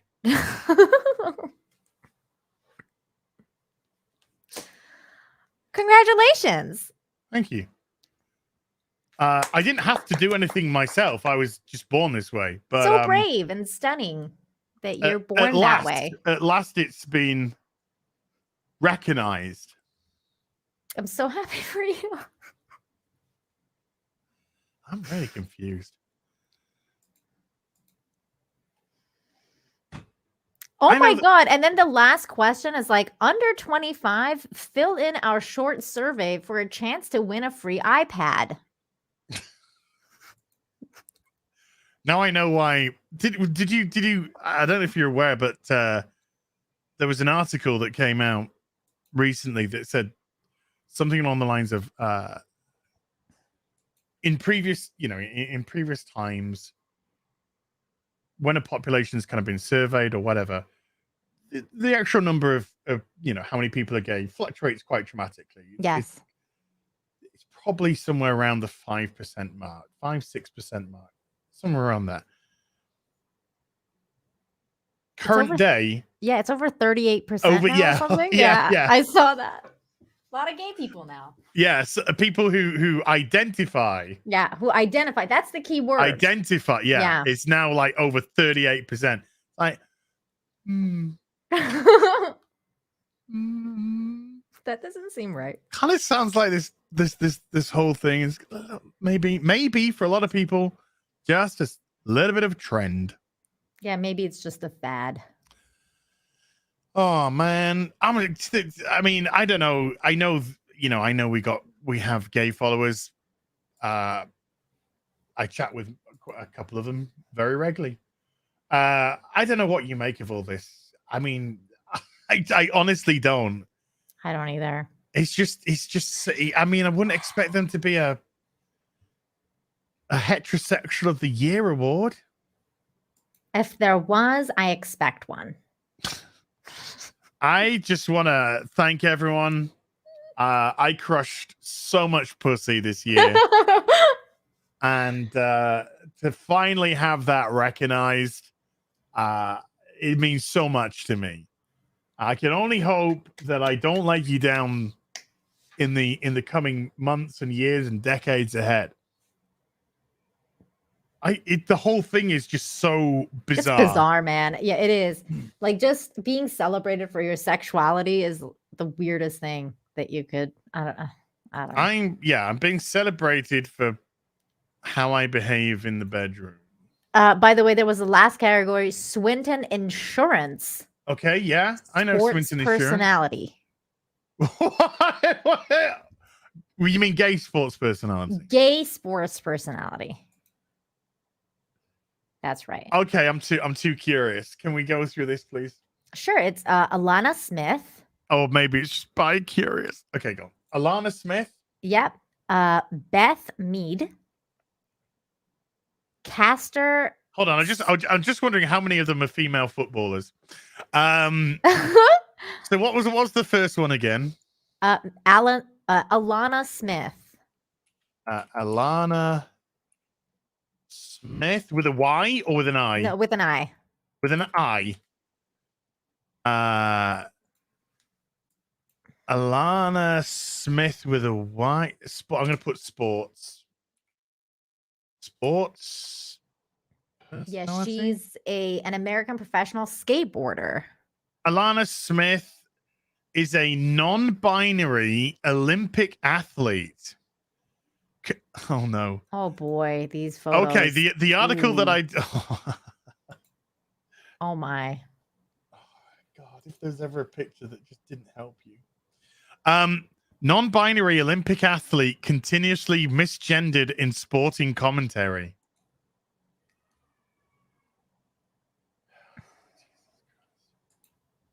Oh my God. The pictures are I will just share the article. I will leave this up to the chat to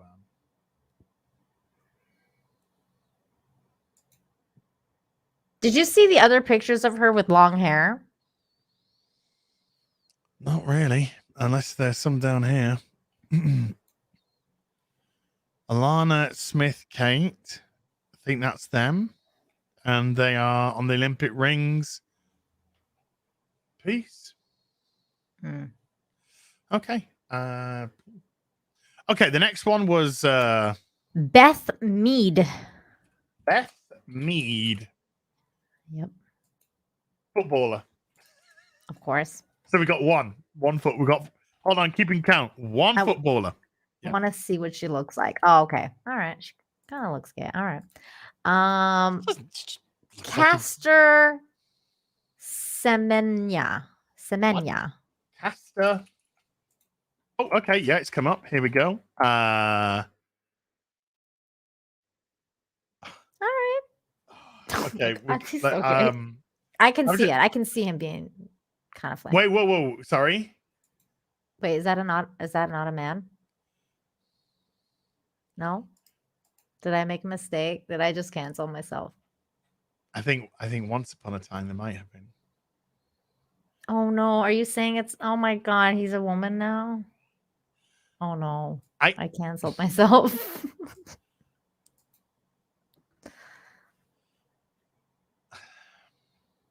Can't even tell anymore. Oh no, you can. Okay. Oh my God, she's a woman. No. She's a woman. Well, they participate in female events. Yes. They do. Oh my God. Okay. Next. Who cares? Okay, somebody said who cares? When it comes, I'm a believer. When it comes to sports, this whole trans men are men, trans women are women is nonsense because you are completely different body types. Okay, now you can identify as whatever you want. I ain't got any problem with that at all. You identify however you want to identify, but that doesn't make you a biological version of that, and it never will. Did you hear about that one trans person that's like breaking all the swimming records like over and over again? Not just breaking them, absolutely annihilating. Demolishing it. Like so this is not fair to women. Fair. This is the thing. This is unfair to legit women who are working their fucking asses off to get, because these things, you know, you win an Olympic medal, it opens so many doors for you. You win a gold medal, it opens up a sponsorship, it opens up advertising, all these, you know, presenting opportunities, loads of different things. It can completely change your world. And if you have been working your fucking ass off as a woman for years to try and be the best that you can be, to try and be number one in your sport, and then in essence a biological male comes in who has all the benefits of that, because if people want to pretend that there aren't any, they're lying. Science, if you believe in the science, and they destroy that. They destroy that. They make them. And so who actually lose out? Women lose out. Women lose out. Just like when you hear like, so it matters. The first it matters a lot. Like the first ever, woman, whatever, and then it turns out it's like a trans person, and you're like, that's kind of unfair. Well, so the first female winner of the Million Jeopardy, was it, or something? Yeah, and there was is a biological male health minister, like the new U.S. health minister, which is very unhealthy individual. Well, I'm just my own personal, and you are absolutely within your right to disagree with me, folks. But my own personal belief on this is this harms women. I do.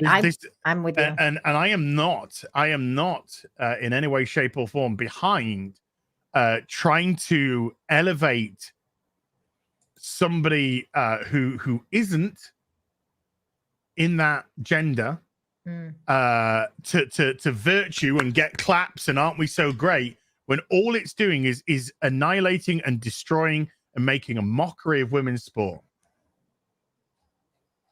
Yeah, it's kind of sad.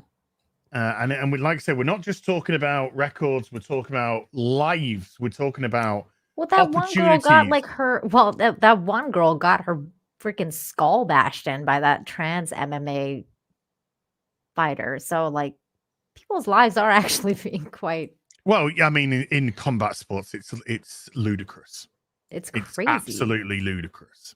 But as you saw from swimming, weightlifting, all this, it's,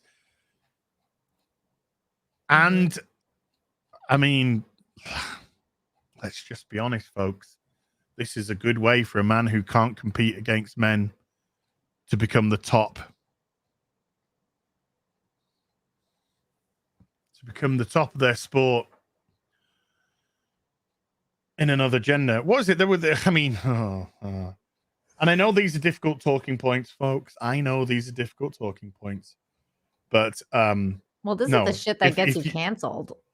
I don't care, because I seriously don't care, because I don't care. I have all the sympathy in the world for people who identify as something else, who truly believe they were born in the wrong body, and actually should be female, should be male. I have honest to God, I have every sympathy under the sun for you.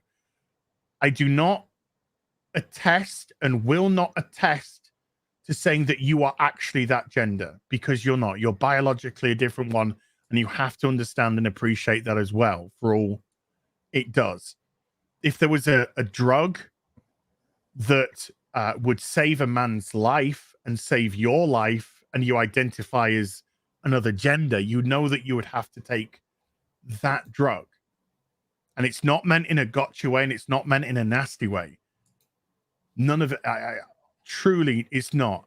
But we can't pretend that you're something that you're not. We can respect your decision, and we can empathize and sympathize, absolutely. Mm-hmm. But to say you are is not going to help anything. And then to put them into a competitive environment, no. It makes a mockery of that environment that you're in. By the way, this is the new Deputy Assistant Secretary of Energy in charge of America's nuclear waste disposal. I just want to also let you know about this.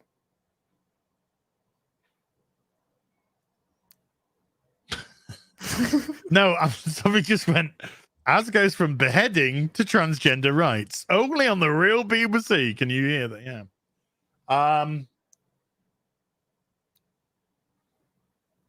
Beautiful. Yeah. She's got a nice dress. I don't know. I'm not a fan of the neck. I think it's a bit much. But I think the dress is Just the neck is a bit much. Yeah. Okay. I think the dress though is absolutely beautiful. I love the dress. It's stunning.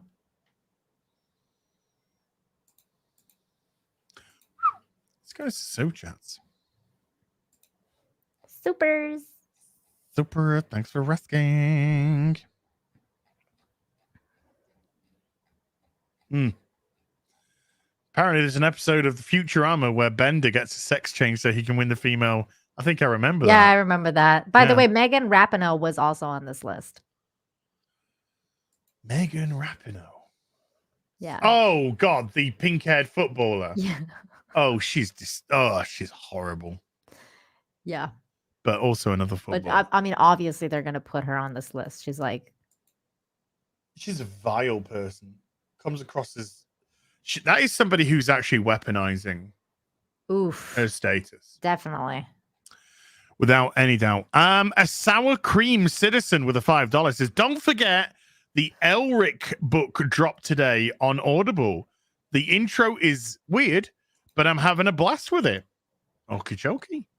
Scratchpad with the 2 Canadians says, where's Boomer? I mean, Gary. Gary's moving. He was hoping to maybe be on for an hour or so, but his internet's completely down in the house, so he wasn't able to make it this week. Soul Sentinel with a $2 says, I know I'm late, but Mauler, will you be my Valentine? Aww. That's so sweet. Nice. Rem Lazar's mannequin with a $5 says, coming soon from Hollywood, Die Hard with a Vengeance starring Emilia Clarke as Joan McClane. Well, it says Vagance. Die Hard with a Vagance. Starring Emilia Clarke as Joan McClane, this super amazing, awesome cop that never loses a fight. Oh my God. It's true. Stew Balls with a 20 Canadian says, good old emergency. Go truckers. Also, my name. Holy crap, has finally watched it. Subjectively, put it ahead of even Cobra Kai. And now that's a true, strong female. Amazing. Which one? Yeah, My Name? My Name. It's a Korean. I have to watch that. I have to watch it. It's a Korean show. It's on Netflix. It's really good. It's a really good revenge story. Yeah. That's how you do a woman. A believable. That's how you strong, do a woman? That's, well, I mean, Hey-o. there are many ways to do a woman, Nina. There is. Up the shit is one of them. Some women. Not all women are into that. Not all women, no. But it was one of the ways. Just saying. Sure. Wolfsbane. I know. Commander Commissar Yuri with a chat just like, I don't know what to even make of that one. £4.49 says, so the Warner Brothers Lord of the Rings anime looks promising, at least more than Amazon's one. Ooh. I don't know. All I've heard is it's about Rohan. That's all I know. So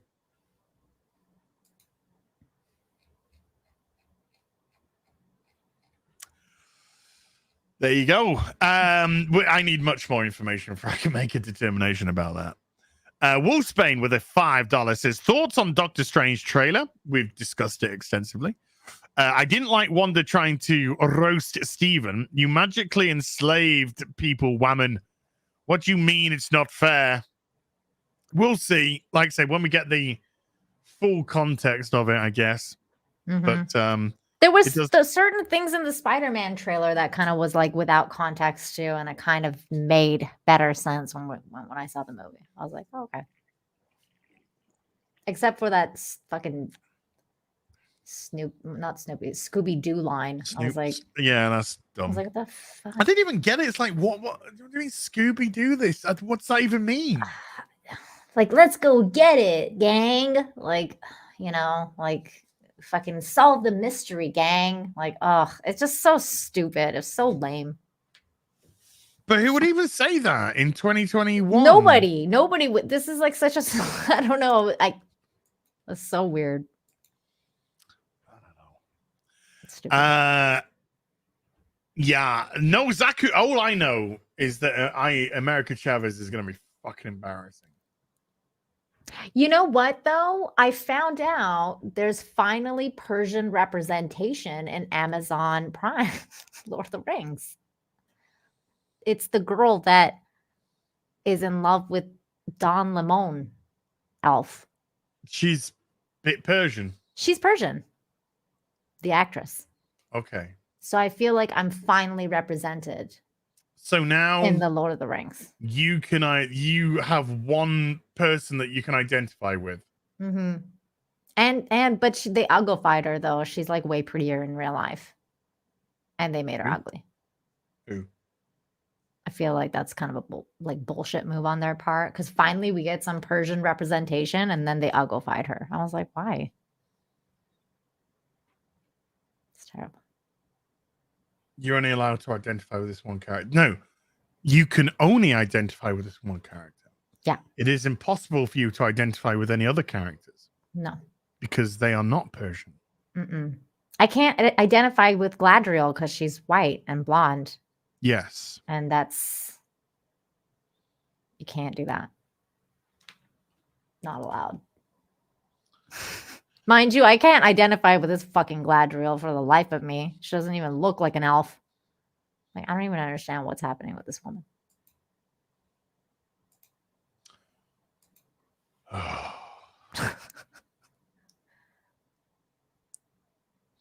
Hey, did you see the OneRing.net have a spaz out?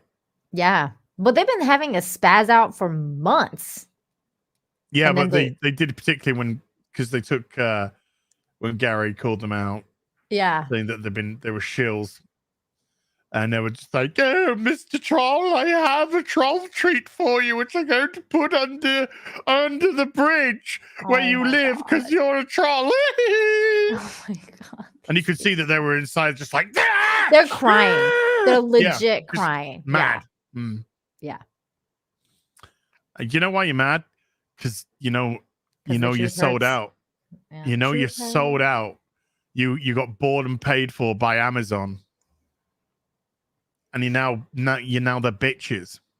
You're the little bitches. And you do what they say. They say, bitch. Tell those people that they're racist and homophobic and shit. And you go, media. Yes, Amazon. Yes, Amazon. Because you worked with us. You allowed us to do this. So we are your bitches. And they went, we know. Go, bitch. Yeah. Be my bitch. Access media. That's like literally the definition. No Zaku Boy with a $50 super chat says, who sees into the hearts of men and the undergarments of women? Peeping Tom, one pimp to rule the hose, one pimp to slang them, one pimp to shut their mouth, and from the snatch bank rob them. Can Tom break the spell of the Lord of the Bling? Oh my God. I hope so. Jobs McGee with a £5 says, Disney now gonna ruin Chip and Dale. Trailer released today. Fuck. It's got Seth Rogen in with his annoying stoner laugh. Nina has almost as nice hair as Az. Almost. Yeah. But not quite. So close. Look at that beautiful fluff. Oh, it's little baby hairs. Yeah.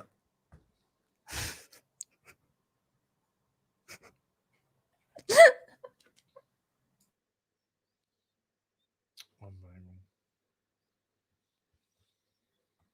You male pattern baldness-ist. No, it's cute. It's not baby hairs.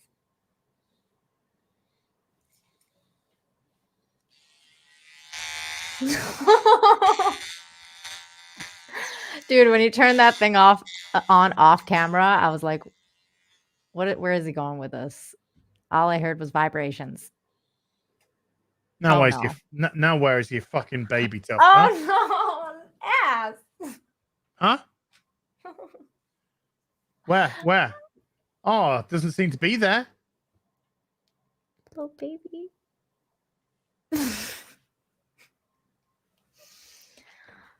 God, you really hate babies. But your name is Heel versus Babyface. Yeah. Babies. And have you seen the fucking logo? Yeah, it's on my boobs. You're showing your titties. Yep. Stick your titties in the camera. Show them. There you go. There you go. Does that look like a person who likes babies? He's smiling. With a baby He's got smiling. a big smile on his face. It's because it's my logo. He's so cute. He's a baby. See, I just like babies. I think they're cute. I'm not going to rip the head off a real fucking baby. Next week on The Real BBC. Az beheads more things. A prisoner of war from Iraq. Oh, God. Please don't do this. Dude, it's what I do now. It's what I fucking do now. It's my niche. Did it to Baby Yoda, gonna fucking do it to you, all right? Oh, no. Somebody said he's smiling because of the titties. He's always smiling. Yeah, oh yeah, the logo, not me. Sorry, Yeah. I'm never smiling. It's like, I'm just like, oh, titties. Smiling Right, is for racists. Yes. Whoever said that is correct. That's me. Oh, okay. All right. Hells with a £4.49 says, I hate millennial Galadriel. Must be my internal misogyny. Hashtag go better. They really should do better. Now? Fuck them. Fuck them. There is a fucking line, Nina. What's the line? Oh. Because I toughed the...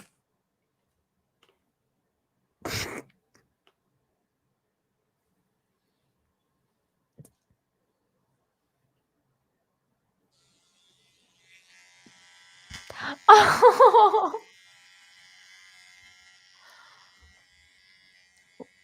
Why? Why? Oh, now you even look like a baby even more. Like a bald baby.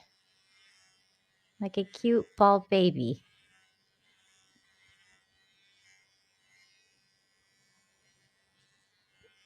Riveting content.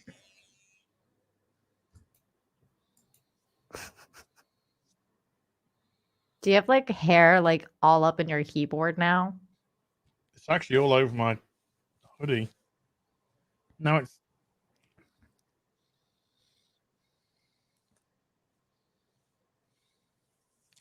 As haircutting stream.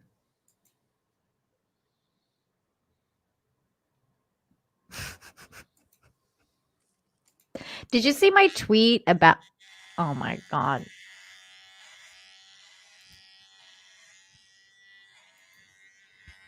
How are you guys liking this in the chat?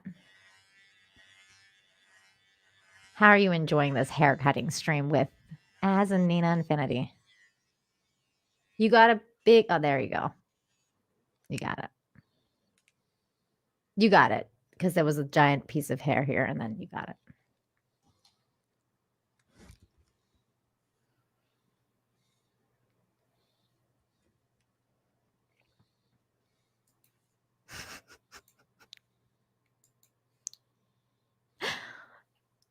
People are saying Nina next. It's never happening, folks.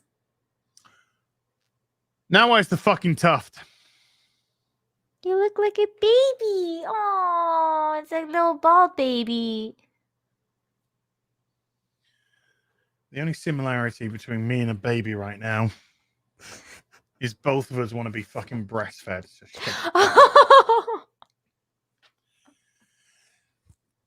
Incanalis with a $5 says, Hail Az, Mola, Nina, and maybe Gary. What's your over-under? They screw up so bad, they put Gollum in the show before the One Ring's been forged. Oh my god, can you imagine? Well, I mean, Well, they'll probably put they- what's his name? Go on. The other guy. Oh god, what am I spacing out on his name? Like his actual identity. Smeagol. Yeah, Smeagol.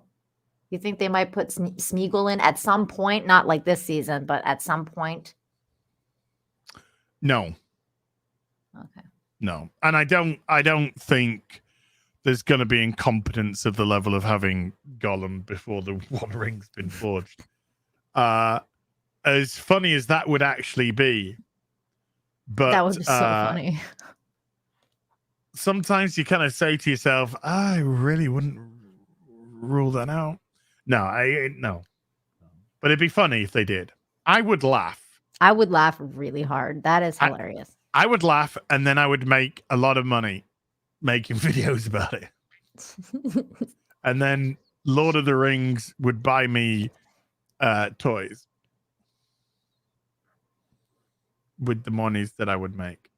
Yeah, and then we will buy you'd buy the theater version toys of Lord of the Rings, not anything they got. No, I got some Lord of the Rings. I've got like Gandalf.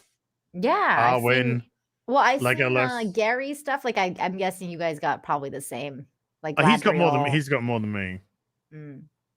I seen the Gladriel one he's got. It's so beautiful. Like, do you have that one? No, I don't, and it's out of production now, so you can only get it on the secondhand market because they sell out really quickly. Of course, I would imagine the Game of Thronesies ones. Hold on, I'm just waiting for the chat to catch up with the chat on this one, and then I'm gonna. There we go. There you are. You gotta go. What happened? The Russian-y, thing. Yeah. It's got to go, I'm afraid. Bye. Take care of yourself. Oh God. There will. I mean, Smeagol being in it. I tell you know something. Even for a cat, like, how ridiculous was it if you think about it in context? How ridiculous was it in Rogue One that they walk past the two guys that are in the cantina in Mos Eisley? I don't know. I hated everything about Rogue One except for the last Vader scene. I can't even remember. That I didn't care for it at all. I was like, okay, that was. I guess the Vader scene was good. That's the key Jangle scene. Yeah, I know it was. Yeah, I know it was, and I was like, that was okay. Darth Vader does this, and then just a few moments later, when they catch up with the ship, he turns into a completely different character and gets the stormtroopers to do all his work for him. Yeah, I fucking hated that movie from the moment it started because it didn't even start with Star Wars movie the theme, and I was like, "What the fuck is this shit?" Oh shit! I gotta share this. Please do. What the fuck is this? You don't know what this is? This is Boba Fett, isn't it? This is the biker gang from Boba Fett. Oh God! See, I don't watch Disney Star Wars. Ugh. Why does this look like some sort of weird cyberpunk band? Like, I don't know. What is happening in this?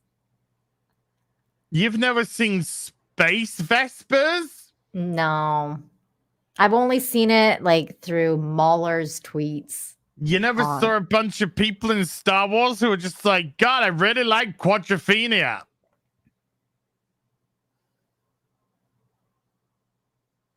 I didn't watch it. Yeah. I only watched like spoiler reviews of the last episode because I was going on the Jack show and Anna told me to watch it. And I was like, I can't watch it, but I'll watch spoiler reviews. That's how I knew about Baby Yoda sleeping with that thing because otherwise I wouldn't have known.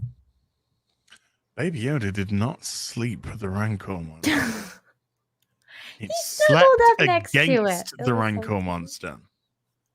I don't know what perverse ideas you have, Nina, but He snuggled up next to it. He was like, I'm tired. And I can only rip its head off once. But I'm willing to sew it back on just to do it again. Oh. Lyle Hammer with a $5 says, I'm looking forward to the War of the Rohirrim anime film directed Kenji Kamigami, who wrote and directed Ghost in the Shell standalone complex. Oh, now I can understand why somebody was a little bit more excited before. Rohirrim. Yeah, the anime looks dope. I thought it looks really good. I don't know if the story is gonna be good, but the animation looks fucking awesome. Yeah. Marksman at 117B with a $5 says Mauler Cad Bane's race lives up to 70 years. He's 71 in Boba Fett. Let that sink in. 70 years is the high end of their lifespans. He's 71. 71. Standalone Boba complexes. is? Rohirrim. Oh.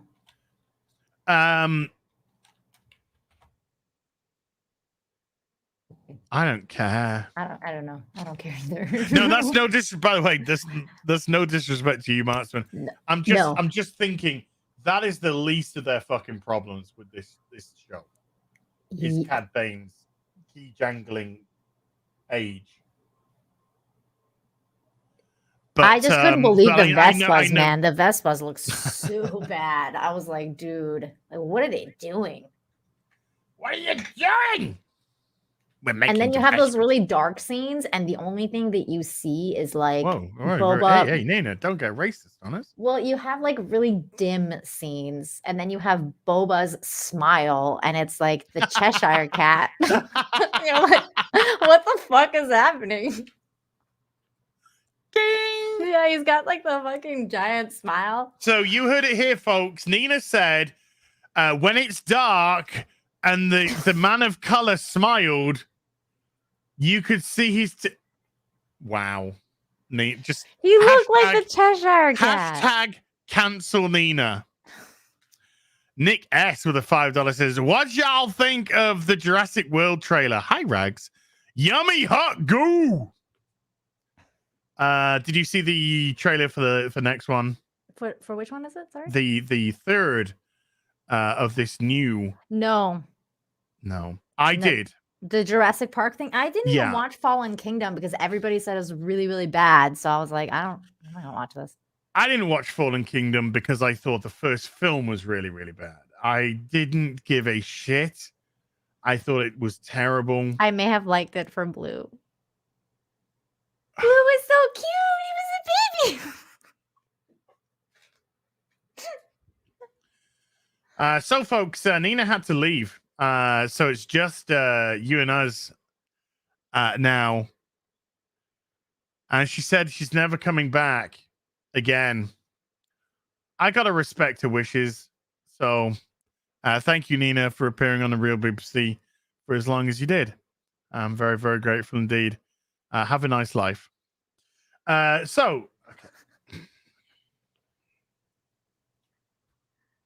I thought Sam Neill looked tremendous for his age. I thought he looked great for his age. I thought all of them, Lauren Dern and Jeff Goldblum, I thought they all looked absolutely fantastic for their age. I don't give a fuck about this film. Yeah, I don't care either. I don't give a shit. I barely cared for the first one, and then I was like, okay. Then the second one came out, I was like, all right. And then the third one came out, and I was like, ugh.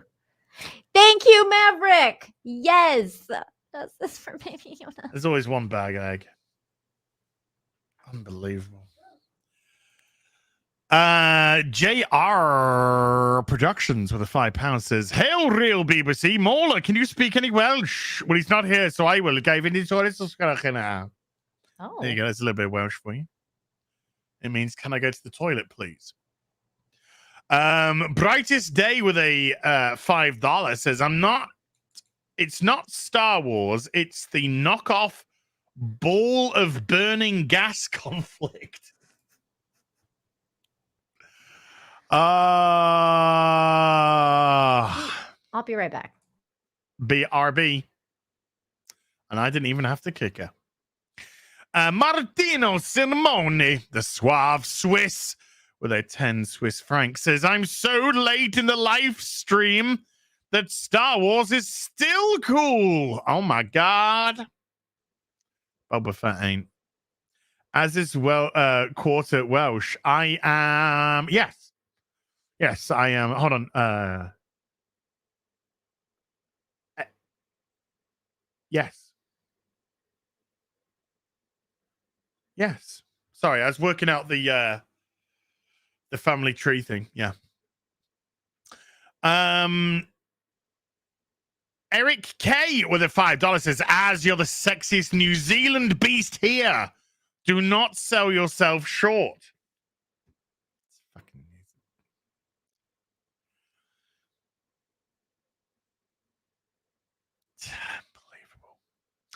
unbelievable. Alden the Blue. I'm gonna have to shave the rest of my head, by the way. Now, thank you. I can, now that Nina's not here, I can. Alden the Blue with a $10 says, I think we should take it easy on Luke. If a green turd called me across the galaxy to train him, changed his mind 5 minutes into the training, I'd just have a droid kick his ungrateful butt out too. This is true. Shave the beard off too. This is the best stream ever. It's not bad, is it?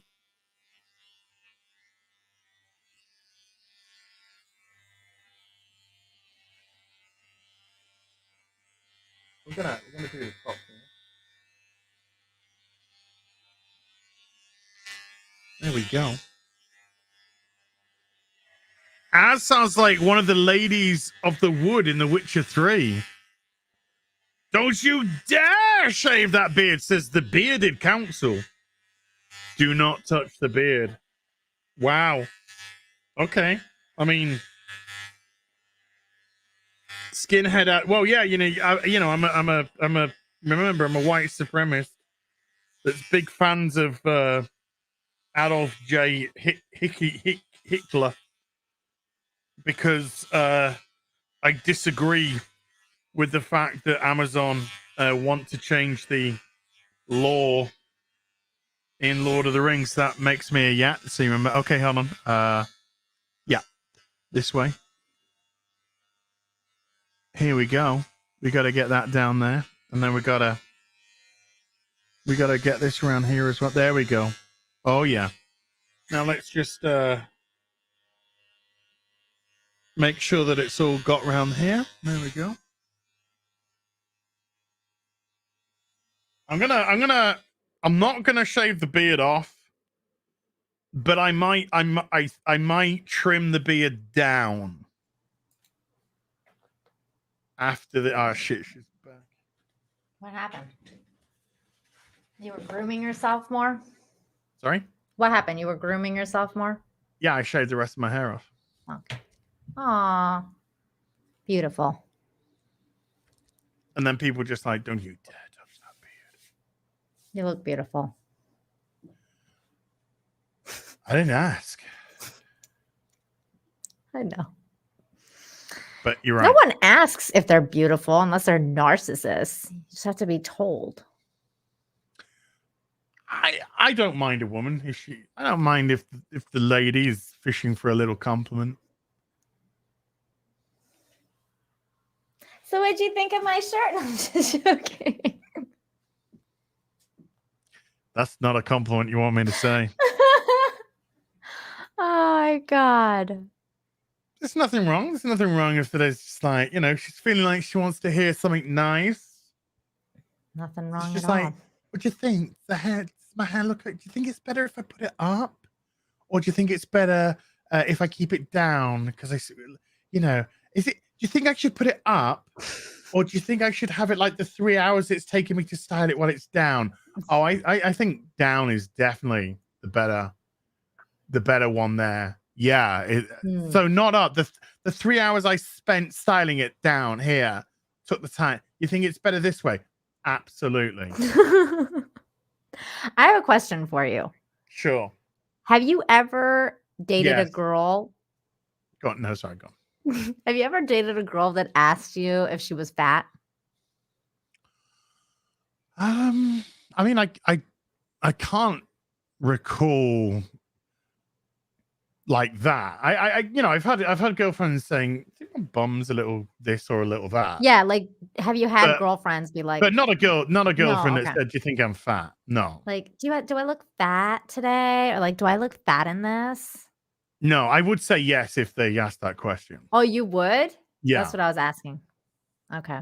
Yeah, if they went, do you think I'm looking at, do they think this thing makes me look fat? I go, yeah, huge. And they'd be like, what? And they'd be like, of course it doesn't, you dickhead. I was just wondering where you stood on that. I would joke, but I've never had a woman do that, really. I've had, do I look nice in this? Is this okay? Does my bum look okay? All that sort of stuff. Titties look all right with this on. Do they look too high? All that kind of stuff, but not a specific thing. I look fat. You're lucky. That's a trap sometimes. I've never dated a trap. No, the question is a trap Okay. to see where you stand on that, and then they flip out if you give the wrong answer. No, you see, I don't date women that are that mental. Oh, okay. You don't. So Okay, so you don't date at all because all women are fucking mental. Not all women are mental. I mean, there's a little bit of mental in everyone, sure. But like, if I'm dating somebody and they say, "Am I fat?" That's a person who's got a sense of humor. So if I say yes, they're not actually going to get legitimately mad, like upset. They're Yeah. going to be like, "Fuck you," and I'll just be like, "Well, you shouldn't even fucking ask the question, should you? Really?" That would be that. I'm going to trim the mustache. Okay. I always wondered what that felt like shaving with those things. With clippers. Yeah. Does it hurt? No, here's the thing. Mm-hmm. Oh, okay. It's like a guard, protect you from that sort of stuff. No, that's it. It's just slightly long, and it's just becoming that little bit fluffy and tickly at the end. So that's all. You're not gonna go for the Hitler look there? No, because I don't. Yeah, you don't even I have don't the grow scarf. hair there. There's a little. Yeah, it's empty. Yeah, and Hitler's like all about that area. Yeah, the Chaplin look. He's all about that. Yeah, now it's a little bit. Sorry, Nina, hold on. It's gonna have to be all about me for a second. I haven't kicked her from the room, but there you go. There you go. There we go. There we go. I'll sort that out in the mirror later. But hi. Hi. No, it's just feels a little bit tingly. Well, it's a blade that's being vibrated, so it's just a little bit tingly. Mm-hmm. You know all about vibrators. I do. Andrew Clark. No, wait. Oh no, we had that one. Yeah, Andrew Clark with a $2 says thoughts on Netflix Bioshock project. Burn it with fire. Honestly, anything with Netflix attached, I have questions usually. Oh my God. I have questions. It's gonna probably be shit. They just don't have a good track record in adapting anything. They don't have a good track record when it comes to taking IPs and doing stuff. Yeah, adapting anything. They just don't good have a track record. They have a good track record for like Korean cinema right now. Like, you know, their Korean TV shows have been fucking fantastic. But yeah, but these aren't made by Netflix. no, that's true. They're just a distributor, right? Yeah, Netflix is purely they are buying them. Yeah, and they're distributing distributing rights, and they're putting it on Netflix. And then they put it at the it beginning. makes sense. Netflix production, fine. Yeah, it makes sense. It makes sense why they're so good because they're not actually making it. Did they make Umbrella Academy? Go on. Did they make Umbrella Academy? Because I know it's a Netflix original. Yeah. So yeah. See, they did a good job with the first season, and then it went down fucking hill in the second season. Second season was abysmal. Fucking trash. Apart from the kid, who was great. Yeah. That whole star of the fucking show. That whole like marriage wrecking storyline, I was like, the home wrecker storyline, I was like, what the fuck is happening on this show right now? And oh god, the whole if I'm talking about something in the past, am I misgendering? Probably. Mr. Elliot Page. Let's just make a story that he's in a lesbian relationship because they came out as gay now. Because she was a lesbian back then. So, but now they're not. And so it was now she's a straight white man. No, now he. Sorry, now he's a straight white male.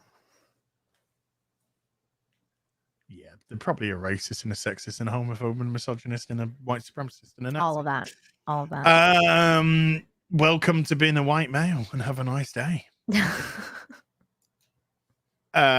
Cthulhu with a $5 says, rotten meat is better than poop, but still not good. We're in the rotten meat era of Star Wars. Yeah. Sure. I do not know this Ellen Page that you speak of. Jesus Christ, do you watch Trailer Park Boys? I love Trailer Park Boys. Yes. When Ellen Page was in Trailer Park Boys. She was like 13. Mm-hmm. Like 13, 14 years old. Mm-hmm. Jim Leahy's daughter. Yeah. Jim Leahy's daughter.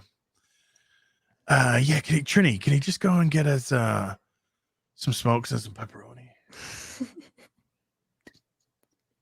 Trini. Man, yeah, that was No, wait, Trinity was yeah, sorry, Trinity's his daughter, but she was called Trina, wasn't she called Trina? Yeah, Trina, yeah. So yeah. I kind of merged both.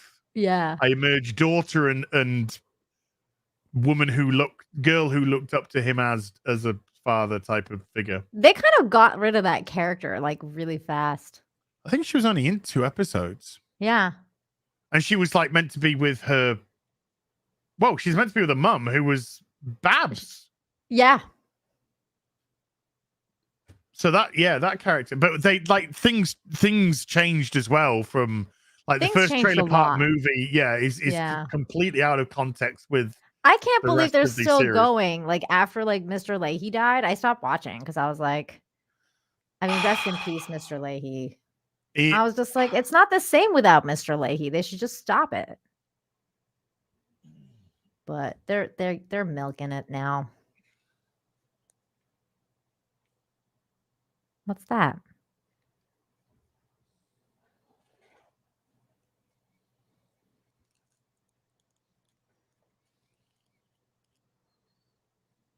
Oh my God! No way! Jim Leahy. No way. That's fucking dope. Oh, that's Signed awesome. Jim Leahy, John Dunsworth glasses. That's fucking awesome, dude. Signed by John Dunsworth as Jim Leahy. Did you go see him when they came to the UK? I didn't. I did not. I didn't know they were touring. So by the time I found out they were touring, I'd missed them. Yeah, I wanted to go so bad, but I couldn't. I also ordered the he did a Christmas gift as well. And I ordered one. And like a few weeks later, I got a refund and a message from him. And he was just like, I'm refunding you because the thing is so fragile. I feel it would break in transportation, and I didn't want you to get a broken thing. Oh. So. Yeah, his daughter used to follow me on Twitter on the HeelvsBabyface account because we were born on the same day. Oh wow! Because we were born on the same day, so we were birthday twins. And oh man, when I was mortified when John Dunsworth died. Fucking mortified. I was so upset too. Oh man. For those of you who don't know what we're talking about, Trailer Park Boys is a Canadian show. It's one of the best Canadian shows of all time. I highly recommend, if you haven't watched Trailer Park Boys, you go and watch Trailer Park Boys. Don't know how he died. They just said he had an illness, took him very quickly. So yeah. The first season is a little hard to get through on Trailer Park Boys because no way. Yeah. No. I mean, I agree with you, but a lot of people are like, "Oh, it's slow," and I'm like, "Just keep going. Just keep going." No, I fucking love season 1. I love season 1 too. I agree with you. I love. Oh my god, like the first 6-7 seasons is just fucking it's majestic. Perfection. Yeah. Majestic. Who's your favorite character? Jim Leahy. Jim Leahy's your favorite character? Absolutely. Yeah. I love Bubbles. That was my favorite. I mean, the horrible thing is there's so many good characters to choose from. So many. I mean, yeah. Ricky's fucking amazing. Bubbles Ricky's so yeah. But Jim Leahy, I mean, come on. He's a genius. Yeah, he's I also love J-Rock. J-Rock. Chicka chicka. With Jamie. Oh no, you didn't. Oh no, you didn't. If it could happen to me, it could happen to you. Oh God, I love Trailer Park. I'm saying,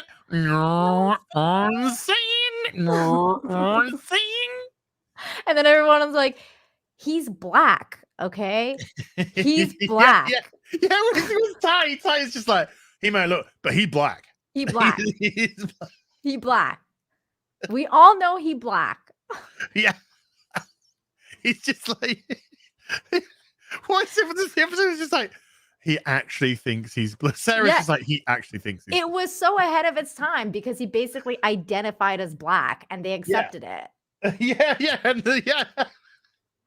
That was the beauty of it. But Trailer Park Boys is all about acceptance. Everyone's accepted. It's great. Everyone. Oh man, just I could watch Phil Collins passed away before Jim. He passed like a few years before Jim Leahy. Remember he passed away soon after the one of the films. Countdown to Liquor Day. I think he passed away soon after Countdown to Liquor Day. I think so, yeah. Conky is incredible. Oh my God, I love Conky. Why don't you just go fuck yourself, Julian? Yeah. Oh, Patrick Swayze. Look here, Patrick Swayze. I could do his voice too. I used to do it all the time. Do you remember that episode where Julian, you big handsome strong man? Do you remember that episode where like Randy is he's hooking himself again for cheeseburgers? Cheeseburgers. I want a store-bought burger, Mr. Leahy. Oh, it is greasy. It's Randy. He's doing tricks for cheeseburgers. And like The fucking boys Mr. has Leahy goes and hunts him like a fucking Blue Jay burger, and he's like, "I got you a Blue Jay burger, Anders." Fucking shoots Ricky with an arrow. Oh man, that's good times. That's season Good 4. times. Yeah. Where Season Ricky 3 or and 4. Babs is like sort of together, and Yeah. Leahy tries to blow up fucking Ricky in his trailer and shit. Oh my god! And like Ricky's dad. yeah, Ricky's that's what I was Ray? thinking. It's the way the road. It's just the way way the the road. The way road. she goes. It's not the way she goes. She just fucking got rid of all our liquor money into the machines. When he's like lifting the plumbing out of the walls, and it's fucking where she goes. It's the man in the chair. Dad? The man in the chair. You can have a go at the man in the chair. You're not even fucking disabled. You can fucking walk. Disabled. The piss jokes. Oh my god, when he lived in the Trays dump. full of fucking piss. Raised piss jugs. Wasps everywhere. Fucking piss jugs. Oh, when he lived in the dump, and he's like, "It's the best living, man. Why you gonna insult my dump?" These like people with nothing. I know they're always like, you know, the next scheme. But you know, as long as Bubbles has got his shed, he's happy. Ricky, he's happy living in his fucking car. Julian's the one who's always like, you know, We gotta make money. We've got to make the hustle. But everyone's just like, you know, no matter how kind of like down they are and whatever, they're all sort of happy in a way. Fucking love that. Yeah, the girls are fine. There's so many things about it. Like, there's just like so many memories flooding in my brain right now. Like that episode where they're making the porno.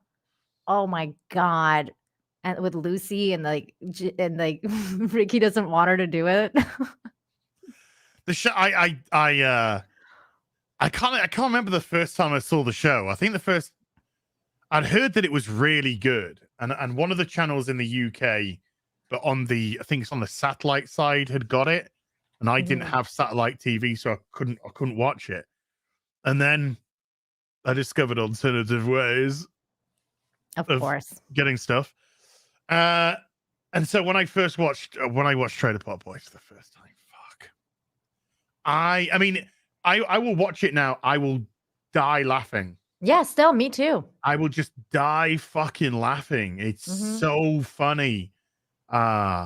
Well, the funny part for me is that there's a lot of it, because I'm Canadian, there's a lot of it that's like very accurate. Yeah. And like the struggle of the Canadian pothead is very accurately like predicted. It like portrayed in this show.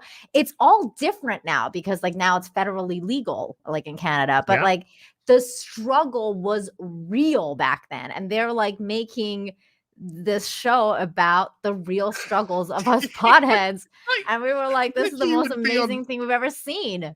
But Ricky would be like on trial and shit, and he's just defending himself, like, fuck this, smokes to the prosecutor, smokes, and then it'd be just like swearing every other word, and just be like, Ricky, so accurate. You can't swear. It was all accurate. Your Majesty, Your Honor.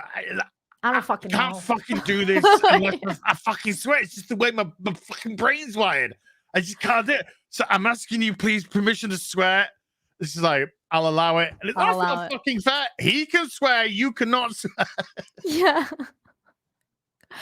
And then they would like get educated in jail. Oh my god. It was Corey and Trevor. Yeah. The Sebastian Bach episodes, like, the am I paying for the bees too, man? Like, what the fuck, yo? What the fuck because he's getting out the dope out of the car. It's just covered in fucking dead bee. Oh my god. He's like smoking it. He's like, I don't care, just smoke the bee. Just smoke the bee. And he's like smoking the fucking joint with like the dead bee on it. Dead bee on it, and it's like got a matchstick stuck in it and gum. It's really fucking good. So good, man. So good, that show. Yes, do you have your Grady? Oh, that was so good. Yeah, if I'm gonna get out of prison, I'm gonna go get my grade A. yeah. No, he wanted to get his grade 10. He couldn't get his grade 10 yet. Yeah, but the couple was it Randy who was on grade A, or they're all low. Yeah, they were all low. Yeah, but especially Ricky. God.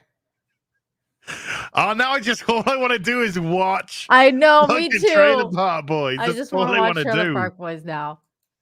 But then I'm going to see Leahy. I'm going to get really upset. Me too. Just that. I just loved it. I love the way that some seasons he'd be raging alcoholic, then other seasons he would be off the boot. I'm off the liquor.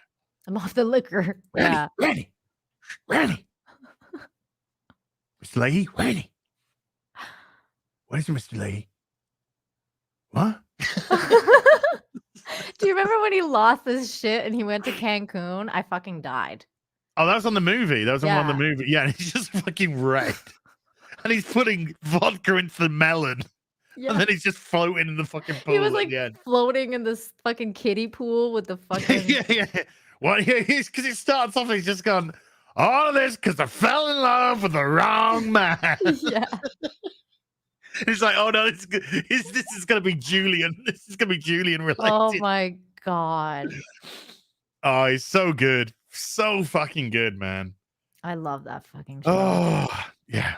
Randy, I am the liquor. These little shit, these shit insects, and they turn into the shit maggots, and they turn into the shit moths, and then the shit moths become the shit butterfly. Can you hear that? It's the winds. The shit storm coming. It's the shit winds. It's the shit winds, Randers. The shit winds. I don't like the sound of this, Mr. Lee. He's fucking talking about the shit winds and shit. Oh God, it's so good. Oh, it is. Trailer Park Boys is one of the best comedy shows of all time. All time. It is absolutely fucking incredible. I'm subscribed to SwearNet, by the way. Yeah. I used to be. I kind of stopped because I stopped watching their show. So I was like, I'm just subscribed. I'm just subscribed to support them. I love them. Like, I love that whole crew. They did a lot for Canada, it was fucking awesome. I think they did a lot for comedy. You know, I think they did a lot to put smiles on faces and they did. There's some ups and downs with the cast. Have you seen like their most recent season? I haven't seen it. I can't bring myself to watch it. Hold on, I don't because it went into the animated series, didn't it? It did, and I think the last one I saw was like without Jim Leahy, and it was like that weird guy that was like trans, and I was like, what the fuck's happening? Oh, they're funny. They were funny. Are they funny still? Okay. Yeah, God, I've seen it all. I think I've seen the last season I saw was like season 12 or something. Oh, I think it's up to. I think it went to season 13. My current Netflix says it's even 12. Yeah, season 12 was the last season. Okay, then I watched it. And Jim Leahy's in that. Yeah. So what did I watch that he wasn't in?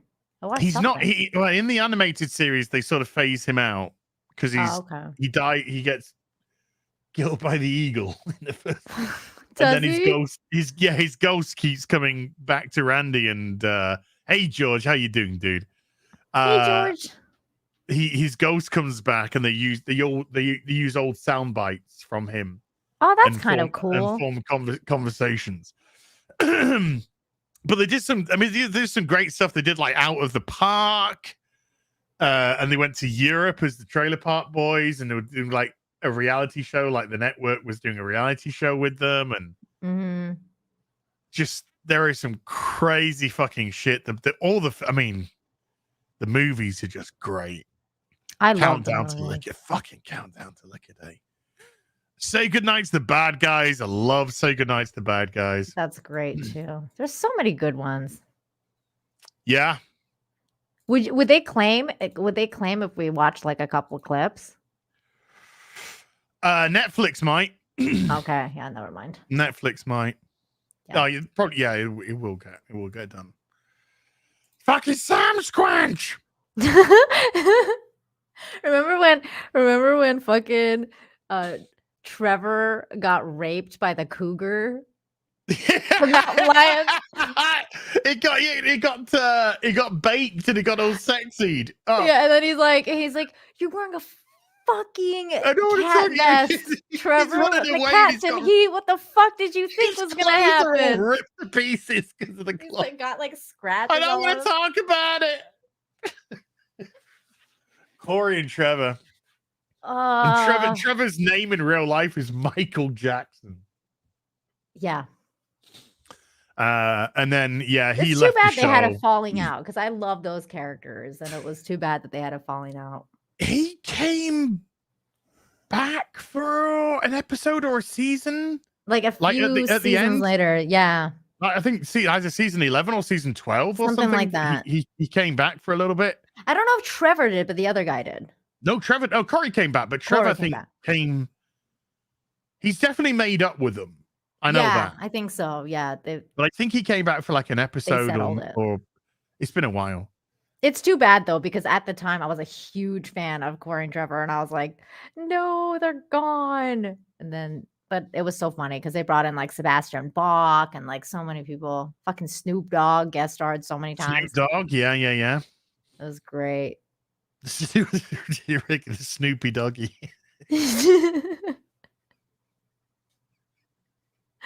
Oh man. That was the episode where he got busted. Like when he got caught, like J-Rock got caught masturbating. I think that was the first time Snoop Dogg came. That wasn't Snoop Dogg. That was another rapper. Was it? Yeah. Snoop Dogg came in like season 8, 9. Was it? I don't remember. Maybe even later. Maybe even then. Smokes, let's go. Yeah, fucking brilliant. God. I love you, Ricky. Fuck off, Trevor. Fuck off, Trevor.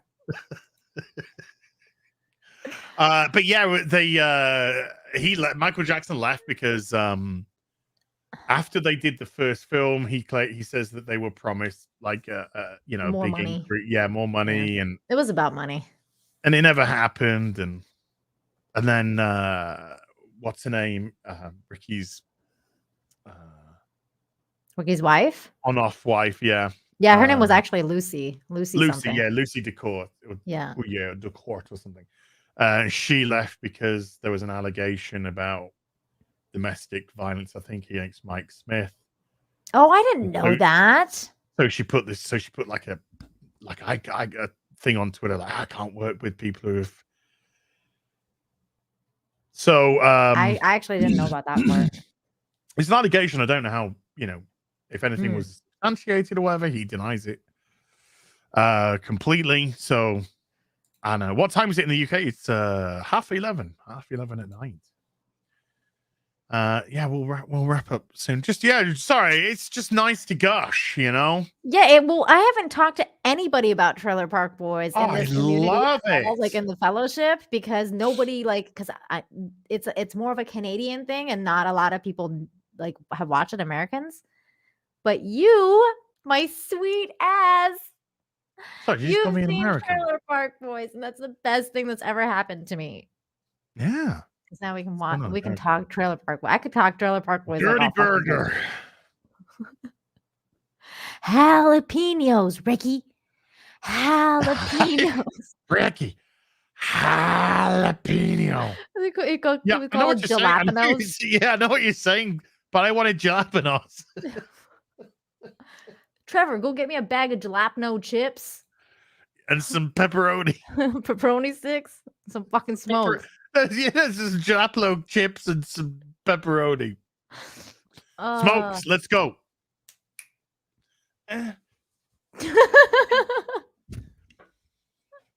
Knock, knock. Who's there, Ricky? Fuck off. Fuck off. A drunk trailer park supervisor who's just a big fucking bum. Just waits on. Do you remember that first episode where like Leahy and Randy like finally like came out, but they were like dressed in a fucking bumblebee suit and like fucking Leahy was in a dress and a wig, and Yeah, they like ripped the door open in the trailer. No, wasn't Leahy like what's the Indiana Jones, and he had like a whip and Yeah, everything? yeah.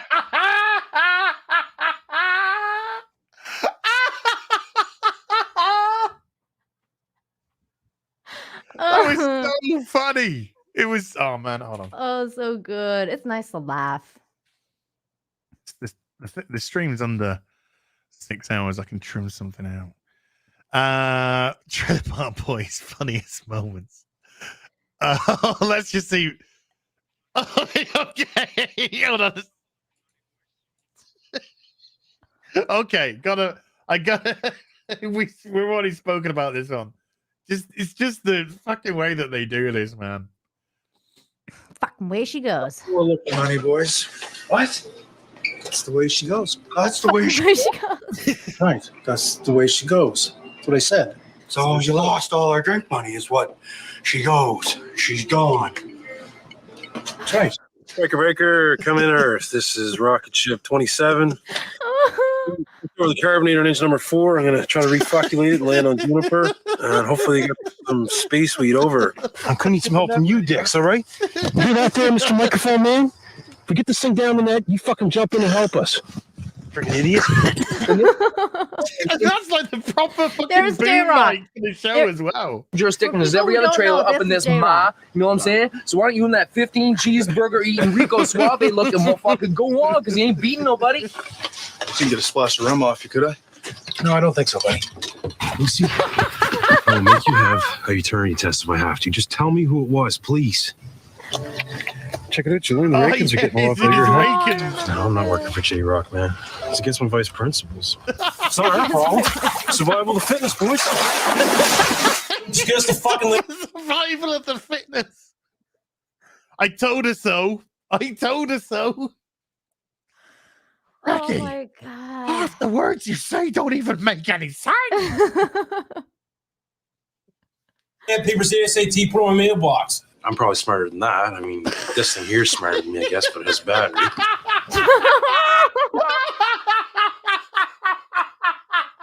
He's like picks up the plant. This thing is smarter than me, I guess. This thing's smarter than me, I guess, but this has got a battery.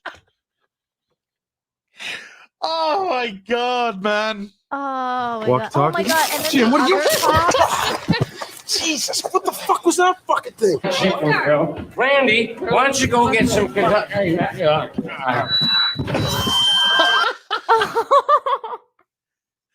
Oh, Mr. Lee's gonna piss himself. Oh my god. Do you Gotta remember the piss other himself. cops? I forgot his name.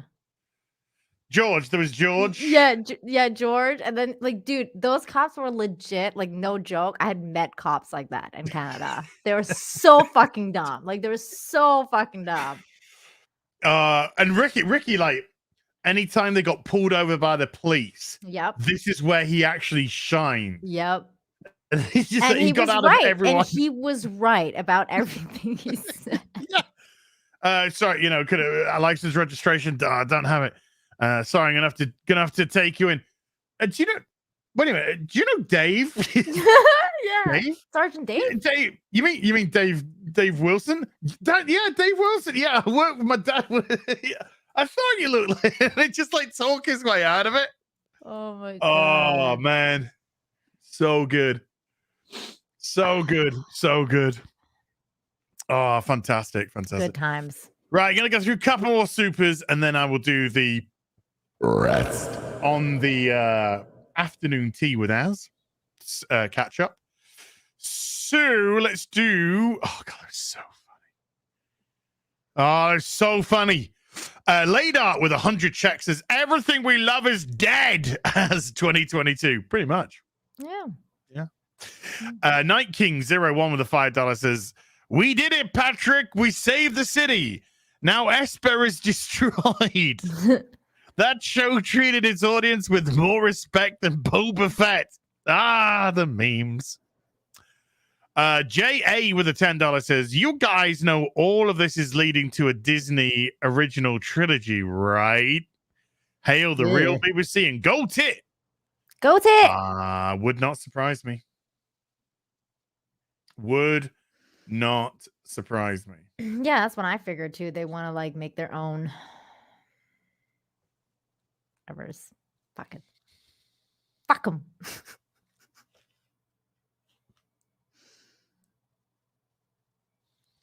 I'm hearing things. Byron Luke with a $20 says, "Hail the real BBC. I have finished my Star Wars true sequel trilogy, The Heir of the Empire, and I'm about to read them. Is there any other true canon books you would recommend?" You need to speak to Ryan Kinnell about it. Ryan Kinnell is your man. He will sort you out. I don't know anything about the EU. No, I didn't follow the EU.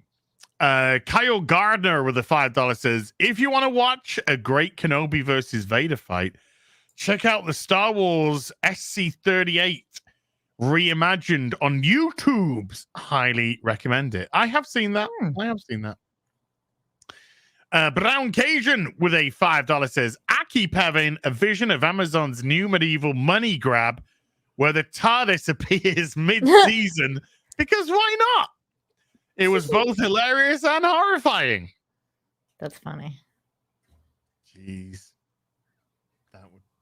When do you think they're going to announce the new Doctor? They got time. Yeah? They got time. There's still... The 60th is next year.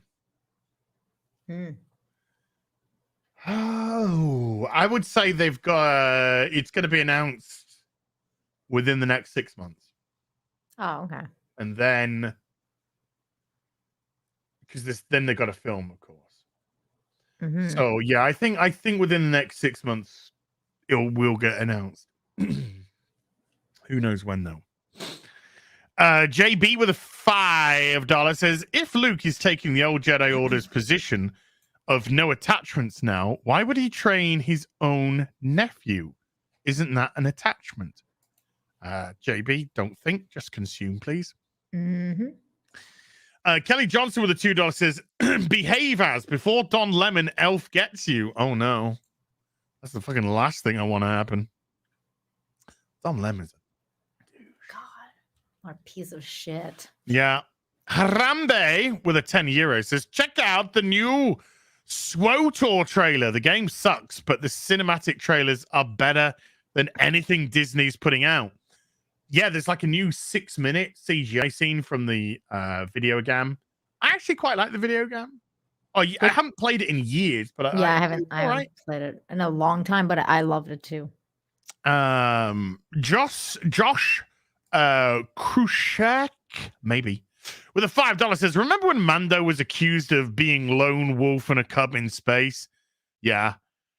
The Baby Yoda choice was the same choice given to Cub." Wow.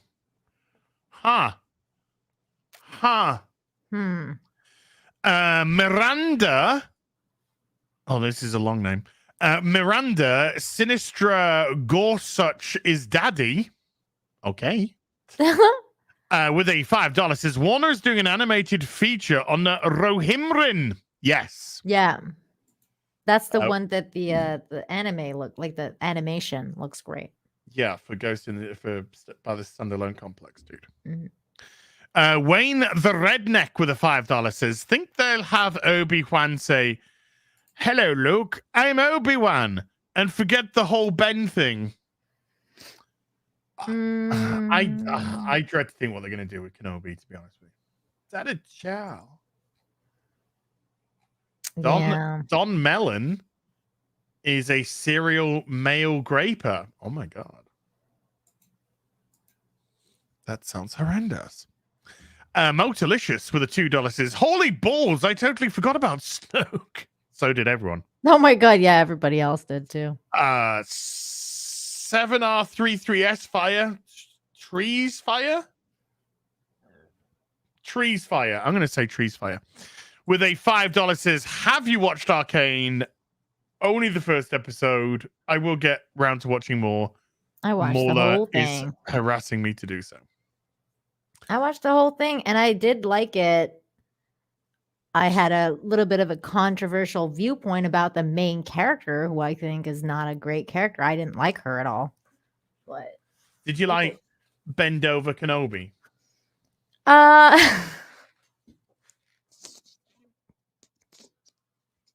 Same. Hardwick. I'll tell you my got some actual shit. viewpoint of Arcane when you watch it because. Oh, okay. Yeah, you have to like watch it. Hardwick Benthau with a $2 says Amazon's Galadriel is really Sir Galahadriel or Joan of Arcriel or Joan of Arc, yeah. Froscriel. Ryan's inverted lady cock with a £5 says Mauler. When is the next EFAP movie? Also, will you ever be doing an Aladdin animated live action, VS live action? Oh wow, I don't know. We'll have to ask him sometime. K Taylor 145 with a $5 says, which would you rather watch? Star Wars Rise of Skywalker, Star Wars The Last Jedi, Eternals, or Black Widow? Keep up the good work. I guess I would say Eternals because I haven't seen Eternals and it will be something new for me to watch. I also haven't seen The Rise of Rapatine, but there's no way I'm watching fucking Disney Star Wars. So there you go. Why has it got all rapey? Because it's Rey and Palpatine, and you mix them, and it's Rapatine. Nice. I would. Oh, Jesus Christ. Definitely not the Star Wars. Fuck them. Gone. So it's between the Eternals and Black Widow. Black Widow's awful. Eternals is awful.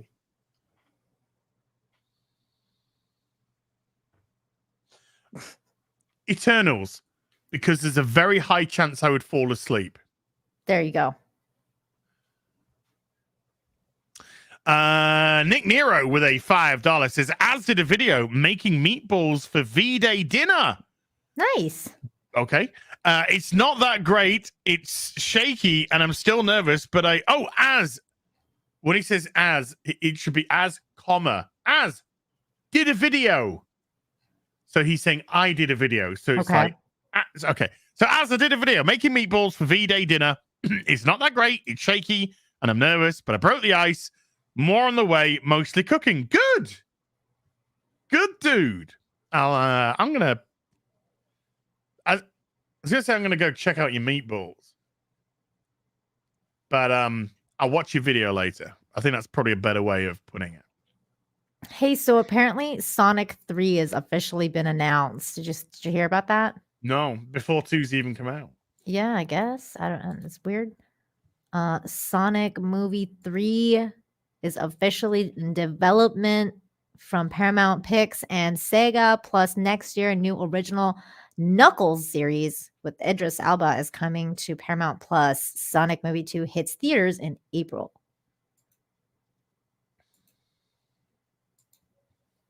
I didn't even watch the first one. I thought it was all right. Thought it was a bit of fun. I thought it was a bit of fun. Gotta watch it. There it is. Sonic 2. I'm gonna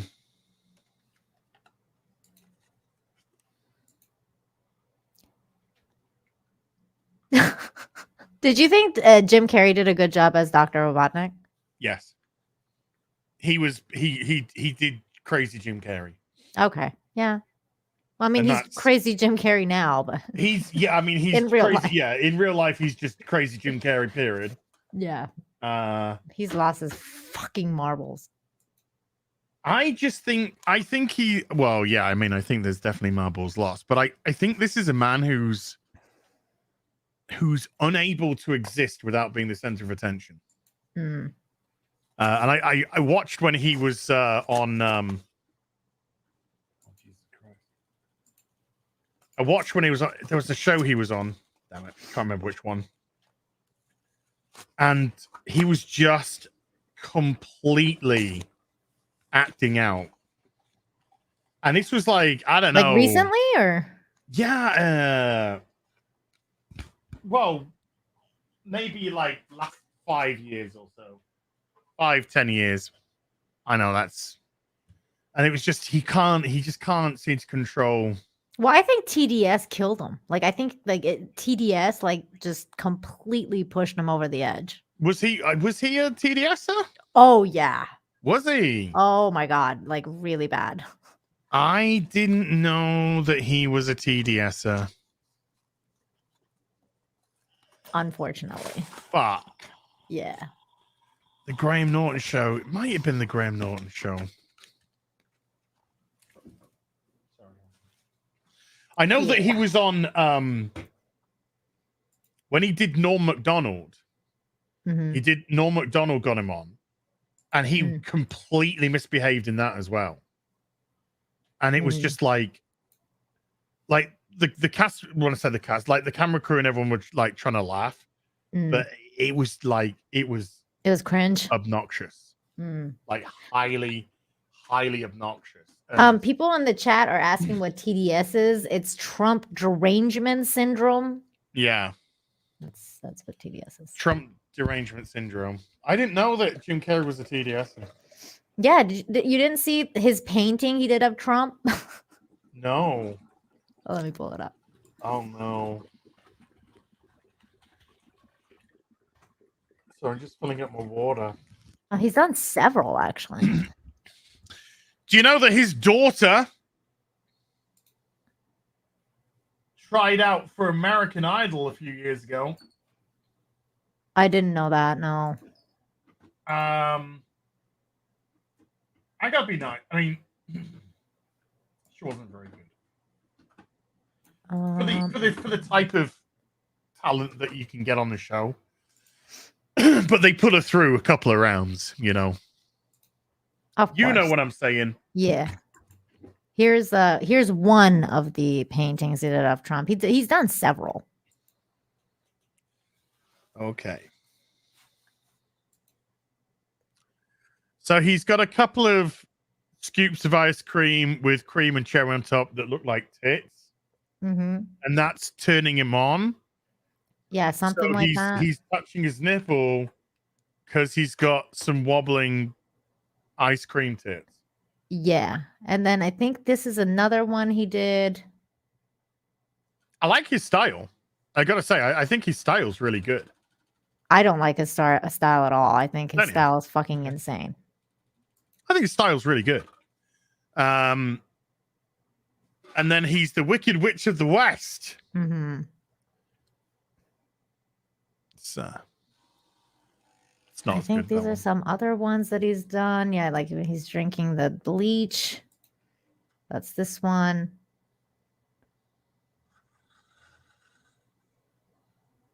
I think this is another one that he did. Yeah, he's done a bunch because, you know, he TDS. Look at this one. Oh, his hair's a swastika. Yeah. That's orange. really like deep imagery. Yeah. Okay, so Jim Carrey's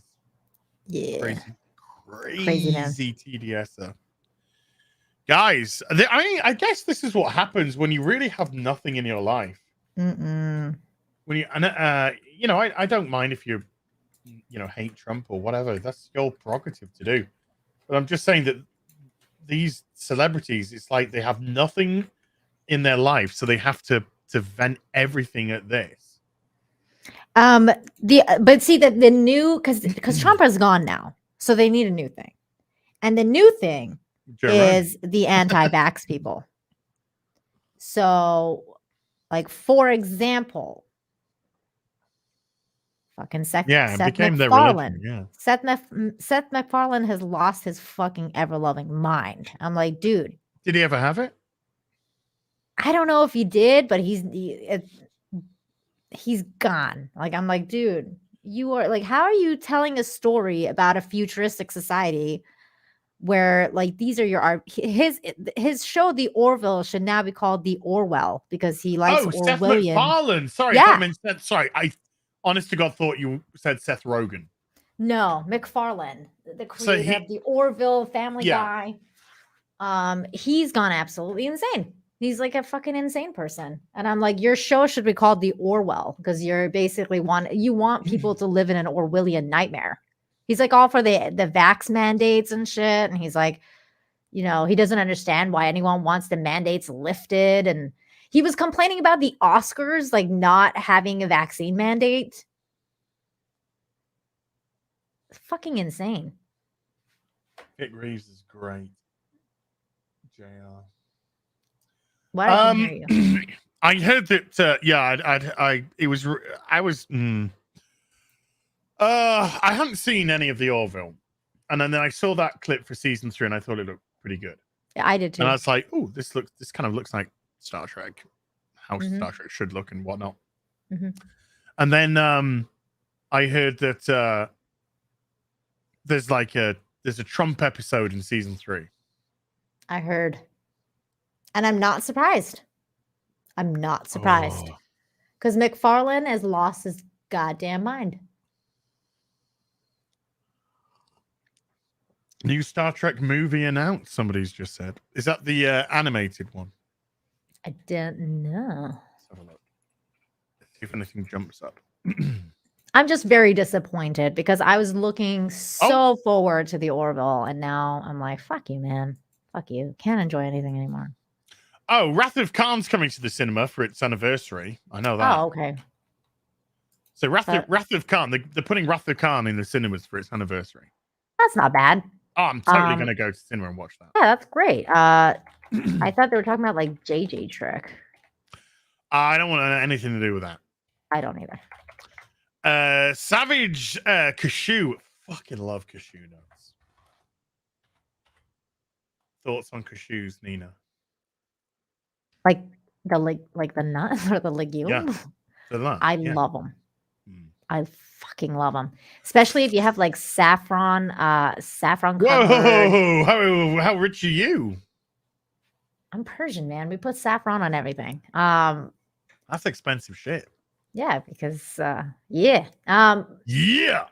Saffron covered with salt. Salted roasted cashews. Saffron roasted cashews. I've never had it with saffron. I'm willing to try. It's fucking orgasmic. Roasted, salted, saffroned cashews. Oh. And I love pistachios. I may have to send you some someday. Send me some roasted, salted, saffroned cashews. And I may have to do that. Devour them. I'm gonna get my mom on that because my mom lives in Canada where they have these things. Somebody says, "Does Nina have a Persian?" Oh, I get it. I get what that means now. Okay. Wayne the Redneck with a $5 says, "Think they'll have." Oh, we had that one. Sorry, Most Licious. We had that one. Arcane. We had that one. Okay, where are you? Savage Cashew with a $5 says, "Respect the Batwoman's law as what is wrong with you?" I think that might have been the big titty Batwoman we put up. Did you see that? I did see that, and I was gonna say she's not there to be easy on the eyes for you. But that wasn't easy on the eye, just me. Whoa. He might have fucking blinded me. Never mind. Yes, let's move on quickly. Never mind. Moving on. Thunderstorm with a $5 says, Batwoman, favorite Batwoman character is the tree. There's a tree? Oh, because she has like a little tree, right? She's got a plant. But yeah, there's like a tree in the middle of the Batcave as well. Right. Oh, okay. Christopher with a $2 says, the Big Daddies will be played by Abby Highmulatin Esquire. They have a way of speaking. The Uber Geek with a £2 says, Nina is riddled. You heard it here first. Wow. I'm riddled? What with? As likes bacon cashews. Oh, fucking hell, that'd be so good. I've never heard of even the flavor. No, is there such a thing? I got a bit of a rep for liking bacon because bacon's fucking amazing. Why don't you do this? Why don't you try doing this? Get like raw cashews and then get bacon grease and roast them yourself in bacon grease. And then you'll probably get like that bacony flavor cashew.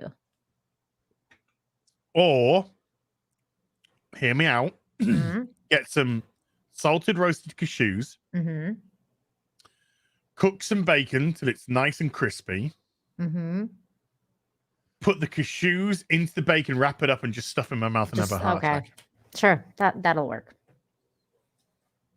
And then when they find my body, smile on my face, big erection, and they say, he died the way he lived. He died a happy man. A happy man. I would like to go in that happiness, like the happiness fashion. How'd you cook your bacon? Just as a matter of interest. I fry it. Fried. Just fried in pan. Yeah. Okay.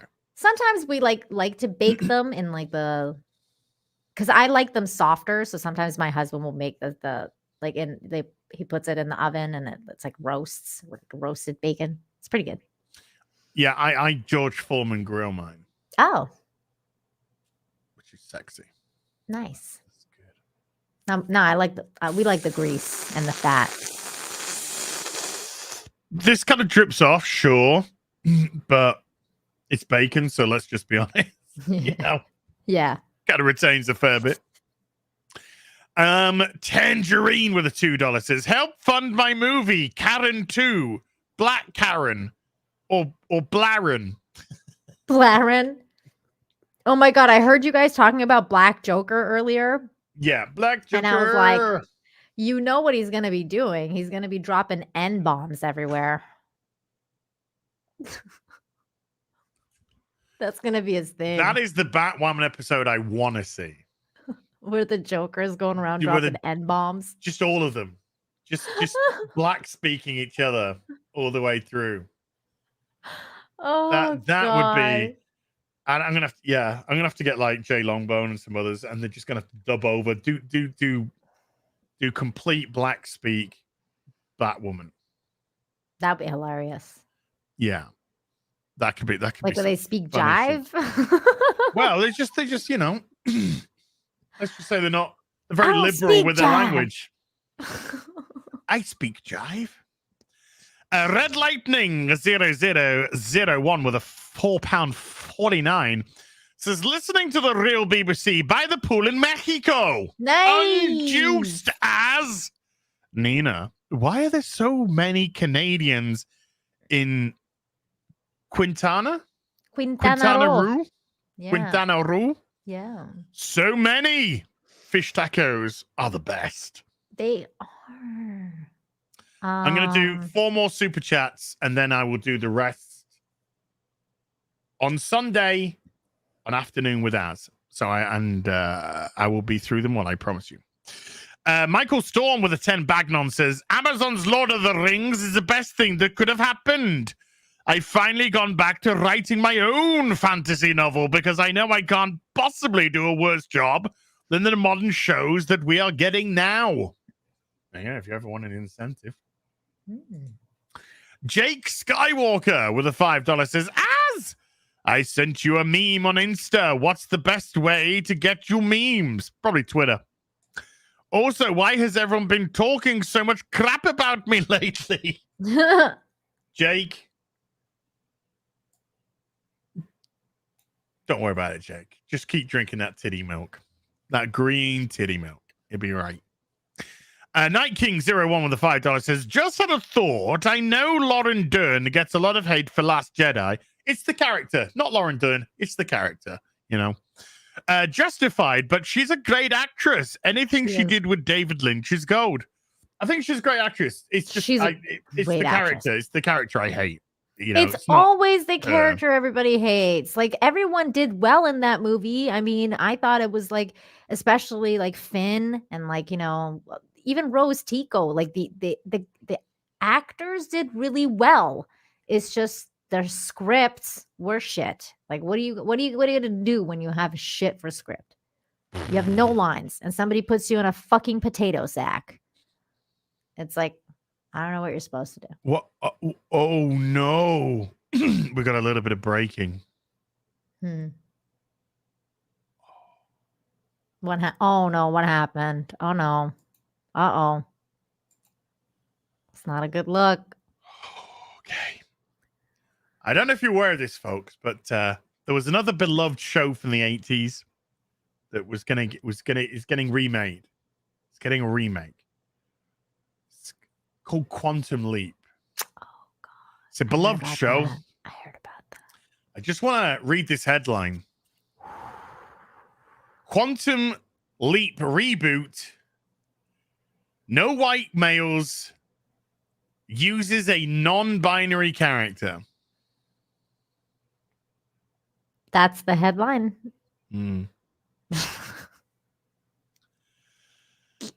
Dr. Quantum Leap reboot main characters, Dr. Ben Prasad. Basically, the replacement for Dr. Sam Beckett, played by Scott Bakula. Worth a mention is that Scott Bakula is not presently involved. Described as a world-renowned physicist and a man of faith, brackets, Muslim, ? Who is transported back to the late 80s and struck with a bout of amnesia, forgetting what made him time travel in the first place. The casting for the character is looking for a man in his mid-30s to early 40s of Middle Eastern and North African or Asian Pacific American descent. Oh my god. Addison, fearless ex-military operative who now serves as project lead at Quantum Leap HQ. The casting is looking for an open ethnicity woman in her 30s. Jen, female, head of security at Quantum Leap headquarters.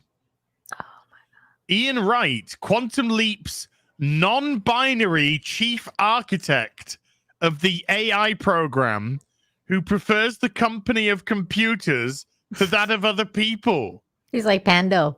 The open ethnicity casting calls for a person in their 20s and encourages non-binary actors to submit. Oh my god. By the way, as they were talking about JJ Trek. Were they? Yeah, Star Trek cast, including Chris Pine and Zachary Quinto, returning for 4th film. They've said this many times over the last few years. Yeah, it just came out again. Again. Okay. Yeah. Yay. Herbert Magic Williams, a Vietnam veteran and current head of the time travel project at Quantum Leap. The casting calls for a black man in his 60s.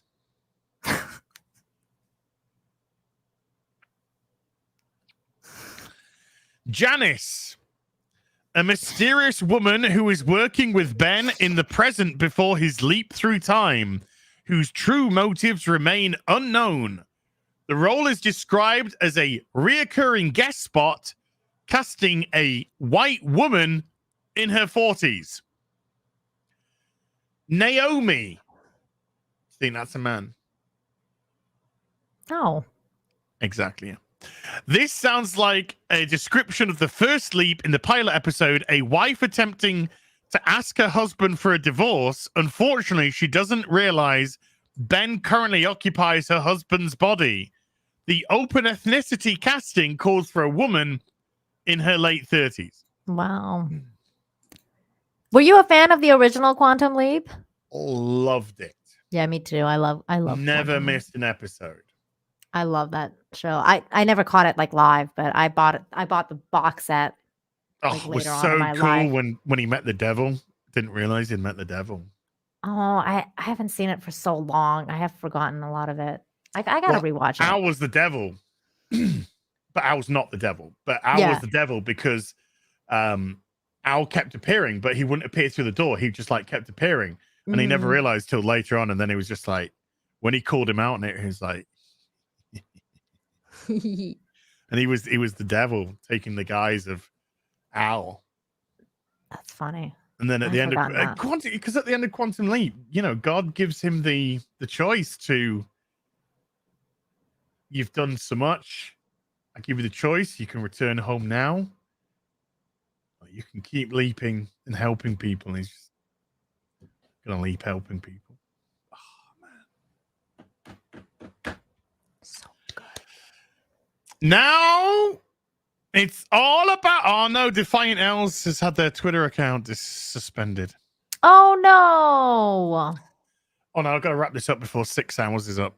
So I can, when they get hit for the trailer bot poise stuff, I can just get it cut out. Okay. A couple more subs. Just one. Yeah, we just got one more. Taylor, well, one more for today, and then all the others will be done on Sunday.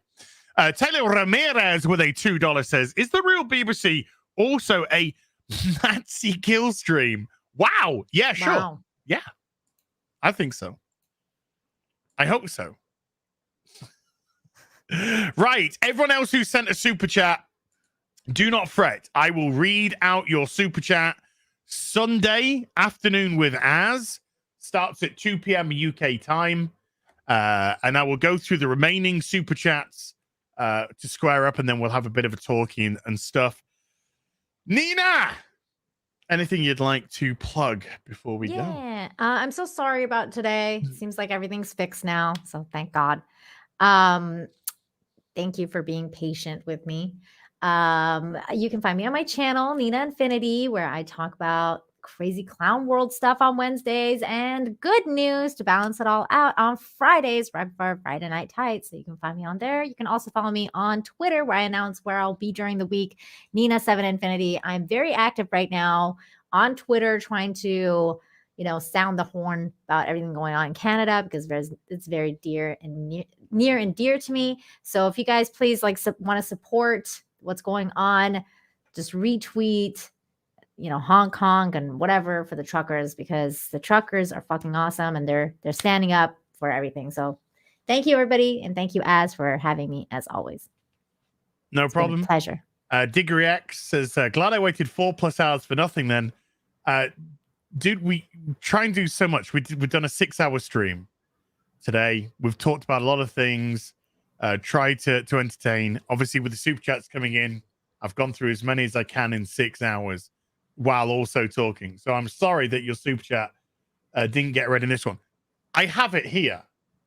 I will read it because I don't want you to think that you wasted your time in the stream. Okay? So you say, for £5, have either of you watched Snowpiercer on Netflix? I was initially enjoying it, but turned it off in disgust due to the overload of woke. No, I haven't. Nina, have you seen it? I haven't. I've only seen the movie. Okay, there we go. So there you go, Diggory. Neither of us have seen it, so we can't comment on that. But thank you very much indeed. I hope now you don't feel as if your time was wasted in the 6-hour stream with all the stuff that we went through. Yeah, so everyone, thank you so much for tuning in today. Sunday, 2 p.m. UK time, afternoon tea with Az, where I'll go through all the other super chats as we do, talkie with you, go through it, have our little conversations and whatnot. And I and Nina and Mola and Gary will all be back with some more stuff very soon. You take care. Bye for now.